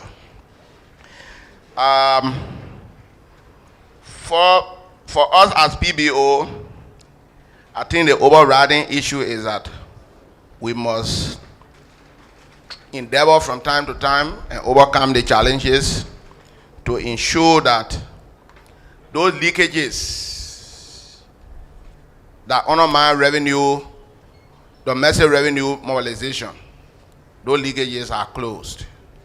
Because like we said from the inception, if we improve revenue mobilization, we have adequate resources to undertake development.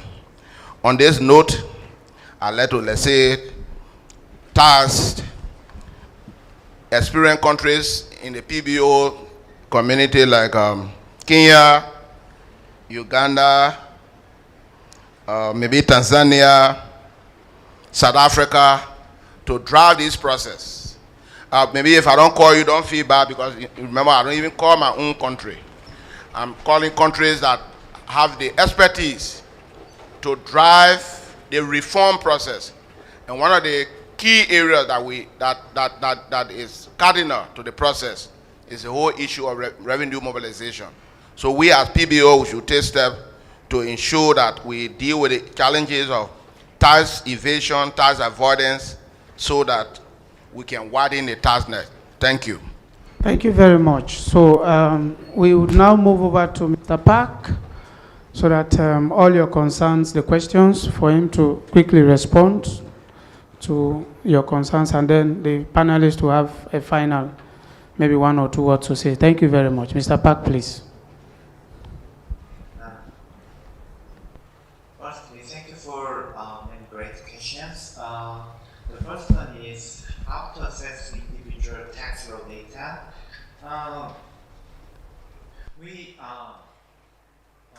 The one thing that I emphasize is we use obligate timesheet data usually to forecast the individual income tax, and we use individual tax data complementary, and that's why we to get individual tax data. That's why I emphasize to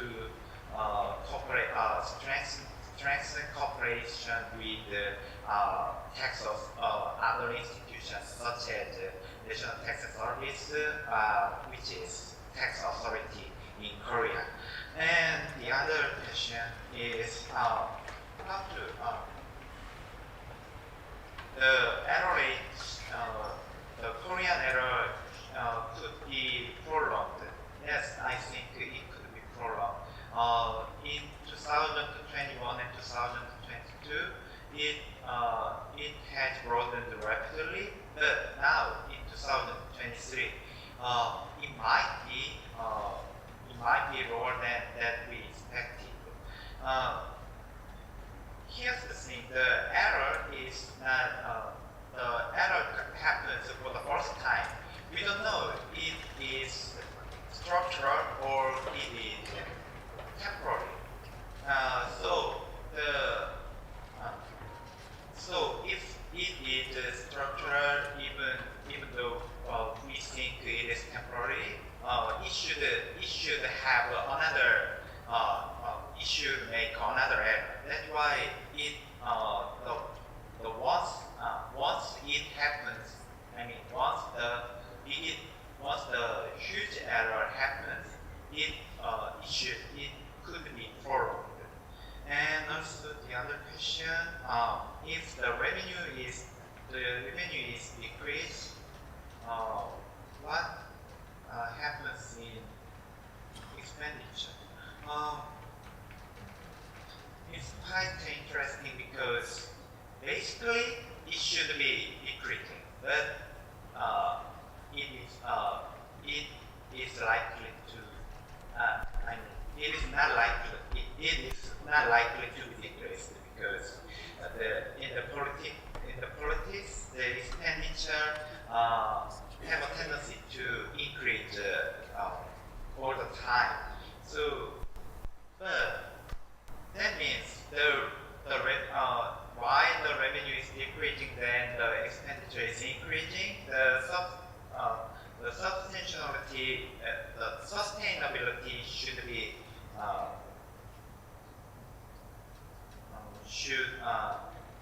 is decreased. That's the problem. So that's why we have many countries have a fiscal rule to manage the fiscal sustainability. I think there is other questions, but it's time to stop. So thank you.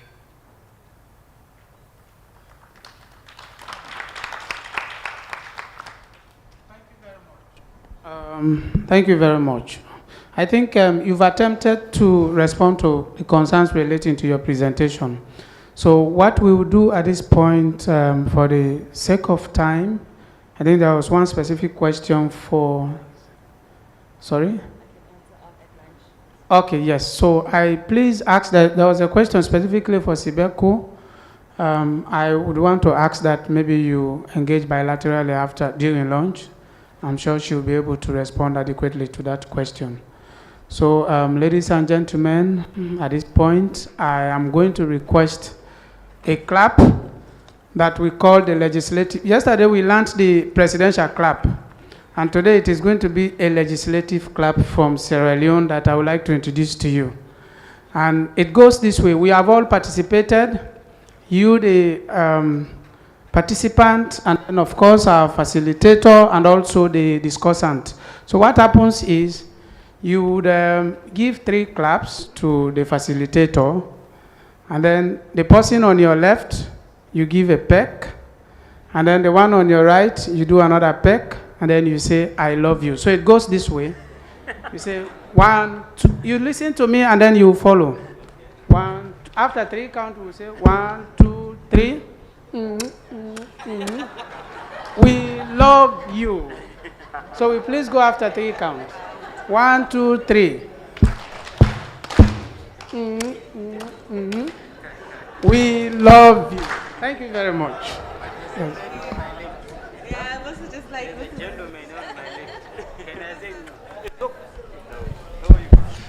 Thank you very much. I also join hands in appreciating all our presenters and the panelists. Thank you very much. Now, ladies and gentlemen, we are breaking for lunch. I hope everybody has received a lunch voucher Because once again, if you don't have it, accessibility to the dining will be difficult. So ensure you pick one before you leave here. Then 2, we are meeting at exactly 2. Already there's a presentation, a virtual presenter who is not within the continent. It's all the way from Brazil. So that tells you we need to keep time. So let's all purpose to be here by exactly 2. Thank you very much. You are dismissed.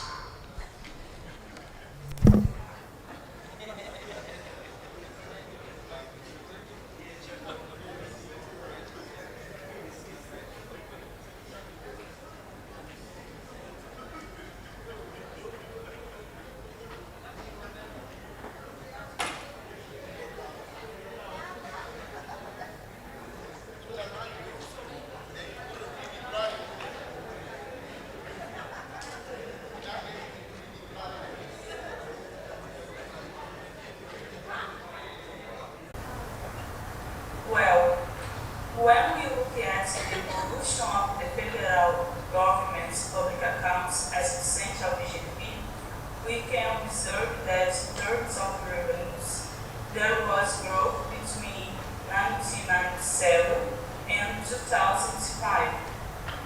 This revenue remained relatively stable until 2013, when they began to decrease. The period from 2014-2016 corresponds to the economic and fiscal recession that the country had.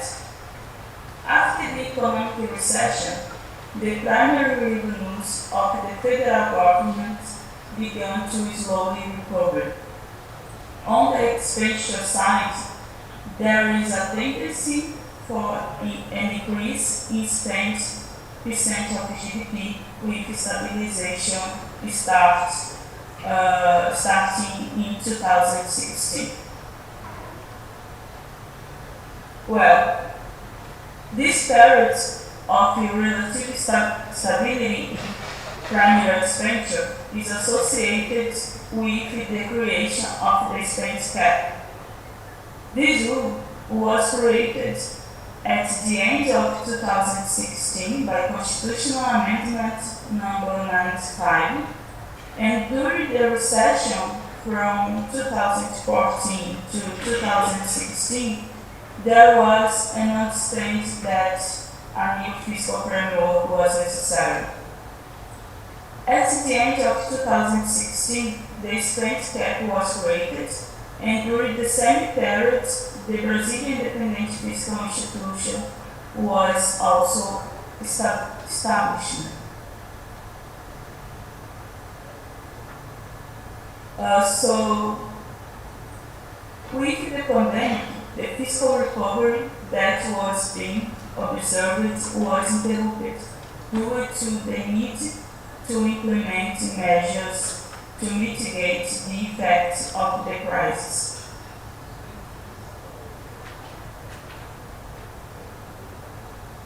At this point, the National Congress responded quickly by issuing the Declaration of the State of Public Calamity and also approving Constitutional Amendment number 106, which became known as the war budget.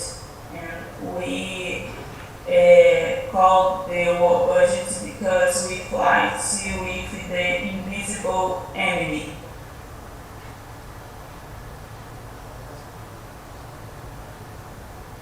So, according to this IMF study, Brazil's fiscal response to the pandemic was among the highest compared to the selected countries in the study.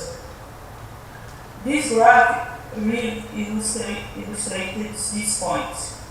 The year 2020 was atypical and required extraordinary expenses. However, the following years were marked by successive changes to the spend cap, aiming to authorize expenditure or expand fiscal space for increased spend for the following years. All these changes contributed to the loss of credibility in the fiscal rule.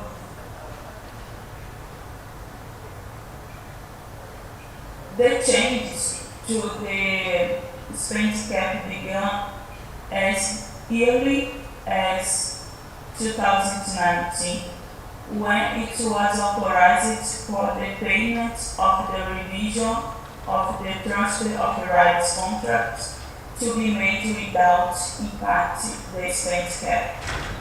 However, the main change started to occur from 2021 onwards.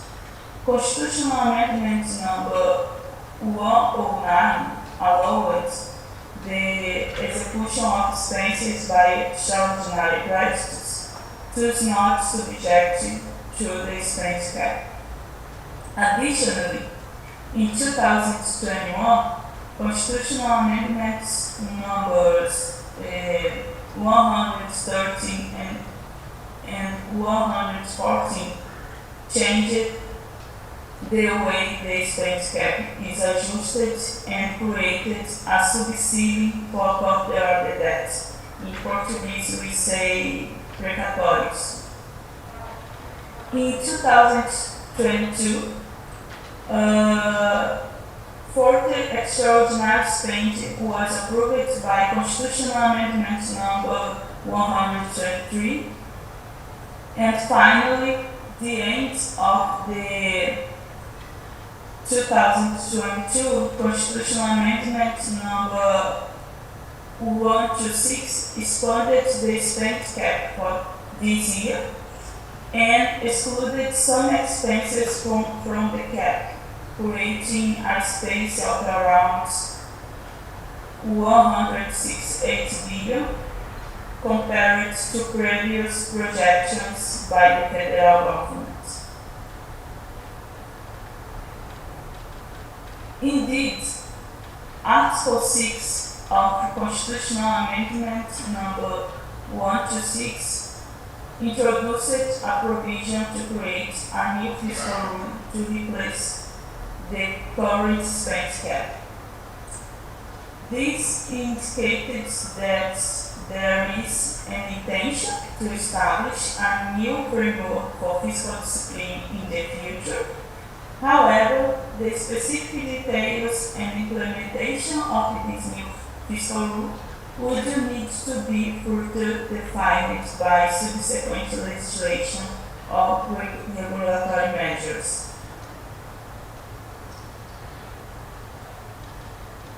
The new fiscal framework proposed by the executive branch combines several changes to the primary results target with the establishment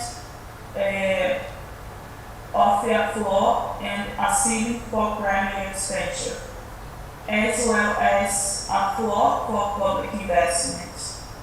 In summary, the primary results target now has a tolerance range, and the real growth of primary expenditure is linked to the real growth of primary revenues. It is worth mentioning that expenditure will have a minimum growth rate of 0.6% and a maximum growth rate of 2.5%. These measures are intended to provide more flexibility while still ensuring a level of fiscal discipline and control of expense.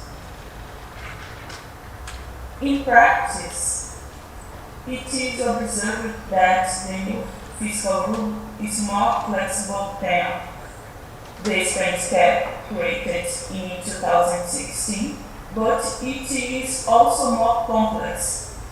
This slide illustrated some possible outcomes to reach the government spending limit in the following year. This is some possible, not all possible in this rule. It's too complex. So IFI, Brazilian IFI, we recently published a technical note aimed at explain the key points of the new fiscal framework, along with conducive simulations to assess the sustainability of the fiscal rule in the medium term. As shown in the previous slide, the rule is based on primary result targets, which must be compatible with the sustainable trajectory of public debt. The tolerance intervals are always plus or minus 0.25% points of GDP. If the primary result falls within the tolerance interval, the spend cap for the following year will be equivalent to 70% of the real growth of primary revenues. If the primary result exceeds the tolerance interval, there is a bonus for investments. On the other hand, if the primary result falls below the tolerance interval, the spend cap for the following year will be equivalent to 5% of the real growth of primary revenues, and certain triggers will be activated. In the specific simulation mentioned, the project targets from the budget guideline for the upcoming year 2024 to 2026 were used. For 2027 onwards, the value of required primary results to stabilize the debt at 78% of GDP was utilized. So, this graph depicts the historical series of real growth in primary revenue. Based on this graph, we have formulated some assumptions regarding future real revenue growth. By considering different scenarios for the real growth of revenue and setting the target for the primary result, it is possible to calculate the expenditure limits for the following year and create a trajectory for the primary result, assuming that spend will be equivalent to the expenditure limits. It is important to note that this calculation represents the same application of the fiscal rule without delving into the specifics of expenditure composition. Additionally, the calculation incorporates the bonus for investments when applicable. Hence, we have outlined 6 different scenarios for the real growth of primary revenue. Scenario 4 corresponds to the long-term elasticity that we found in a study conducted by IFI with the name the elasticity of tax revenue to GDP.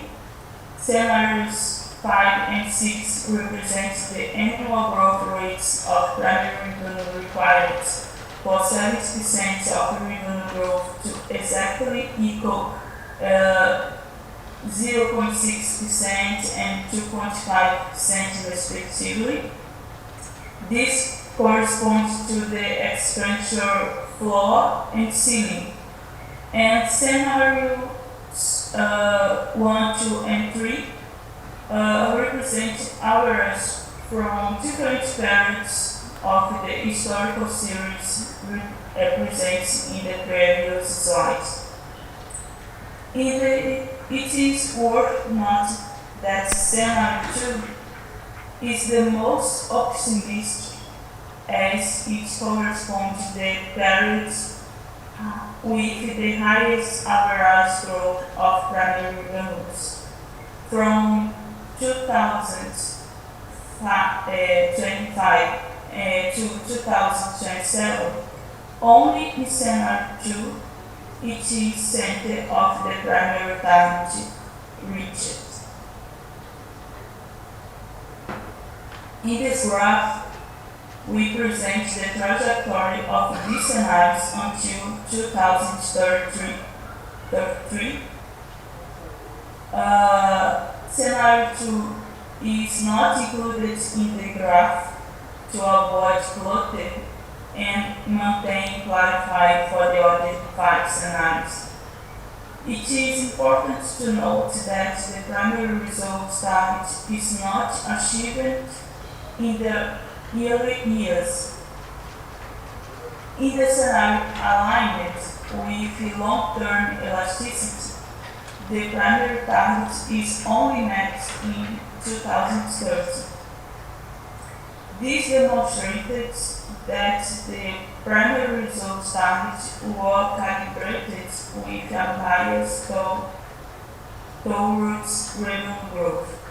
Recent indications suggest that the reform to income taxation will be able to achieve these results and contribute to meeting the primary targets.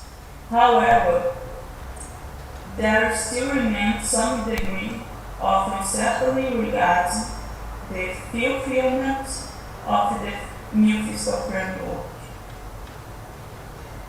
So, in terms of trajectory of that, I would like to present the IFI's baseline scenario for the upcoming years, taking into account an element of uncertainty.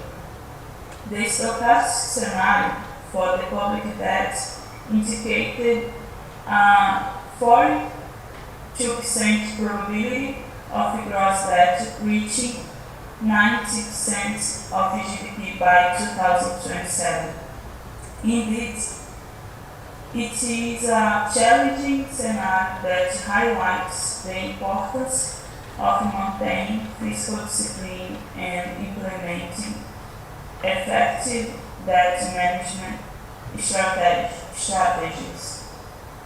It also underscores the need for continuous monitoring and proactive measures to ensure the sustainability of public debt in the face of uncertainty and potential risks.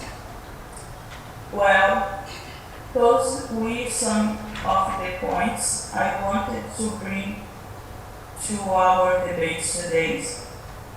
I am available, and thank you again for the invitation.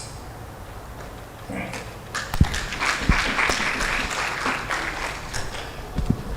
Thank you, Ms. Velma, for that presentation. And actually, I should have mentioned that after Ms. Velma's presentation, we'll have a presentation from our brother in Zambia. He's also online. Kateshi, I'm not sure if he's logged in. So he's one of the discussants, but he's online and he has a presentation to share, after which we'll invite the other discussants. That's Ms. Janet, PBO Uganda, and Mr. Robert, PBO Kenya. So, Mr. Kateshi, if you're online. Thank you.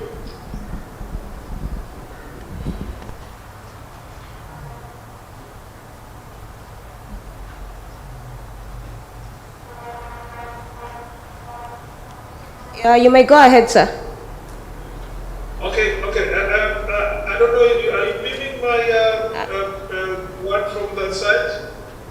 Okay, just a moment. Okay.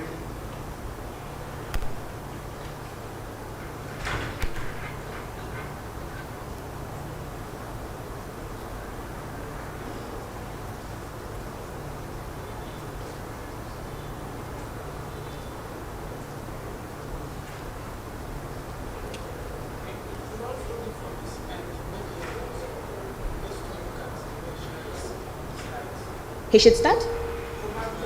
Okay, IT, maybe. Yeah, they're already there.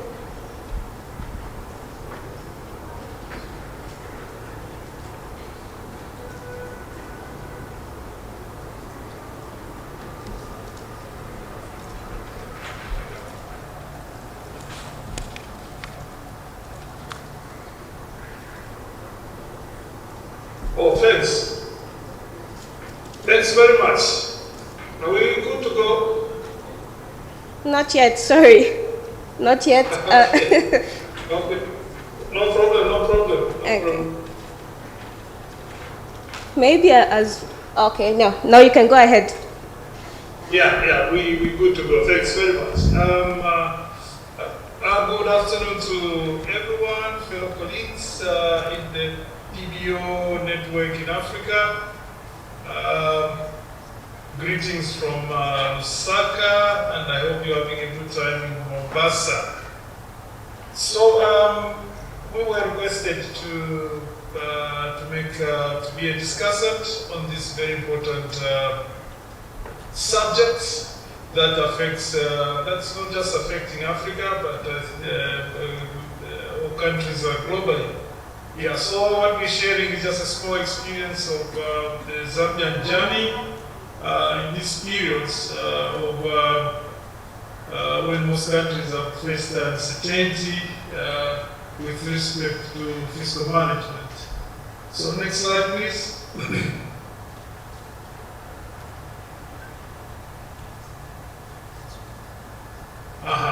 So we've essentially in this period, beginning around the 2008 when we had the financial crisis up to this time, there's been a disruption basically in almost every other year, and these disruptions are emanating from a number of issues. Climate-induced matters, countries are having droughts. Even when we have rain, we have excess rain, they are causing floods, affecting productivity. We have issues of disease, like we had the COVID-19 pandemic. And now we also have issues to do with geopolitics, conflicts that affects a number of our countries. Currently, the most topical is the Russia-Ukraine war and its effects. But even in the region here, we've had some disruptions in some neighboring countries. So these things are all affecting in the way we manage our so they've got an effect on our public finances, and this calls for strong public finance management systems to be in place, including the processes of approving supplementaries and also excess expenditures. Because these, if they're not rooted, if the public finance management system are weak, they can lead to fiscal sustainability issues and also eventually land us in debt problems like we've undergone ourselves. So I think what is important from our family as PBOs is to ensure that we pay particular attention to fiscal risks that are identified and how they are to be managed, as this course is part of all the area of uncertainty. Next slide, please. Yeah, so in our case, we have a development plan, and in this plan, there is an ambition, an aim to achieve fiscal sustainability in the term between 2022 to 2026. And this will involve a combination of measures which I will talk to as I go along. And these are mainly, we include key interventions related to domestic resource mobilization, something that has been discussed earlier on in the earlier topics. And then we have also got the issues of expenditure rationalization, quite a critical issue here because of the challenges that our countries face in so many areas. Talking about infrastructure deficit, we really need good infrastructure on the continent. But also, there are also political expectations. Elections always come with new promises, so this tends to impact greatly on expenditures. So expenditure rationalization becomes critical. And then, of course, we have issues of debt. And in our case, we talk about the experience that we've gone through after having been officially declared as being under distress. So we underwent a debt restructuring program. So in terms of domestic resource mobilizations, the ambition is to ensure that we enhance compliance in terms of tax administration and also streamlining the structure of tax incentives. I'm glad that this has also been something that has come out quite prominently today in the area topics, the issue of tax incentives, whether we are really paying much more attention to them, ensuring that we follow them up and ensure that we get the benefits, the direct outcomes that we intended to get. These are now becoming quite prominent. And like I mentioned, expenditure rationalization involve significant reforms on subsidies. A number of our countries have this running, particularly in the energy and agriculture sectors, as well as, like I said, rationalizing expenditure of capital projects with a special emphasis on public-private partnerships due to this fiscal constraints. So these are some of the issues that will be pursued under this era that we are in, where each year comes with its own challenge. Next slide, please.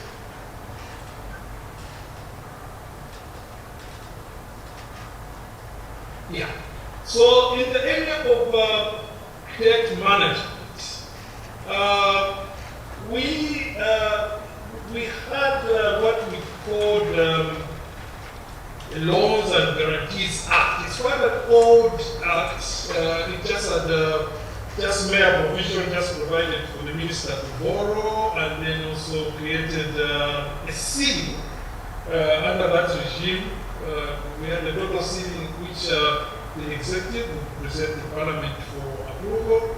And then we also had provision for a sinking fund, which I think most of our legislation, of PFM legislations on debt management in our continent have this provision of sinking fund. And I'll talk to it a bit more as I go. So this, then in 2022, we had a new law, the Public Debt Management Act.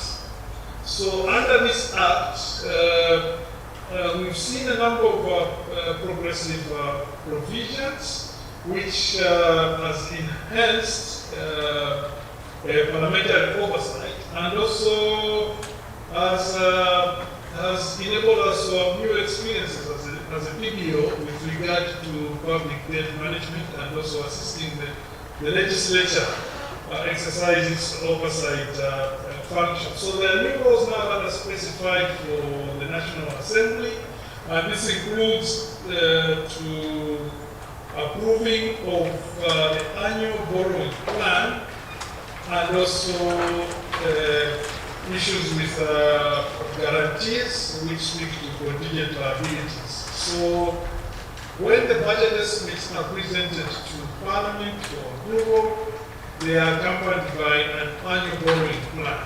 So I'll add a bit more detail to this, that the annual borrowing plan basically is a compendium of all the loans that the government intends to borrow in the next fiscal year. So they are presented as a list to the legislature, and then the legislature approves not them as individually, but approves them as a package, so to say. So there lies in a bit of issues that have been raised in that we need to do a bit of more work in terms of looking at the risks that go with each law. Unfortunately, the plan is approved in its totality, so there's nothing like approving individual laws therein. But with respect to guarantees, those can be presented individually, and so far we've had one that was presented, but it was withdrawn after some time. The circumstances are not very clear, but we had done a look at it and analyzed it, but it was withdrawn before it could be presented to the House. So then we have also, initially we did have,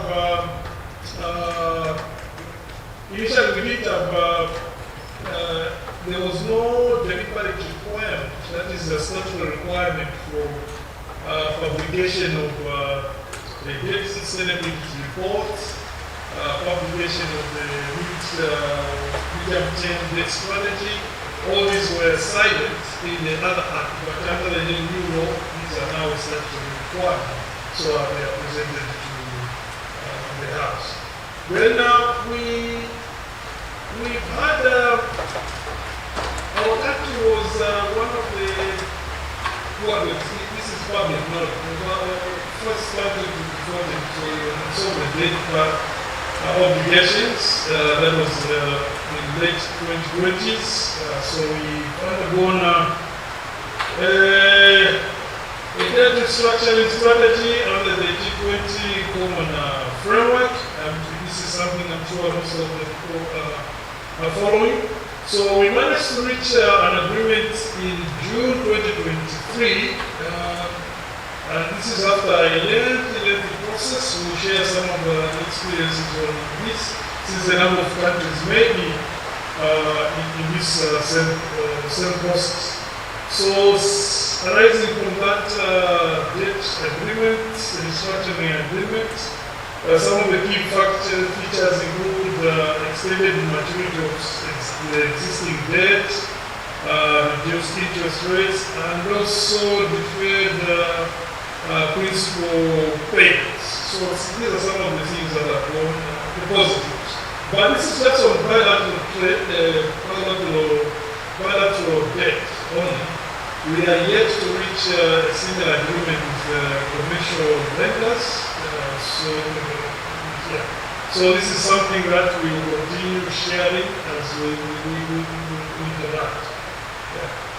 So, of course, like I mentioned, this comes with certain benefits like debt savings, extra funds for cooperative partners, and also puts us in a way to attaining debt sustainability in the medium term. So this is something that we do.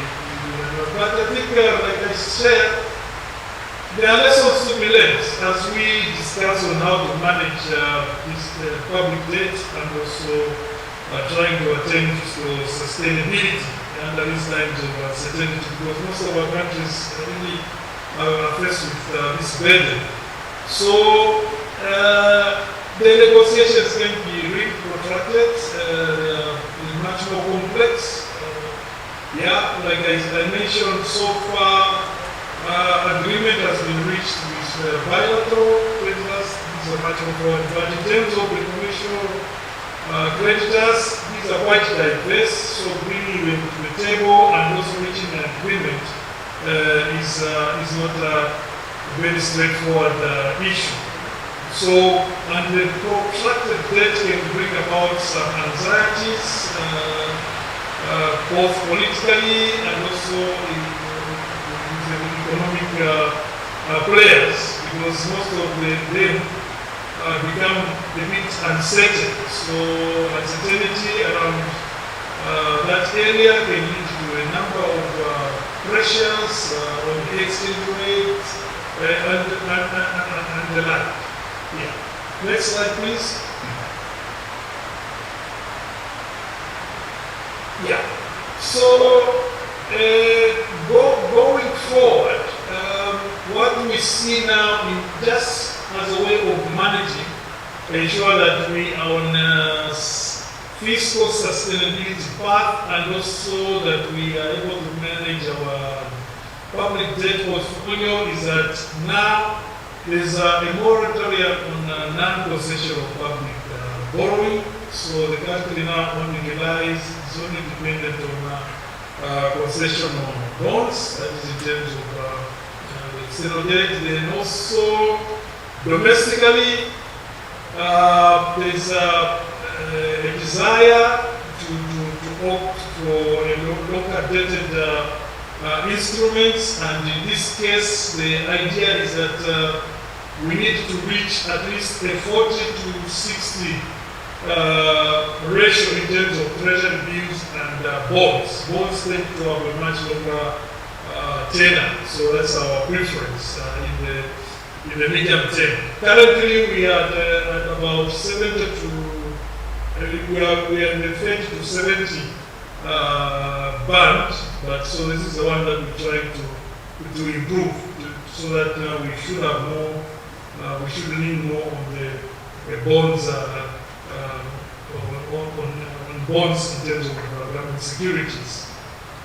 But also, this is another issue of commitment control. I think this is something that affects a number of our countries, is weak commitment control systems, which has led to countries like ours having accumulated huge arrears.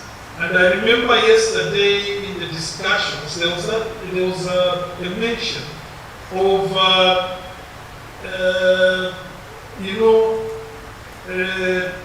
using deficits as a financing mechanism. So here we see it in play when we build arrears. Because what it means is that government consumes services, goods and services, but does not pay for them immediately. So that means that the private sector now is financing the deficit of the state. So this commitment control system becomes quite critical. So going forward, what we are now monitoring is how what is called the arrears dismantling strategy is playing out, to ensure that going forward in the medium term, we should see a reduction in the accumulation of domestic arrears. Yeah. Next slide, please.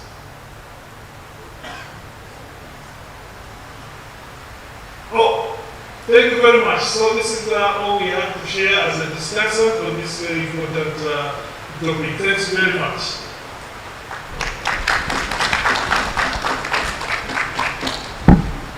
Thank you, Mr. Kateshi, for that presentation. And before I actually invite the discussants, I think just to pick a few points from the two presentations we've had, the question we should have in mind maybe should be, what measures do us as countries, as individual African countries, have in place to achieve fiscal sustainability? Our colleague from Zambia has married these two issues, fiscal sustainability and debt management. And he has highlighted a few points, like their 8th National Development Plan on fiscal sustainability. He has also talked about the legal framework they have in place, their Public Debt Management Act, which was enacted last year. And they have highlighted how, as Parliament, the executive arm now comes to Parliament with the annual borrowing plan. I know as a country back in Malawi, we've had that, okay, the annual borrowing plan was published for this year for the first time, I believe, but not necessarily coming to Parliament for Parliament to approve this plan. So all those gaps, the other countries, what gaps do you also have in the other countries? And we have the medium-term debt strategy, which has been highlighted by our colleague again from Zambia. And then now moving on to our colleague, Ms. Velma, she has highlighted the new fiscal framework they have in Brazil, which also brings the question, what fiscal frameworks do we have in our countries, if any? Our friends now have the new, of course our friends are coming from a situation where their revenues were outpacing expenditure right up to the point where they had the recession in 2014, which is quite different. Like in our case, our revenues have never outpaced expenditure. So that's a very different situation, but now they have the new fiscal framework.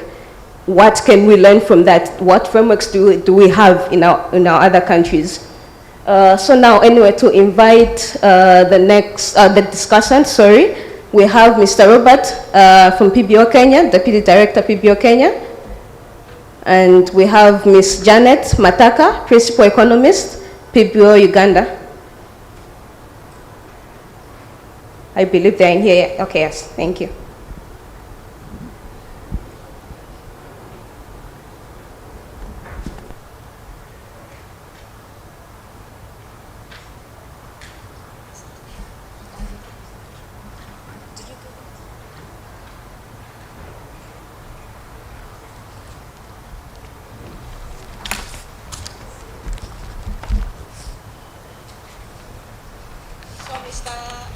Anga has a presentation as well. So maybe before we invite Ms. Janet, we can have the presentation. IT.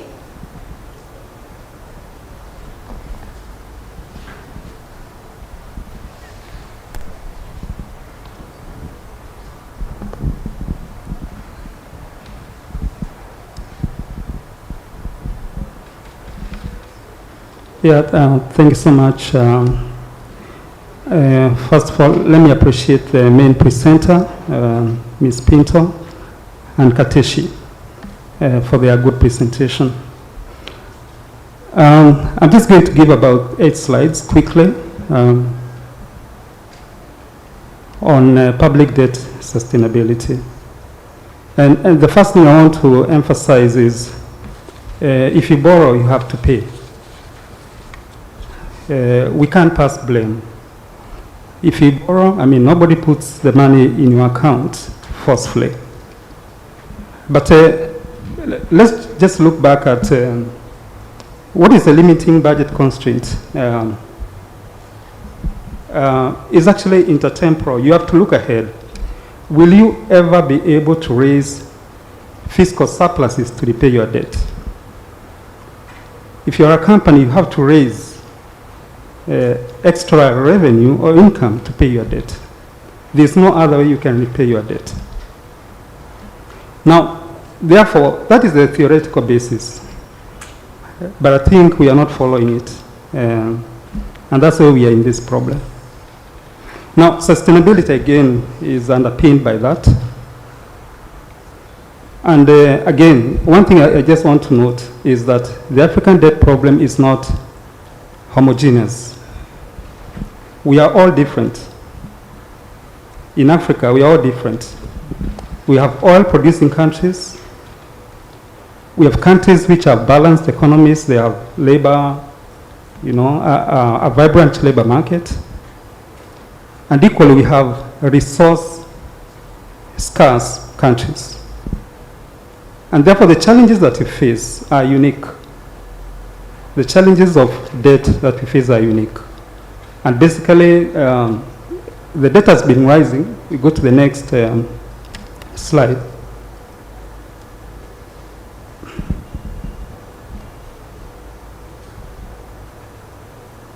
Okay, move on to the next slide.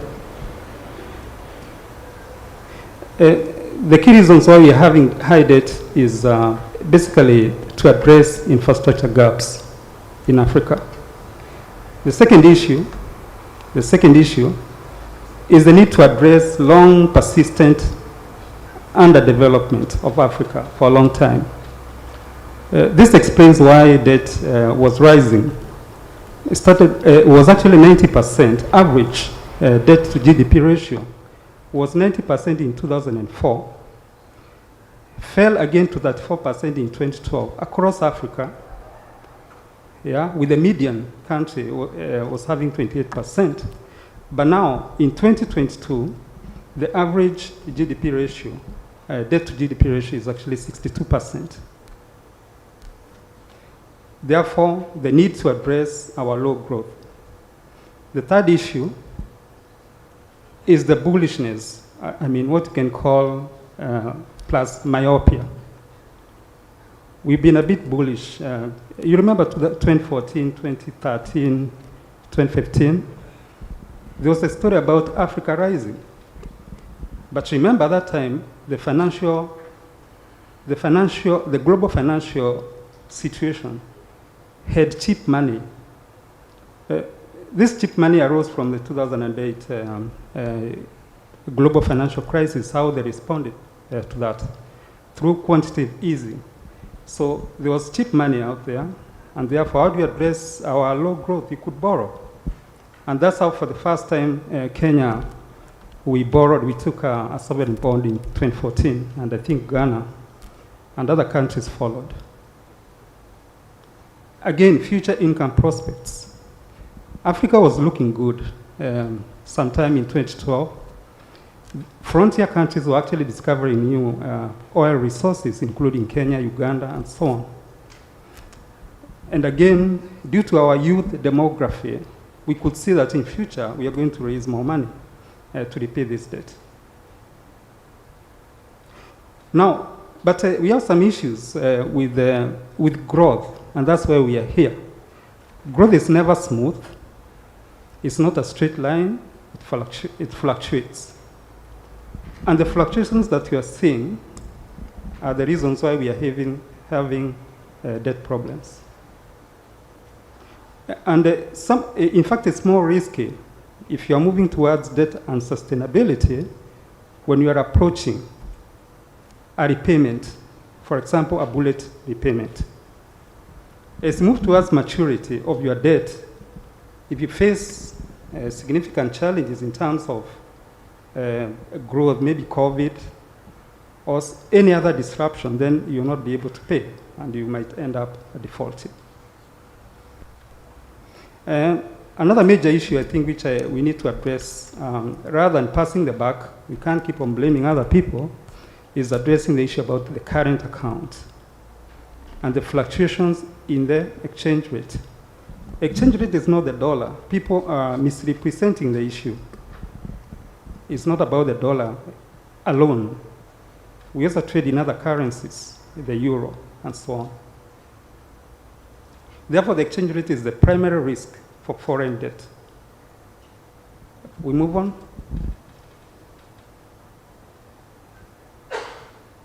Now, domestic debt is also a problem. But who incurs domestic debt is not affected by external ratings, as Dr. Masindo was saying. You can't blame S&P, you can't blame Fitch, you can't blame Moody's for your domestic debt pile. And we have to accept that we are piling this debt and there's no one to blame. So let's address this also. And remember, the structure of that debt again matters. What Kateshi has said. If you incur too much short-term debt, as is happening, then you are going to have a big problem. In Kenya today, the T-bill, 91-day, last week,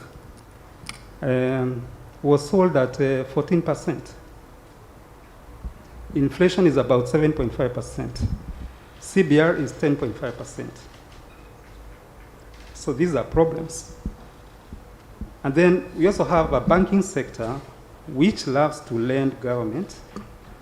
And therefore, we might end up actually with not Kenya, I'm not referring to Kenya per se, but it can be a future problem in terms of banking crisis. If, for some reason, the government is unable to pay this debt.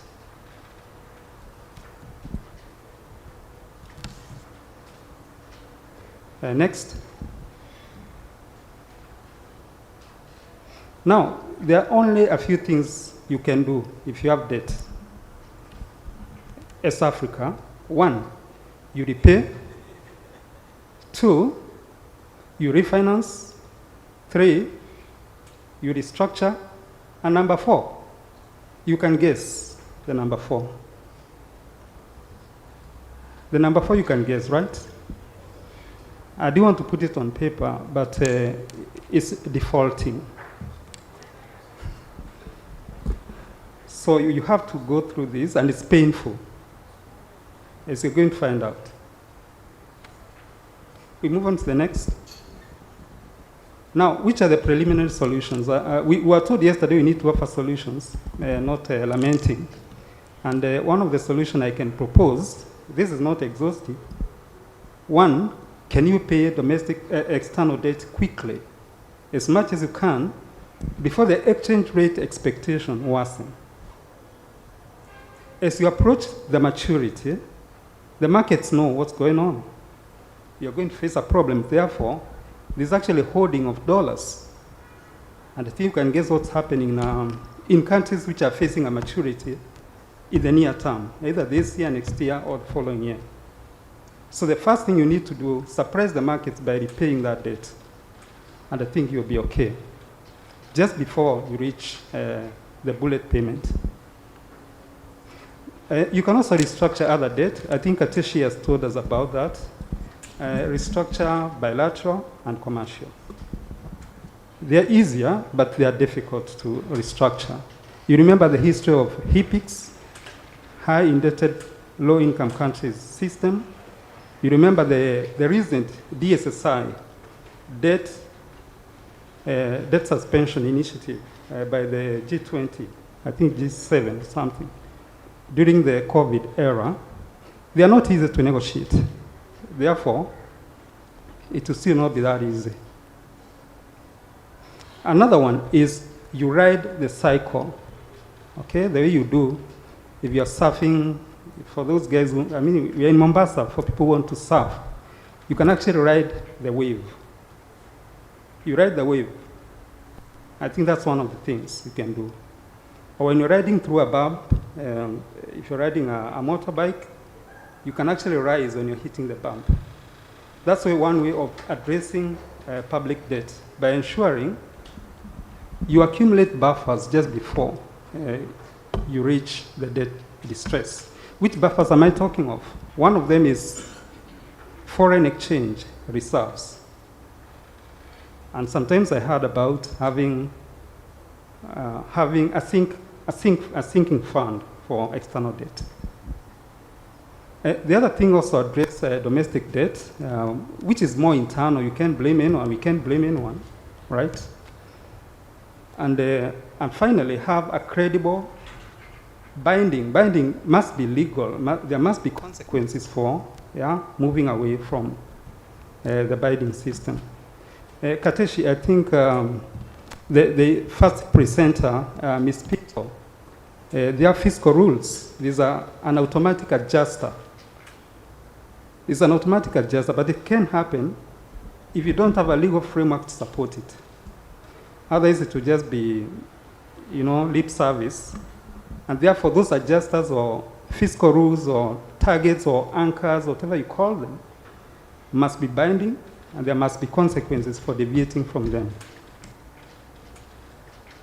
But remember, if you owe debt, if you owe someone debt, the day will come and there'll be some pain, basically. So it will take time, but I think we'll go through some pain and redress our debt going forward. It can be long pain, long term, but let's hope it remains short term. I think that's how I'll end my comments on that. Thank you.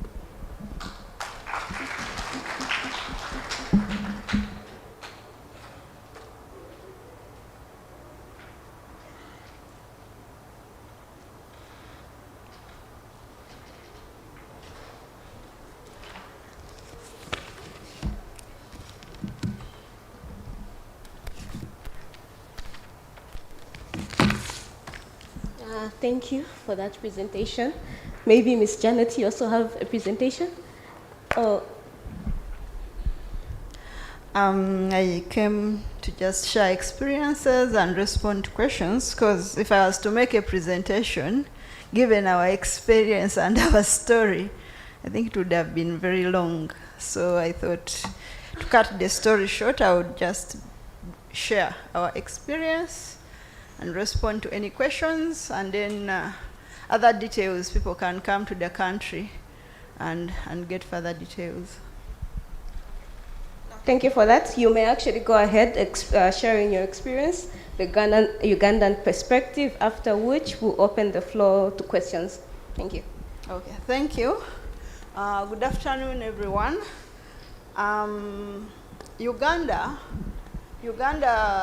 Uganda's story starts way back in the late 80s, where our debt was growing high, and in 1991, the country developed an external debt framework. The country developed an external debt framework in 1991 that was basically focusing on reducing debt and debt relief. And so around 2006, we also benefited from the HIPIC relief, and in 2013, by 2013, our debt numbers had started going back to the pre-HIPIC levels. And so at that time, there was concern to manage our debt. And so government came up with a public debt management framework, this time also focusing on the domestic debt as well. And we introduced measurable objectives and thresholds in there, and that went on up to 2018 there. And in 2018, government developed another debt framework, but the 2018 framework was an improvement. But just before I come to 2018, concerns about fiscal sustainability started coming up. And in 2015, we had an enactment of the Public Finance Act, which required that our annual budget is consistent with the Charter of Fiscal Responsibilities. These were a set of fiscal rules that were supposed to be approved by Parliament, and as well as the budget was supposed to be consistent with the National Development Plan. And so in 2016, we had our first Charter of Fiscal Responsibility, and it was basically focusing on the public debt, the present values of debt being less than 50%, and deficit, the overall deficit declining to less than 3% by 2020, 2021. And along the way, there was a global shock, the COVID shock. So this came and tested our charter, and consequently, some of the measurable objectives were not realized by the end because of the shock. However, we were able to have debt attain its targets. So in 2021, we had a new charter. This is when COVID has come in, and we had to adjust numbers and come up with annual targets, because we had to face the reality. Our overall balance was way higher than what we were targeting in the expired charter, and so we could not tie ourselves and say we want to achieve this. We're in a shock.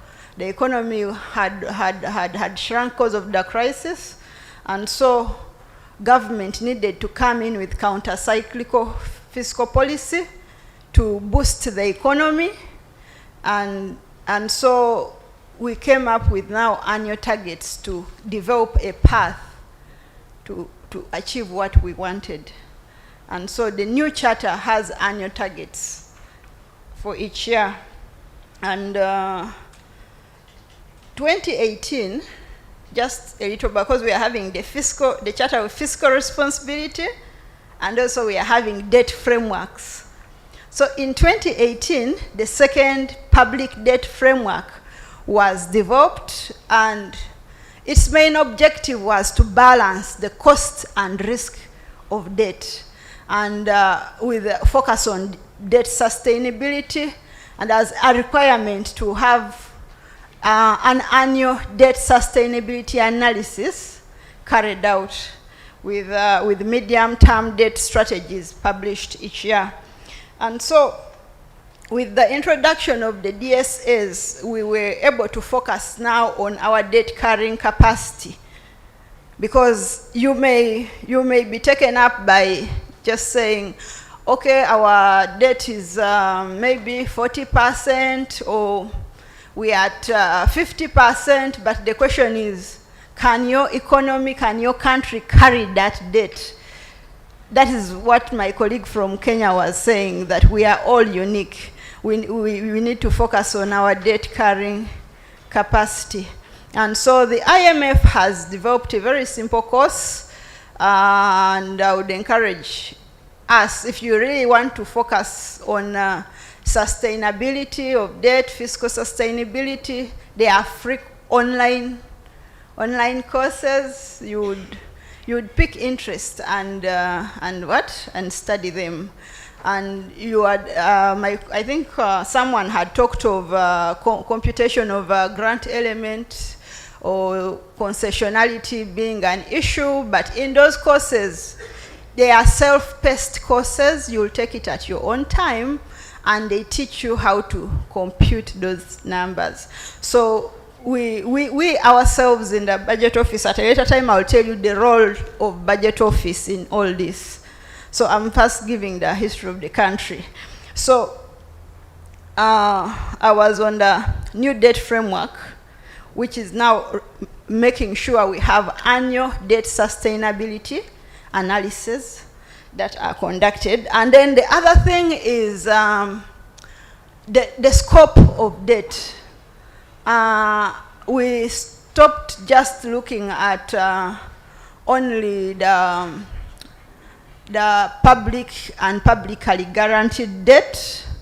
We started also picking interest in the domestic areas, because by definition, a domestic area is an unpaid debt. I mean unpaid bill. So in essence, government did not go and borrow from these contractors. Government actually planned to pay them that year, but for one reason or the other, by the end of the year, the government was not able to pay. So we picked interest in this, because now these come up as some of our financial liabilities. And for us, it's a concern, because the numbers have grown. They kept growing. It's over $1.5 billion at the moment. So it's a concern for us. So in the new debt framework of 2018, we started focusing on the areas as part of the debt framework. Previously, there was a commitment control system introduced earlier, but in the 2013 framework, the focus was on public debt. 2018 now, we combine them in one document. We say we need to look at all these animals together. And then we also had to pick interest in the contingent liabilities, the loan guarantees.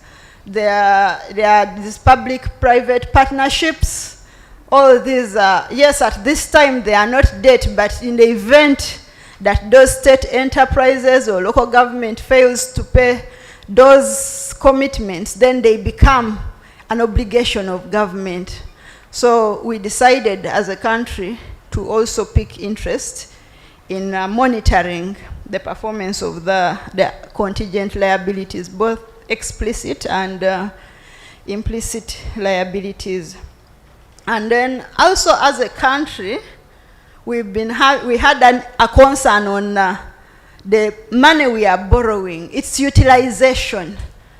How are these funds utilized? Then we had instances where you borrowed for a project and money was there, but you are not ready to implement because you've not met some of the disbursement conditions. So the country started having a reform. We called it the Public Investment Management strategy. They started some PIMS reforms, and then we saw the Ministry of Finance introduce a project appraisal unit that's supposed to have our own appraisal, because most of the projects we've been borrowing for, we relied on feasibility studies or appraisals done by the lender. And you know, a lender, you know, in economics, one of our principles is decisions are made at the margin.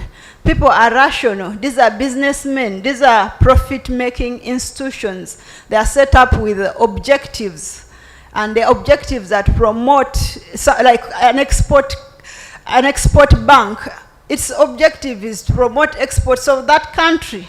So you should not be surprised that the country is giving you a loan and it is saying you must get the contractors from our country. It's only logical to them because that's why they were established. And so just a small one there. If us as Africa, we want to have African companies take up these jobs, we have to consider pushing the Agenda 2063 plans of having our own investment bank, where we can now say we will borrow from our bank, have our companies, but otherwise these other banks have been established with that objective. So by the time you approach them, you either accept or you leave. So those are some of the challenges. But just back to our PIMS, we now came up with a system of assessing which projects should be funded, because we're having so many projects. Must you have all these projects implemented at the same time? So as part of managing our debt and the fiscal sustainability, now projects were required to be assessed in terms of the returns to government, in terms of the economic returns. So by 2022, as we speak, we are working, the old framework has expired and we are revising our new framework. So that is where we are as a country. Now, when I come to budget office, what are we doing as budget office? So first and foremost, Parliamentary Budget Office was established with the core mandate of providing Parliament and its committees with objective, independent, and timely information for budget and economic decisions. So in terms of the loans, whenever, before I go to the loan, our Parliament, by law, is supposed to receive all the terms and conditions of any loan before it. So Article 159 of our Constitution requires that government will not borrow without approval of Parliament. So Parliament must approve all loans. However, in the Public Finance Management Act, an exemption was provided for borrowing for monetary policy purposes and for loans that are through issuance of securities, the treasury bonds and bills. An exemption was provided for their terms not to be laid before Parliament, and the reason was just because they are determined in the market. So it would basically be, I think, either a lie or what to say these are the terms we shall use for borrowing because they are determined in the market. So it's just the monetary policy loans and the loans through issuance of securities whose terms are not laid before Parliament. But all other borrowing is supposed to come to Parliament for approval. So us as Budget Office, we had to develop some tools. We had to develop some tools to scrutinize these loans. So we have some framework, that we came up with. We have there are some guidelines we look at that Parliament adopted for approving all these loans. So among others, we look at how, like for each proposed loan, you're looking at its the performance of loans in that sector, because you may be adding loans to a sector that is not performing. We are looking at we look at the reports of Auditor General. You may be borrowing, and yet there is a red flag. You want to go for phase 2. You have a phase 1 of a project, and the minister is telling you, I want to go into phase 2 of this project, but the Auditor General has raised the flag somewhere that either money is being misused or there is some governance issues in here. So we look at how the projects basically are performing under that particular docket and advise Parliament. We also look at overall disbursement, because all these loans we acquire have conditions, and most of them, there are very few lenders who don't charge commitment fees. So most of them attract commitment fees. So even while you have not yet started disbursing an amount, you have to pay the lender the commitment fees. So we want to see how these sectors are performing in terms of utilization. We want to see if the proposed project is in line with the government priorities, the plan, the sector plans. We want to see in the cost of the project. We open the project up and see how is it costed. We go into the economic return of this project. We go into the impact on the budget. We go into the effect of this loan on debt sustainability. For each loan we do that, and we give the facts to Parliament. So when we give these facts to the parliamentarians, then they take a decision. And when we open the utilization of the loans, sometimes the members of Parliament have said, no, we cannot borrow for such and such a purpose. We are refusing this one. So, and then in the loans we also give concessionality. Concessionality is basically you're assessing how cheap this borrowing is. So we have the debt framework sets thresholds. We have the threshold, so we check consistency of this borrowing with even our debt framework. And actually, as Budget Office, when the Ministry of Finance is developing the framework, we are invited, and we go in and share our thoughts with them. And so when we look at concessionality, sometimes you're looking at, you want to borrow, say, for maybe budget support, but most times it's on commercial rates. So do you really want to borrow for what you don't know? Because the budget support, you're just pouring money into the pot, and you're not tagging it to something specific. So we are having a discussion around, should we really go for budget support on commercial terms? Should we explore maybe having infrastructure bonds?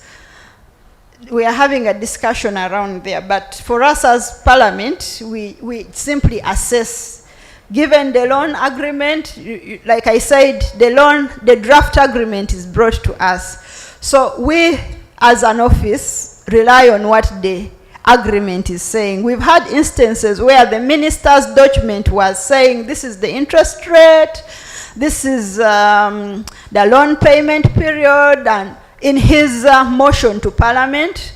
But then when we asked for the draft agreement had probably a different loan amount or something different. So as an office, we rely on the draft financing agreements to give our advice on any borrowing. So PBOs should really pick interest in these draft agreements, because that's where you're going to find all the conditions, you're going to find all the terms in there. So what we do is we pick out and just include them in our brief to the members of parliament that we are getting this loan, but this loan requires us to give up sovereign immunity. And so basically, that is what we do as an office. But in summary, we have to build capacity as budget officers in this area. We have, you cannot expect the executive to give you all these details, because probably if you got all these details, you will not approve the budget, you will not approve the loan.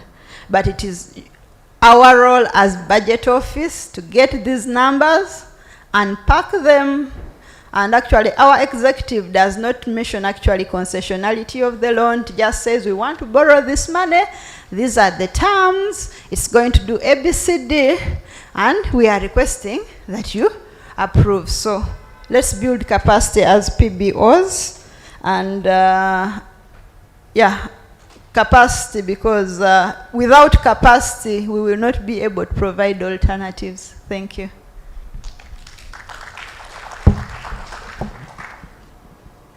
Thank you for that submission. Actually, I think what you've highlighted, especially on the loan authorization bills, for us as a country, Malawi, we are struggling on that. Like I think I mentioned earlier, for the first time, the loan authorization bills are being referred to the budget committee for the PBO to analyze. And actually, like these loan authorization bills, clause 2 gives the Minister of Finance discretion to agree on the terms without actually coming to Parliament with the set terms for approval.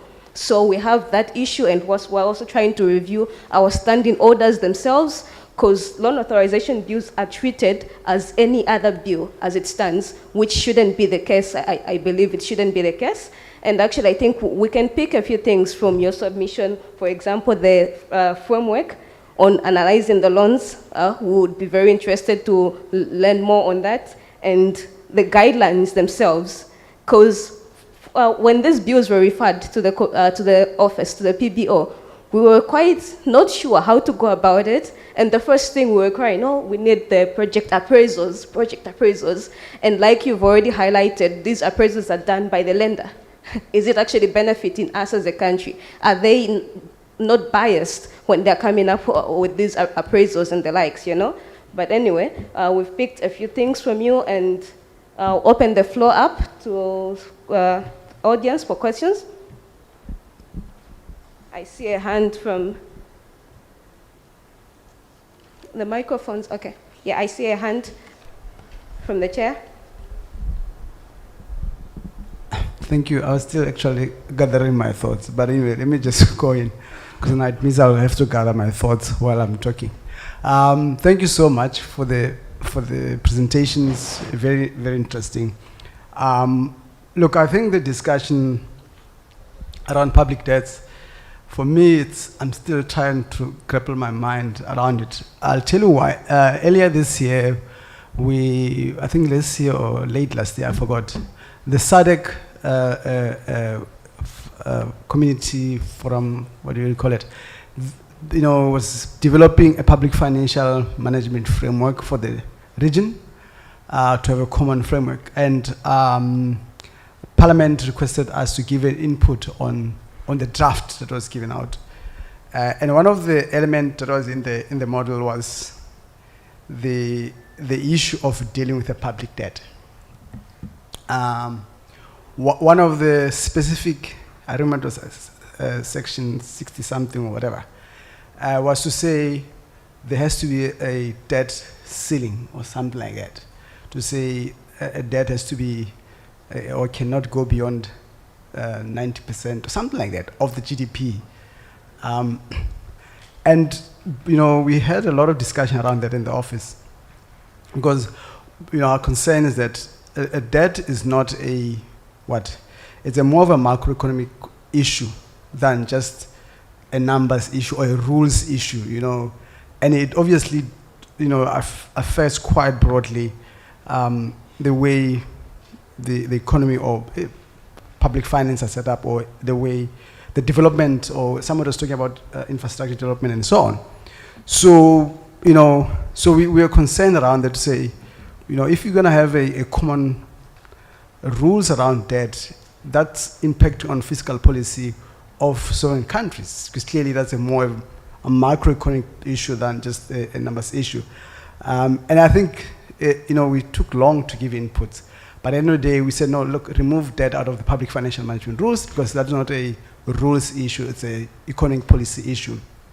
Now, I think because our concern was that the model will be impractical to implement, because clearly some of these debt addressing mechanisms in large are impractical or are unrealistic. Hence, you see so much pressure to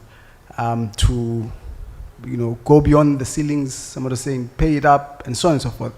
We need to be realistic around that to say how much debt you can carry, as you say. But I think for me, what I wanted to answer the question, which is obviously a provocative question, is that are we seeing debt as is our governments, looking at debt like we look at debt of household debt or a business debt? And as a result, it creates a problem, because clearly household debts, it's different from the government debt insofar as you can never write it off, you can never pay it off. But maybe what we need to do is to think about, because it's an outcome, that's another argument. Debt is probably a result of a economic growth issue, where if your economy is not growing, your debt will grow, because it's as Siraj mentioned, being a fraction, if a numerator, denominator, being that. So if you have a bigger GDP, it means your debt will reduce. But I think more importantly, do you think that growing our economies will help us deal with debt sustainably?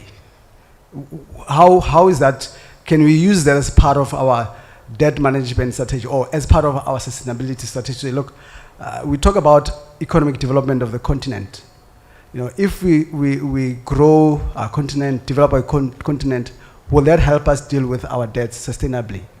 Because in this way, it means we have sustainable economic activities, which means our public finance will grow, because somebody talk about taxes, because as economy grow, you are able to generate more taxes, and as a result, you rely less on borrowings, but more on your revenue. So I'm asking for all the presenters, do you think growing our economies or developing our economies as a continent, as countries, can be one of the mechanisms that help us to deal with our debts realistically? Because I feel many of the debt mechanisms, in South African context, obviously when we're here, we're sharing our country context, obviously, but I'm trying to be more generic here. Because if I can share South African context, we're probably going to stay longer, because I disagree some of the approach that they're taking to debt, because we have not even able to do the justice to the debt in South Africa, largely because the approach has not worked. It's what, in my view, is unrealistic. Rather than just focus on growing the economy, would have been probably more realistic. So I'm throwing it to everybody. Can we use growing our economy, developing our economy as a way of dealing with debt sustainably? Thank you. Sorry, I was gathering my thoughts. That's what came. Thank you so much, Chair and colleagues. Thank you.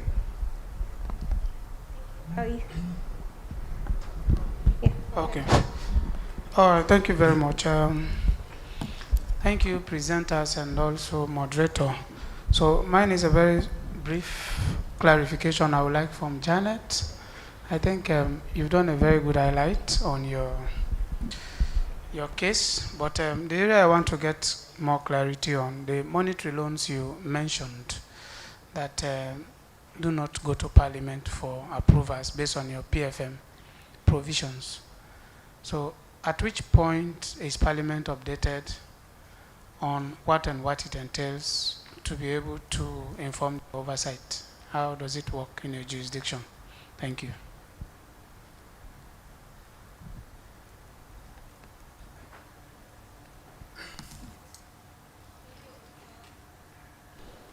Do we have another? Okay.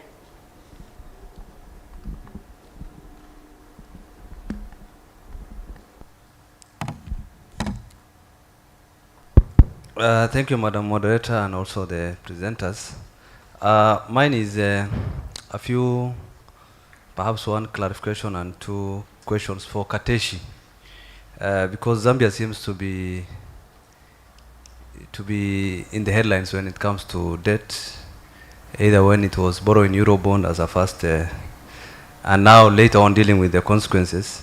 But it's good at least now there's a way out. But what I wanted to understand was, he talked about deferred principals payment, and I was not so sure whether it was related to the actual payments now that they are differing. But could Kateshi tell us now from where he sits, both as an analyst and also as somebody who practices in the country, whether actually that is a preferred way now that you default if your ability cannot sustain that kind of debt levels that you have gotten yourself into and its consequences? Or what will you recommend in light of now the behavior from the market? Because I was looking at a situation where you could give us how the market has reacted. Tied to that was the restructuring also affecting domestic debt? If it was affecting the domestic debts, because I know the foreign one, they have a bit of clout at the negotiating table. What are some of the level of haircut that was involved for them, or what are the consequences, and what was the role of Parliament in all that?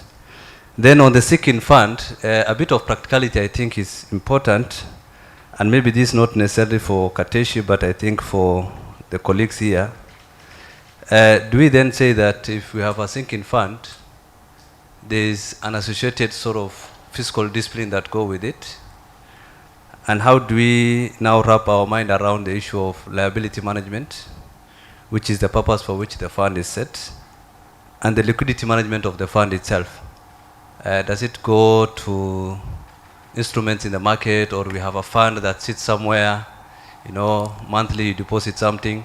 So I was trying to, now maybe Kateshi can lead that discussion in the context of fiscal discipline and, our realities and practicalities as African countries. Then my last question is to Kateshi. He talked about arrears dismantling strategy. I'm assuming that is pending bills for our case. And he says arrears dismantling strategy. So looking at a situation where they had a debt scenario, forcing them into the table to negotiate for deferment and all that, these arrears dismantling strategy, what are the strategies, the specific strategies? Is there some fiscal space that was created to clear the arrears? Assuming that you will also tell us the size relative to the domestic revenue as well as the GDP, or what other options are there if already the debt is forcing you to reschedule and to restructure and all that? What are these specific arrears dismantling strategies? Thank you so much.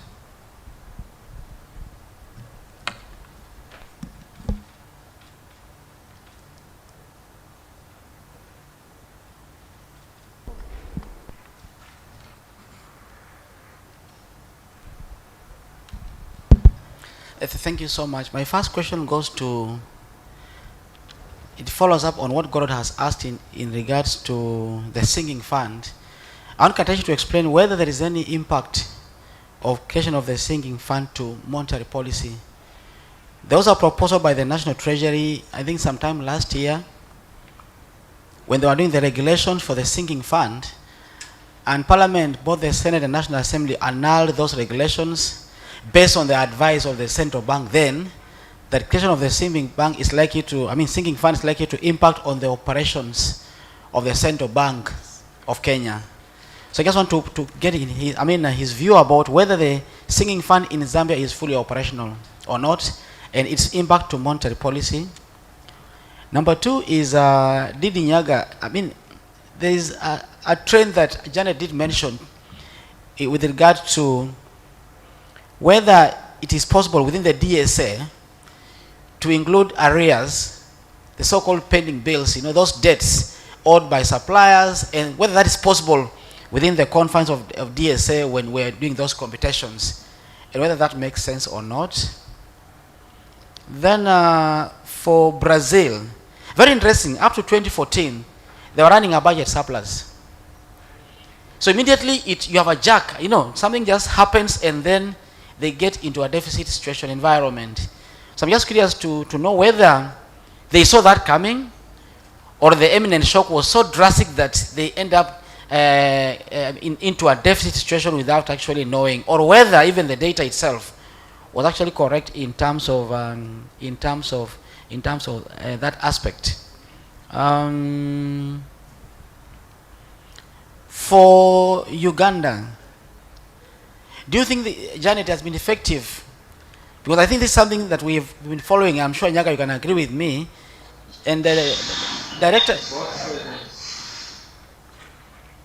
I was speaking to the director Chigudu behind me. He says section 159 and 160 of the Constitution provides the key aspects of approval of debt by Parliament, which has been further operationalized by section 36 of the PFM, and I think there are regulations. In your view, as a Parliament, do you think this is effective from the experience of PBO? Because I think people keep talking about the Ugandan experience, and I think there is even a proposed perhaps a study tour, and I hope Nyaga leads that study tour to Uganda with the debt committee to benchmark on the provision of the Constitution, the PFM, insofar as amending the PFM law in Kenya to make some of these provisions as part of our law. And lastly, surprisingly, Zambia again, they have a Public Debt Act. And I keep saying that perhaps where we sit, public debt is not a problem. It's like, responding to malaria by taking painkillers. So I'm not sure whether this Public Debt Act is linked to the general PFM where you have deficit and expenditure in Zambia. Thank you.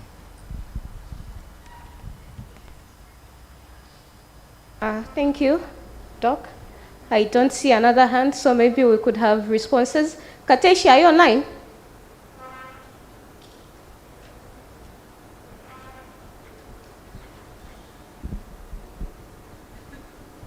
I am around.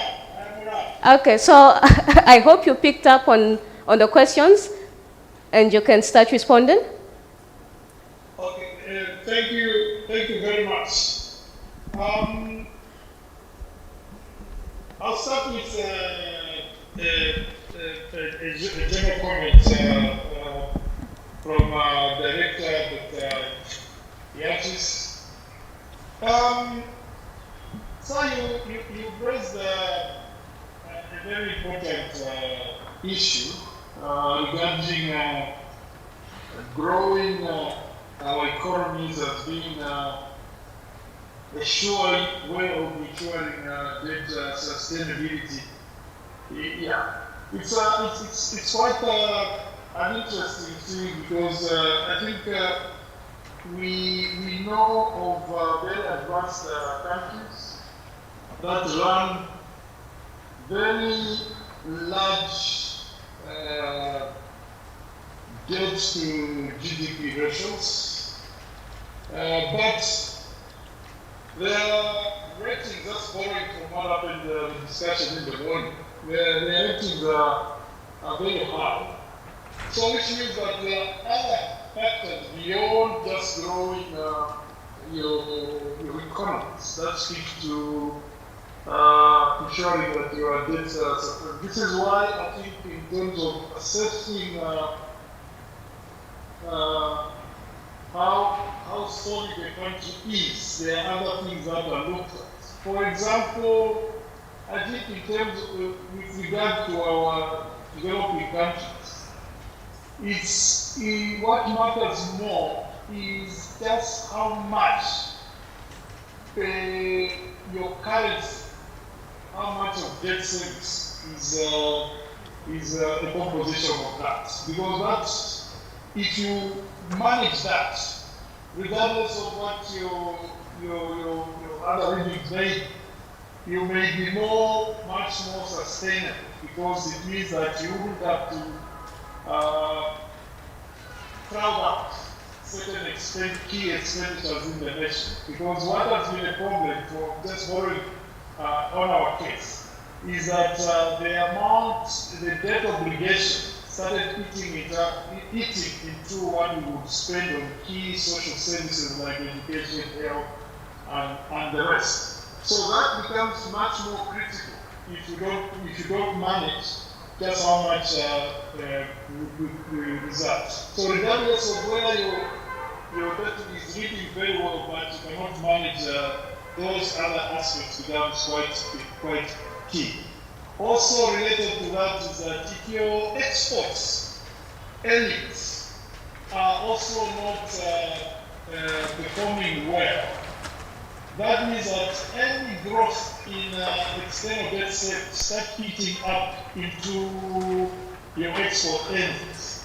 So that also becomes quite critical. So there are all these things that have to be looked at when doing debt sustainability assessments. Then I'll get back to certain specific situations. Questions rather. Being in a default situation, I'm glad that Mr. Nyanda had to read it black. He's very kind. He didn't need to make of default as one of the options of dealing with debt. But it's a very embarrassing situation. Even if it means that you are getting a relief, but it's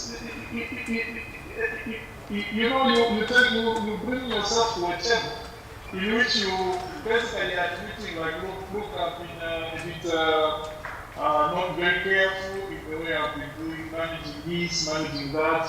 I'm in this situation, so please, it's not a very comfortable arrangement. So in the process, it starts affecting your ability to perform economically, in that potential investors tend to take a back seat or to see and wait what will happen next. So in the process, you see it start affecting you. It starts affecting your growth prospects. And in the process, in trying to bridge the financing gap, you start now resorting to domestic debt. You did ask the question that did this impact the domestic debt?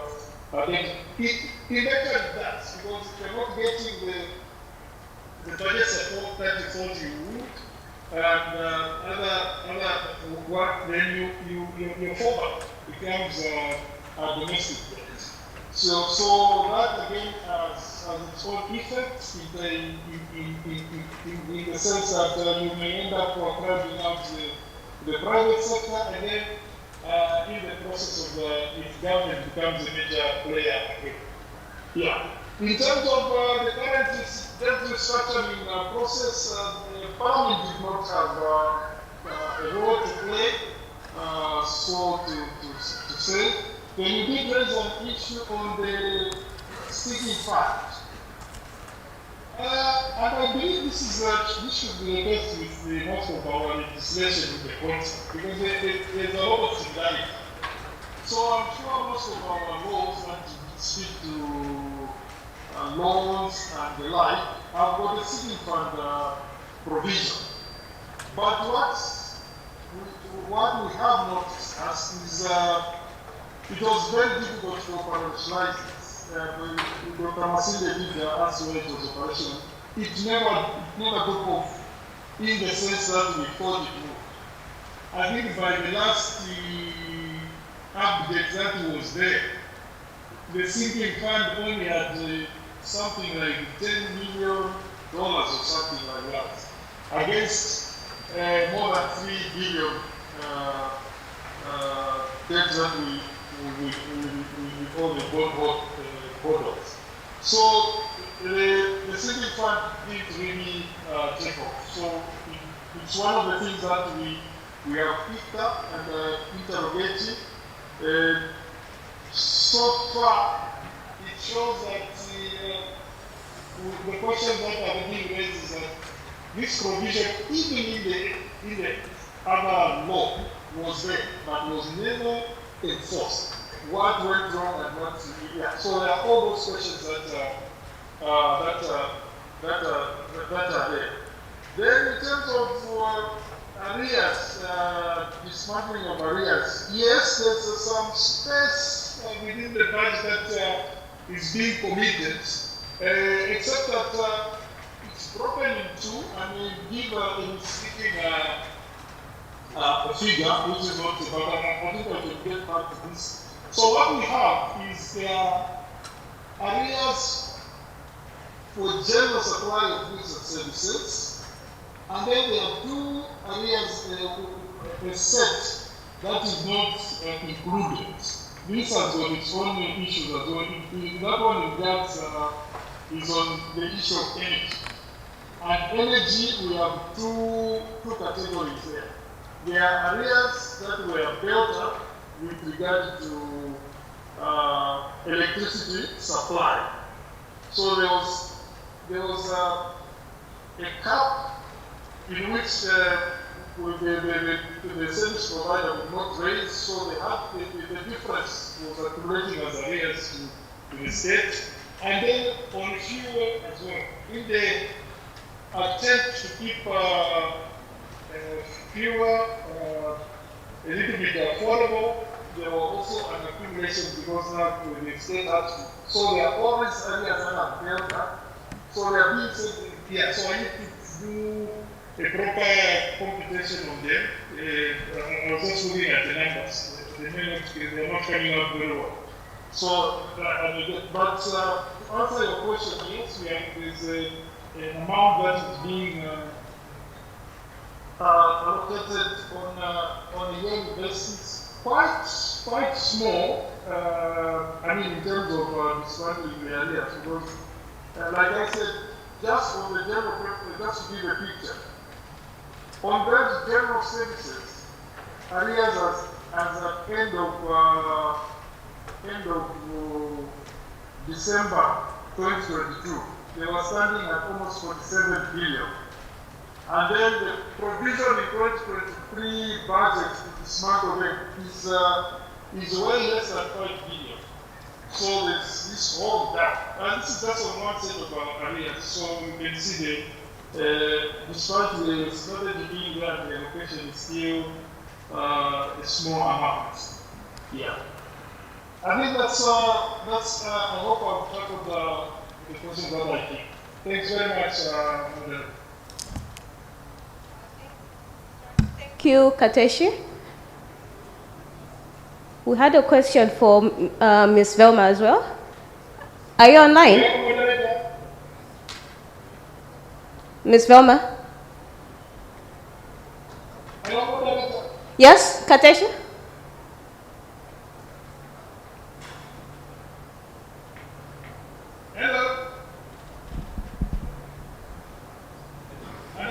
Yes, I can hear you. You had something to add? Is that Kateshi? Kateshi, do you have something to add?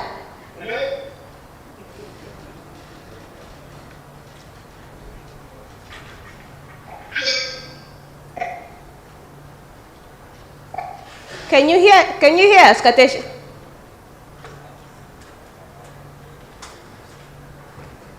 IT, maybe you can just send him a message. In the meantime, Ms. Velma.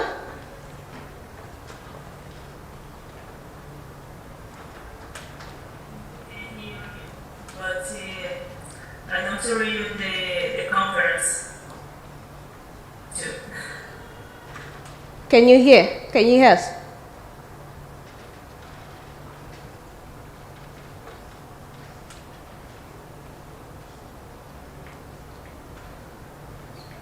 I don't hear you now.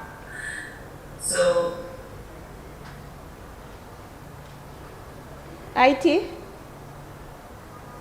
hi.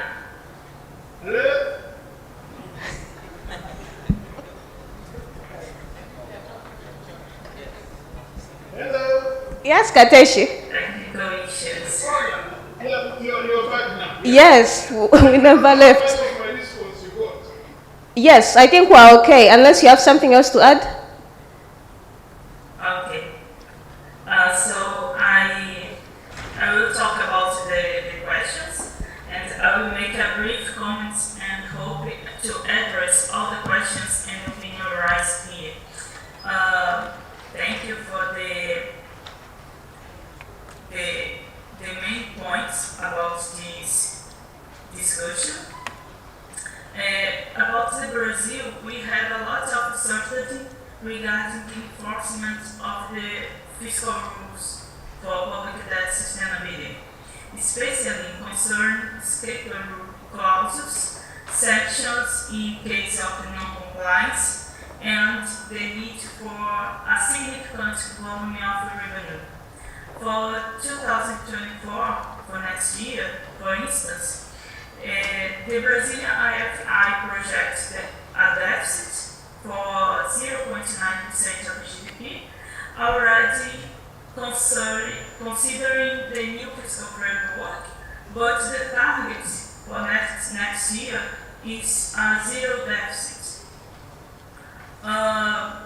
It will be necessary to analyze the ongoing tax reform in Brazil to strengthen and enhance the credibility of the fiscal framework and consequently promote public debt sustainability. So, finally, I would like to apologize for my English mistakes, and I say thank you for participating, for the invitation for this conference. Thank you.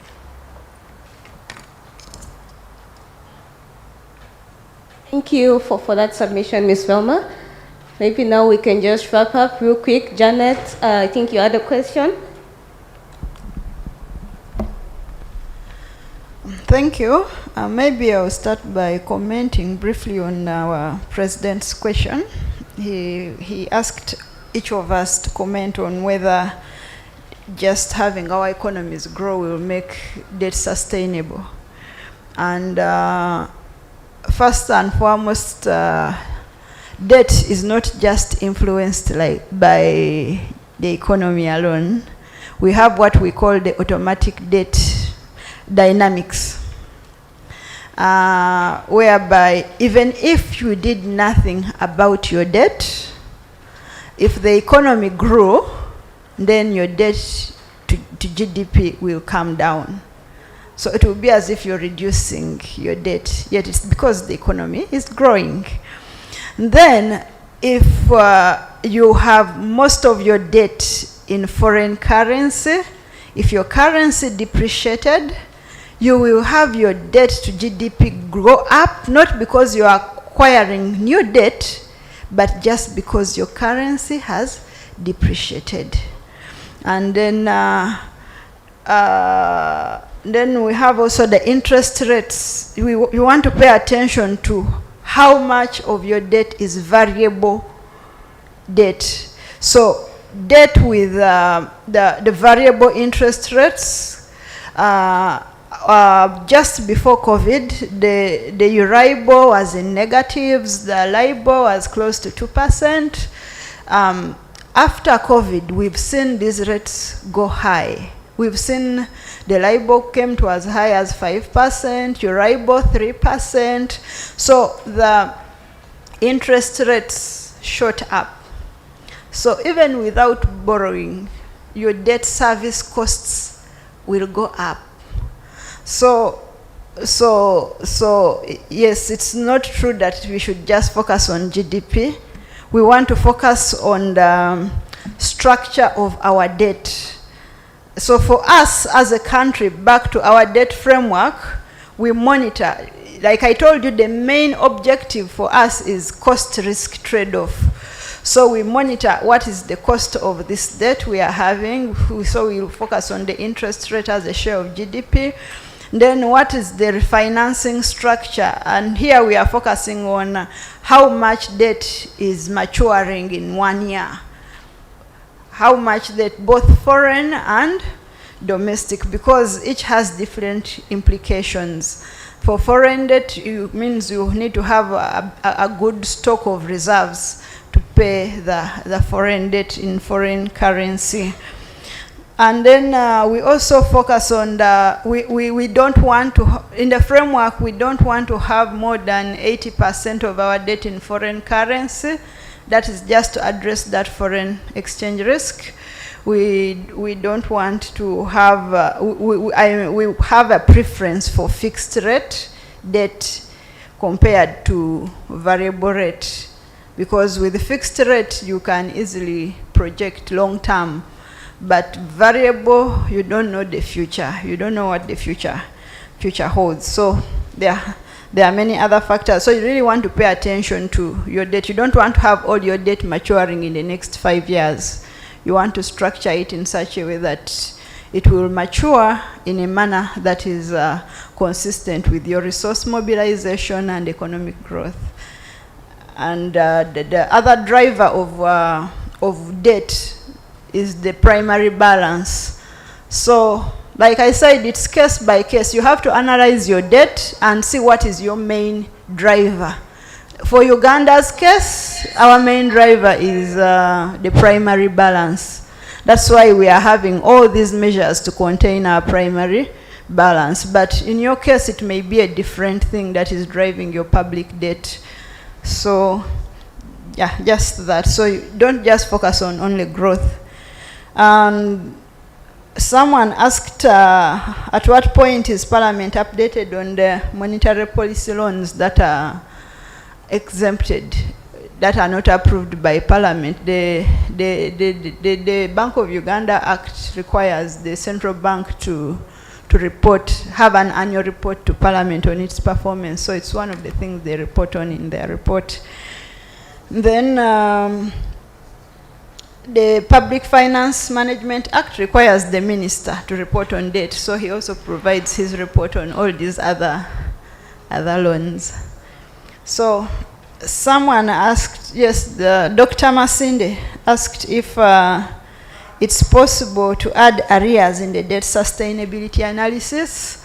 Even the IMF does not add arrears, but we don't want to say we want to tag on IMF, but the question is what is right. So given the nature in how the arrears arise, for us as Uganda, we had that debate. Should we add arrears? And which arrears? Are you adding the raw data or verified arrears by the Auditor General? So for our framework, we said we will recognize a domestic area after it has been verified by the Auditor General. So the Auditor General's report comes after we have actually finished the debt sustainability analysis. So if you want to add domestic areas, means you have to begin doing data in a lag. But now, you see, debt sustainability, you are looking at projections. You are looking at, in the next 40 years from now, are we able to sustain this path we are on? And we put in the real numbers. We have the real data of, these are the projects Cabinet has approved, these are the loans. We've already approached the funders, and the funders have approved to lend us. And then we also have already numbers on the current debt stock. So now the issue is, for domestic arrears, are we going to assume our people are going to default? How are we going to grow that number over the next 40 years? Because our experience, we've had these commitment control strategies, but somehow they seem not to be working. Because when we started, our debt was at about, in Uganda shillings, about 2 trillion. Then we had the debt framework, came up with a strategy in 2018 that we are going to reduce, to eliminate actually arrears, and every year allocate 500 billion towards this cause. And in the first year of implementing, there was only 200 billion, not the 500. And the domestic arrears actually grew. The next year, I think we had 300. So as of last year, the Auditor General was saying the domestic arrears had grown to 7 trillion. So in 2021, we came up with, government came up with another arrears strategy. So the question is, will you rely on those numbers and say they are going to come down given the strategy or not? While these other debt numbers, domestic debt, it is given. You're going to have a 10-year bond, you're going to have a what bond, you're going to borrow this amount, it's going to be payable at this time. So remember, DSA, you're projecting annually. So given the nature in which domestic arrears arise, we found it tricky to include them, but we said we are going to be reporting on them as a separate chapter. And for our case, domestic arrears are not covered by the definition of public debt, because Article 160 of our Constitution defines what public debt is. And so for our case, given the definition in the Constitution, we could not mix the two. So we agreed, let's separate and have the public debt numbers alone and have domestic arrears also reported on and tracked alone and assessed alone. And after all, of what use is it for you to create an uncomparable number? Because we will be saying our debt to GDP is maybe 70% because we've added arrears, and all the other peers you're comparing yourself to have not included domestic arrears. So for purposes of international comparison, we agreed not to include domestic arrears in the debt numbers. And then, is the PFMA effective in operationalizing the Constitution? I would say to a large extent it is. That is my observation. It is, because we always quote it, and our parliament is normally very passionate when you come to we are violating the law. Yeah, so it has to a large extent helped us operationalize that article of the Constitution. And in cases where we have not implemented the law, we had to apply judgment. I'll give an example. One time the Minister of Finance comes, our law requires 0.5% of the proposed budget to be in the contingency. And the budget person, the technical officer, the other side says, okay, you people want ABCD funded. Why would I have money lying idle for contingency and we don't have money to fund this core activity? So at the end of the day, the main report was saying, let's pass the budget with less than 0.5 as per law. And the minority report was saying, for us, we wanted the law to be complied with. So there are times where it is an issue of judgment. Another example I'll give is on debt numbers, where our liquidity ratios are above the debt thresholds. So liquidity here, you're looking at debt service to revenue, debt service to exports. So our debt service to revenue numbers are above our thresholds. But again, you have to use judgment. Are you going to say we want our debt service to revenue to be 12.5% because the framework says so, but you went ahead and borrowed? You have old commitments, and probably whoever came up with 12.5 didn't critically analyze your commitments. And here you are with the actual numbers now. The actual numbers are saying you're going to have 25%. So that's sometimes where you apply judgment and you allow, you're like, let's deviate, because you're not going to tie yourself to a rule which is going to make you fail to meet your obligations. Thank you. Thank you for those comprehensive responses. Didi? Thank you so much. I just have a couple. She's actually addressed most of the issues that were raised. On the issue about growth, whether it can help you reduce your debt sustainability or your stock of debt.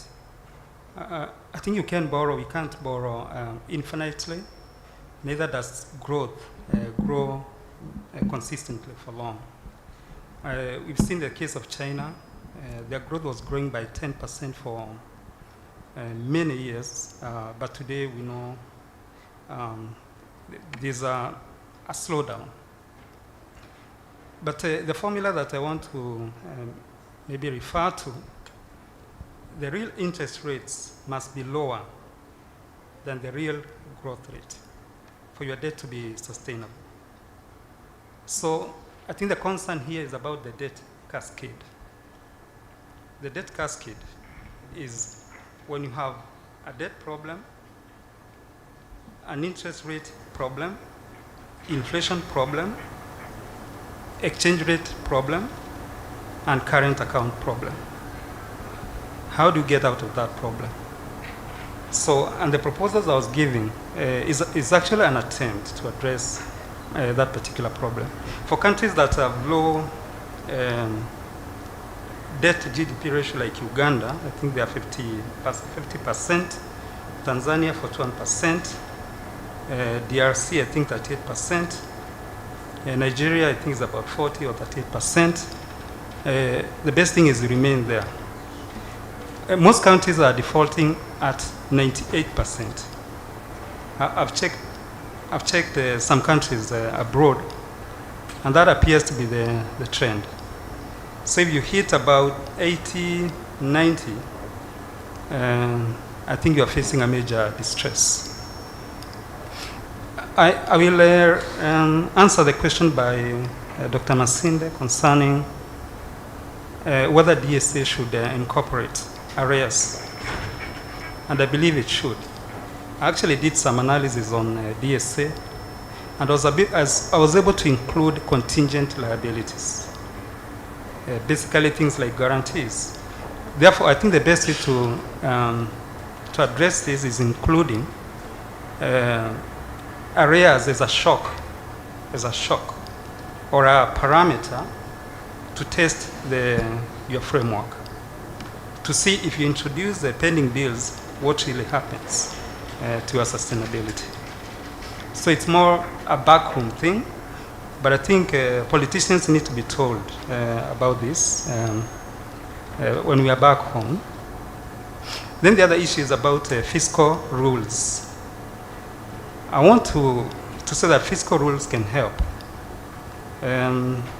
What are fiscal rules? What are fiscal rules? So basically, if you say your debt to GDP ratio should not exceed 50%, then what is the enforcement mechanism if you exceed? Normally, who exceeds? Is it the executive or parliament? So I think there are some dynamics around our parliaments also. Does parliament get involved in the exceeding or breaching the threshold? So I just want to generally say, after addressing these concerns, that as PBOs, I think we have a role to play. Through analytical work,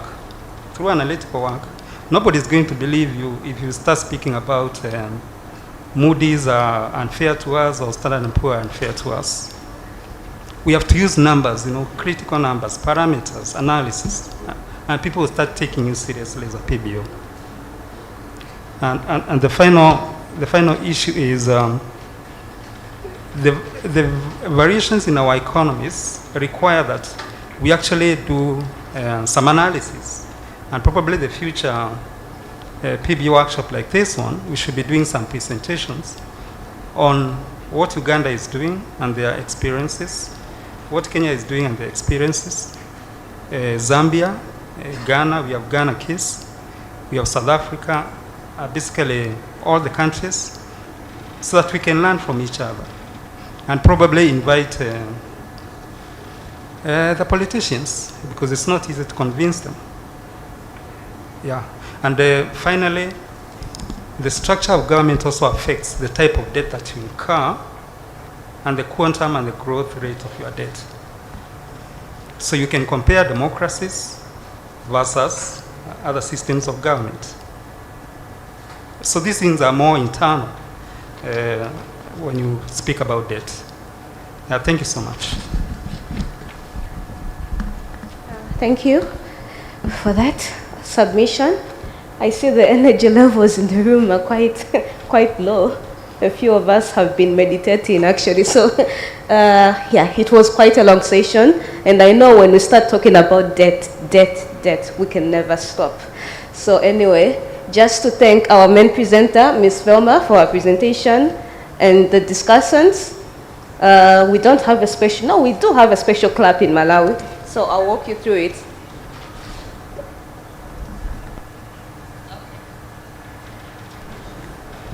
This is Thank you so much. Okay. Yeah, thank you, Velma. Thank you. So this clap is the clap we give for chiefs in the villages. Chiefs and traditional authorities, what. So if we may clap for our presenters in this way. Okay, it's simple actually. Okay, we're trying to get rid of the sound. Yes, okay. Thank you.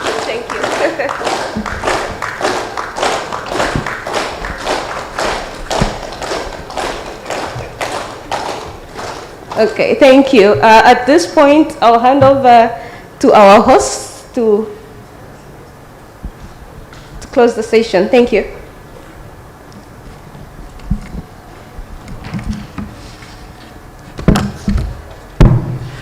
Thank you very much. We also thank you, Chair, for having stayed at this session. So thank you very much.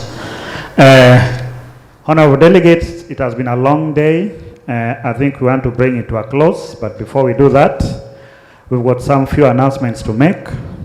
Number one, our president is calling all the governing council members to convene for a short meeting in somewhere. We've got a holding room. I think we can guide you where the holding room is immediately after this.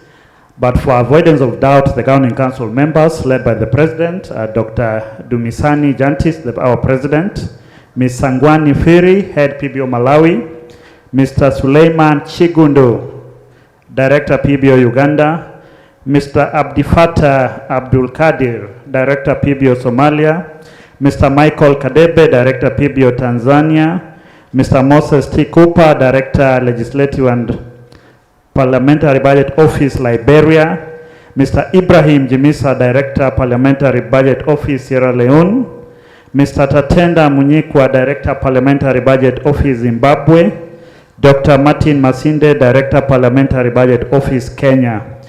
In addition to that, the following were also invited to attend. That is now in attendance with Dr. George Waka from Kenya, Lucy Makara, who has been the chairing the planning committee for this conference, Millicent Makina from PBO Kenya, Abdirahman Gorot, PBO Kenya, and we had a team of some officers from Kenya helping us to do some rapporteuring work. So we also meet in that group. Two, we wanted the foreign delegates, there's some thing you are doing on WhatsApp telling us your preferences. I think some of you may not be in the WhatsApp, so you also need to see me immediately after this so that we discuss further on what you are doing. I think without much ado, I invite Dr. Martin Masinde, if he has anything to close for us today. Okay, then I think we've got a cup of tea being served as the usual place. You can take a cup of coffee, then you are free to visit Mombasa town or relax. Thank you.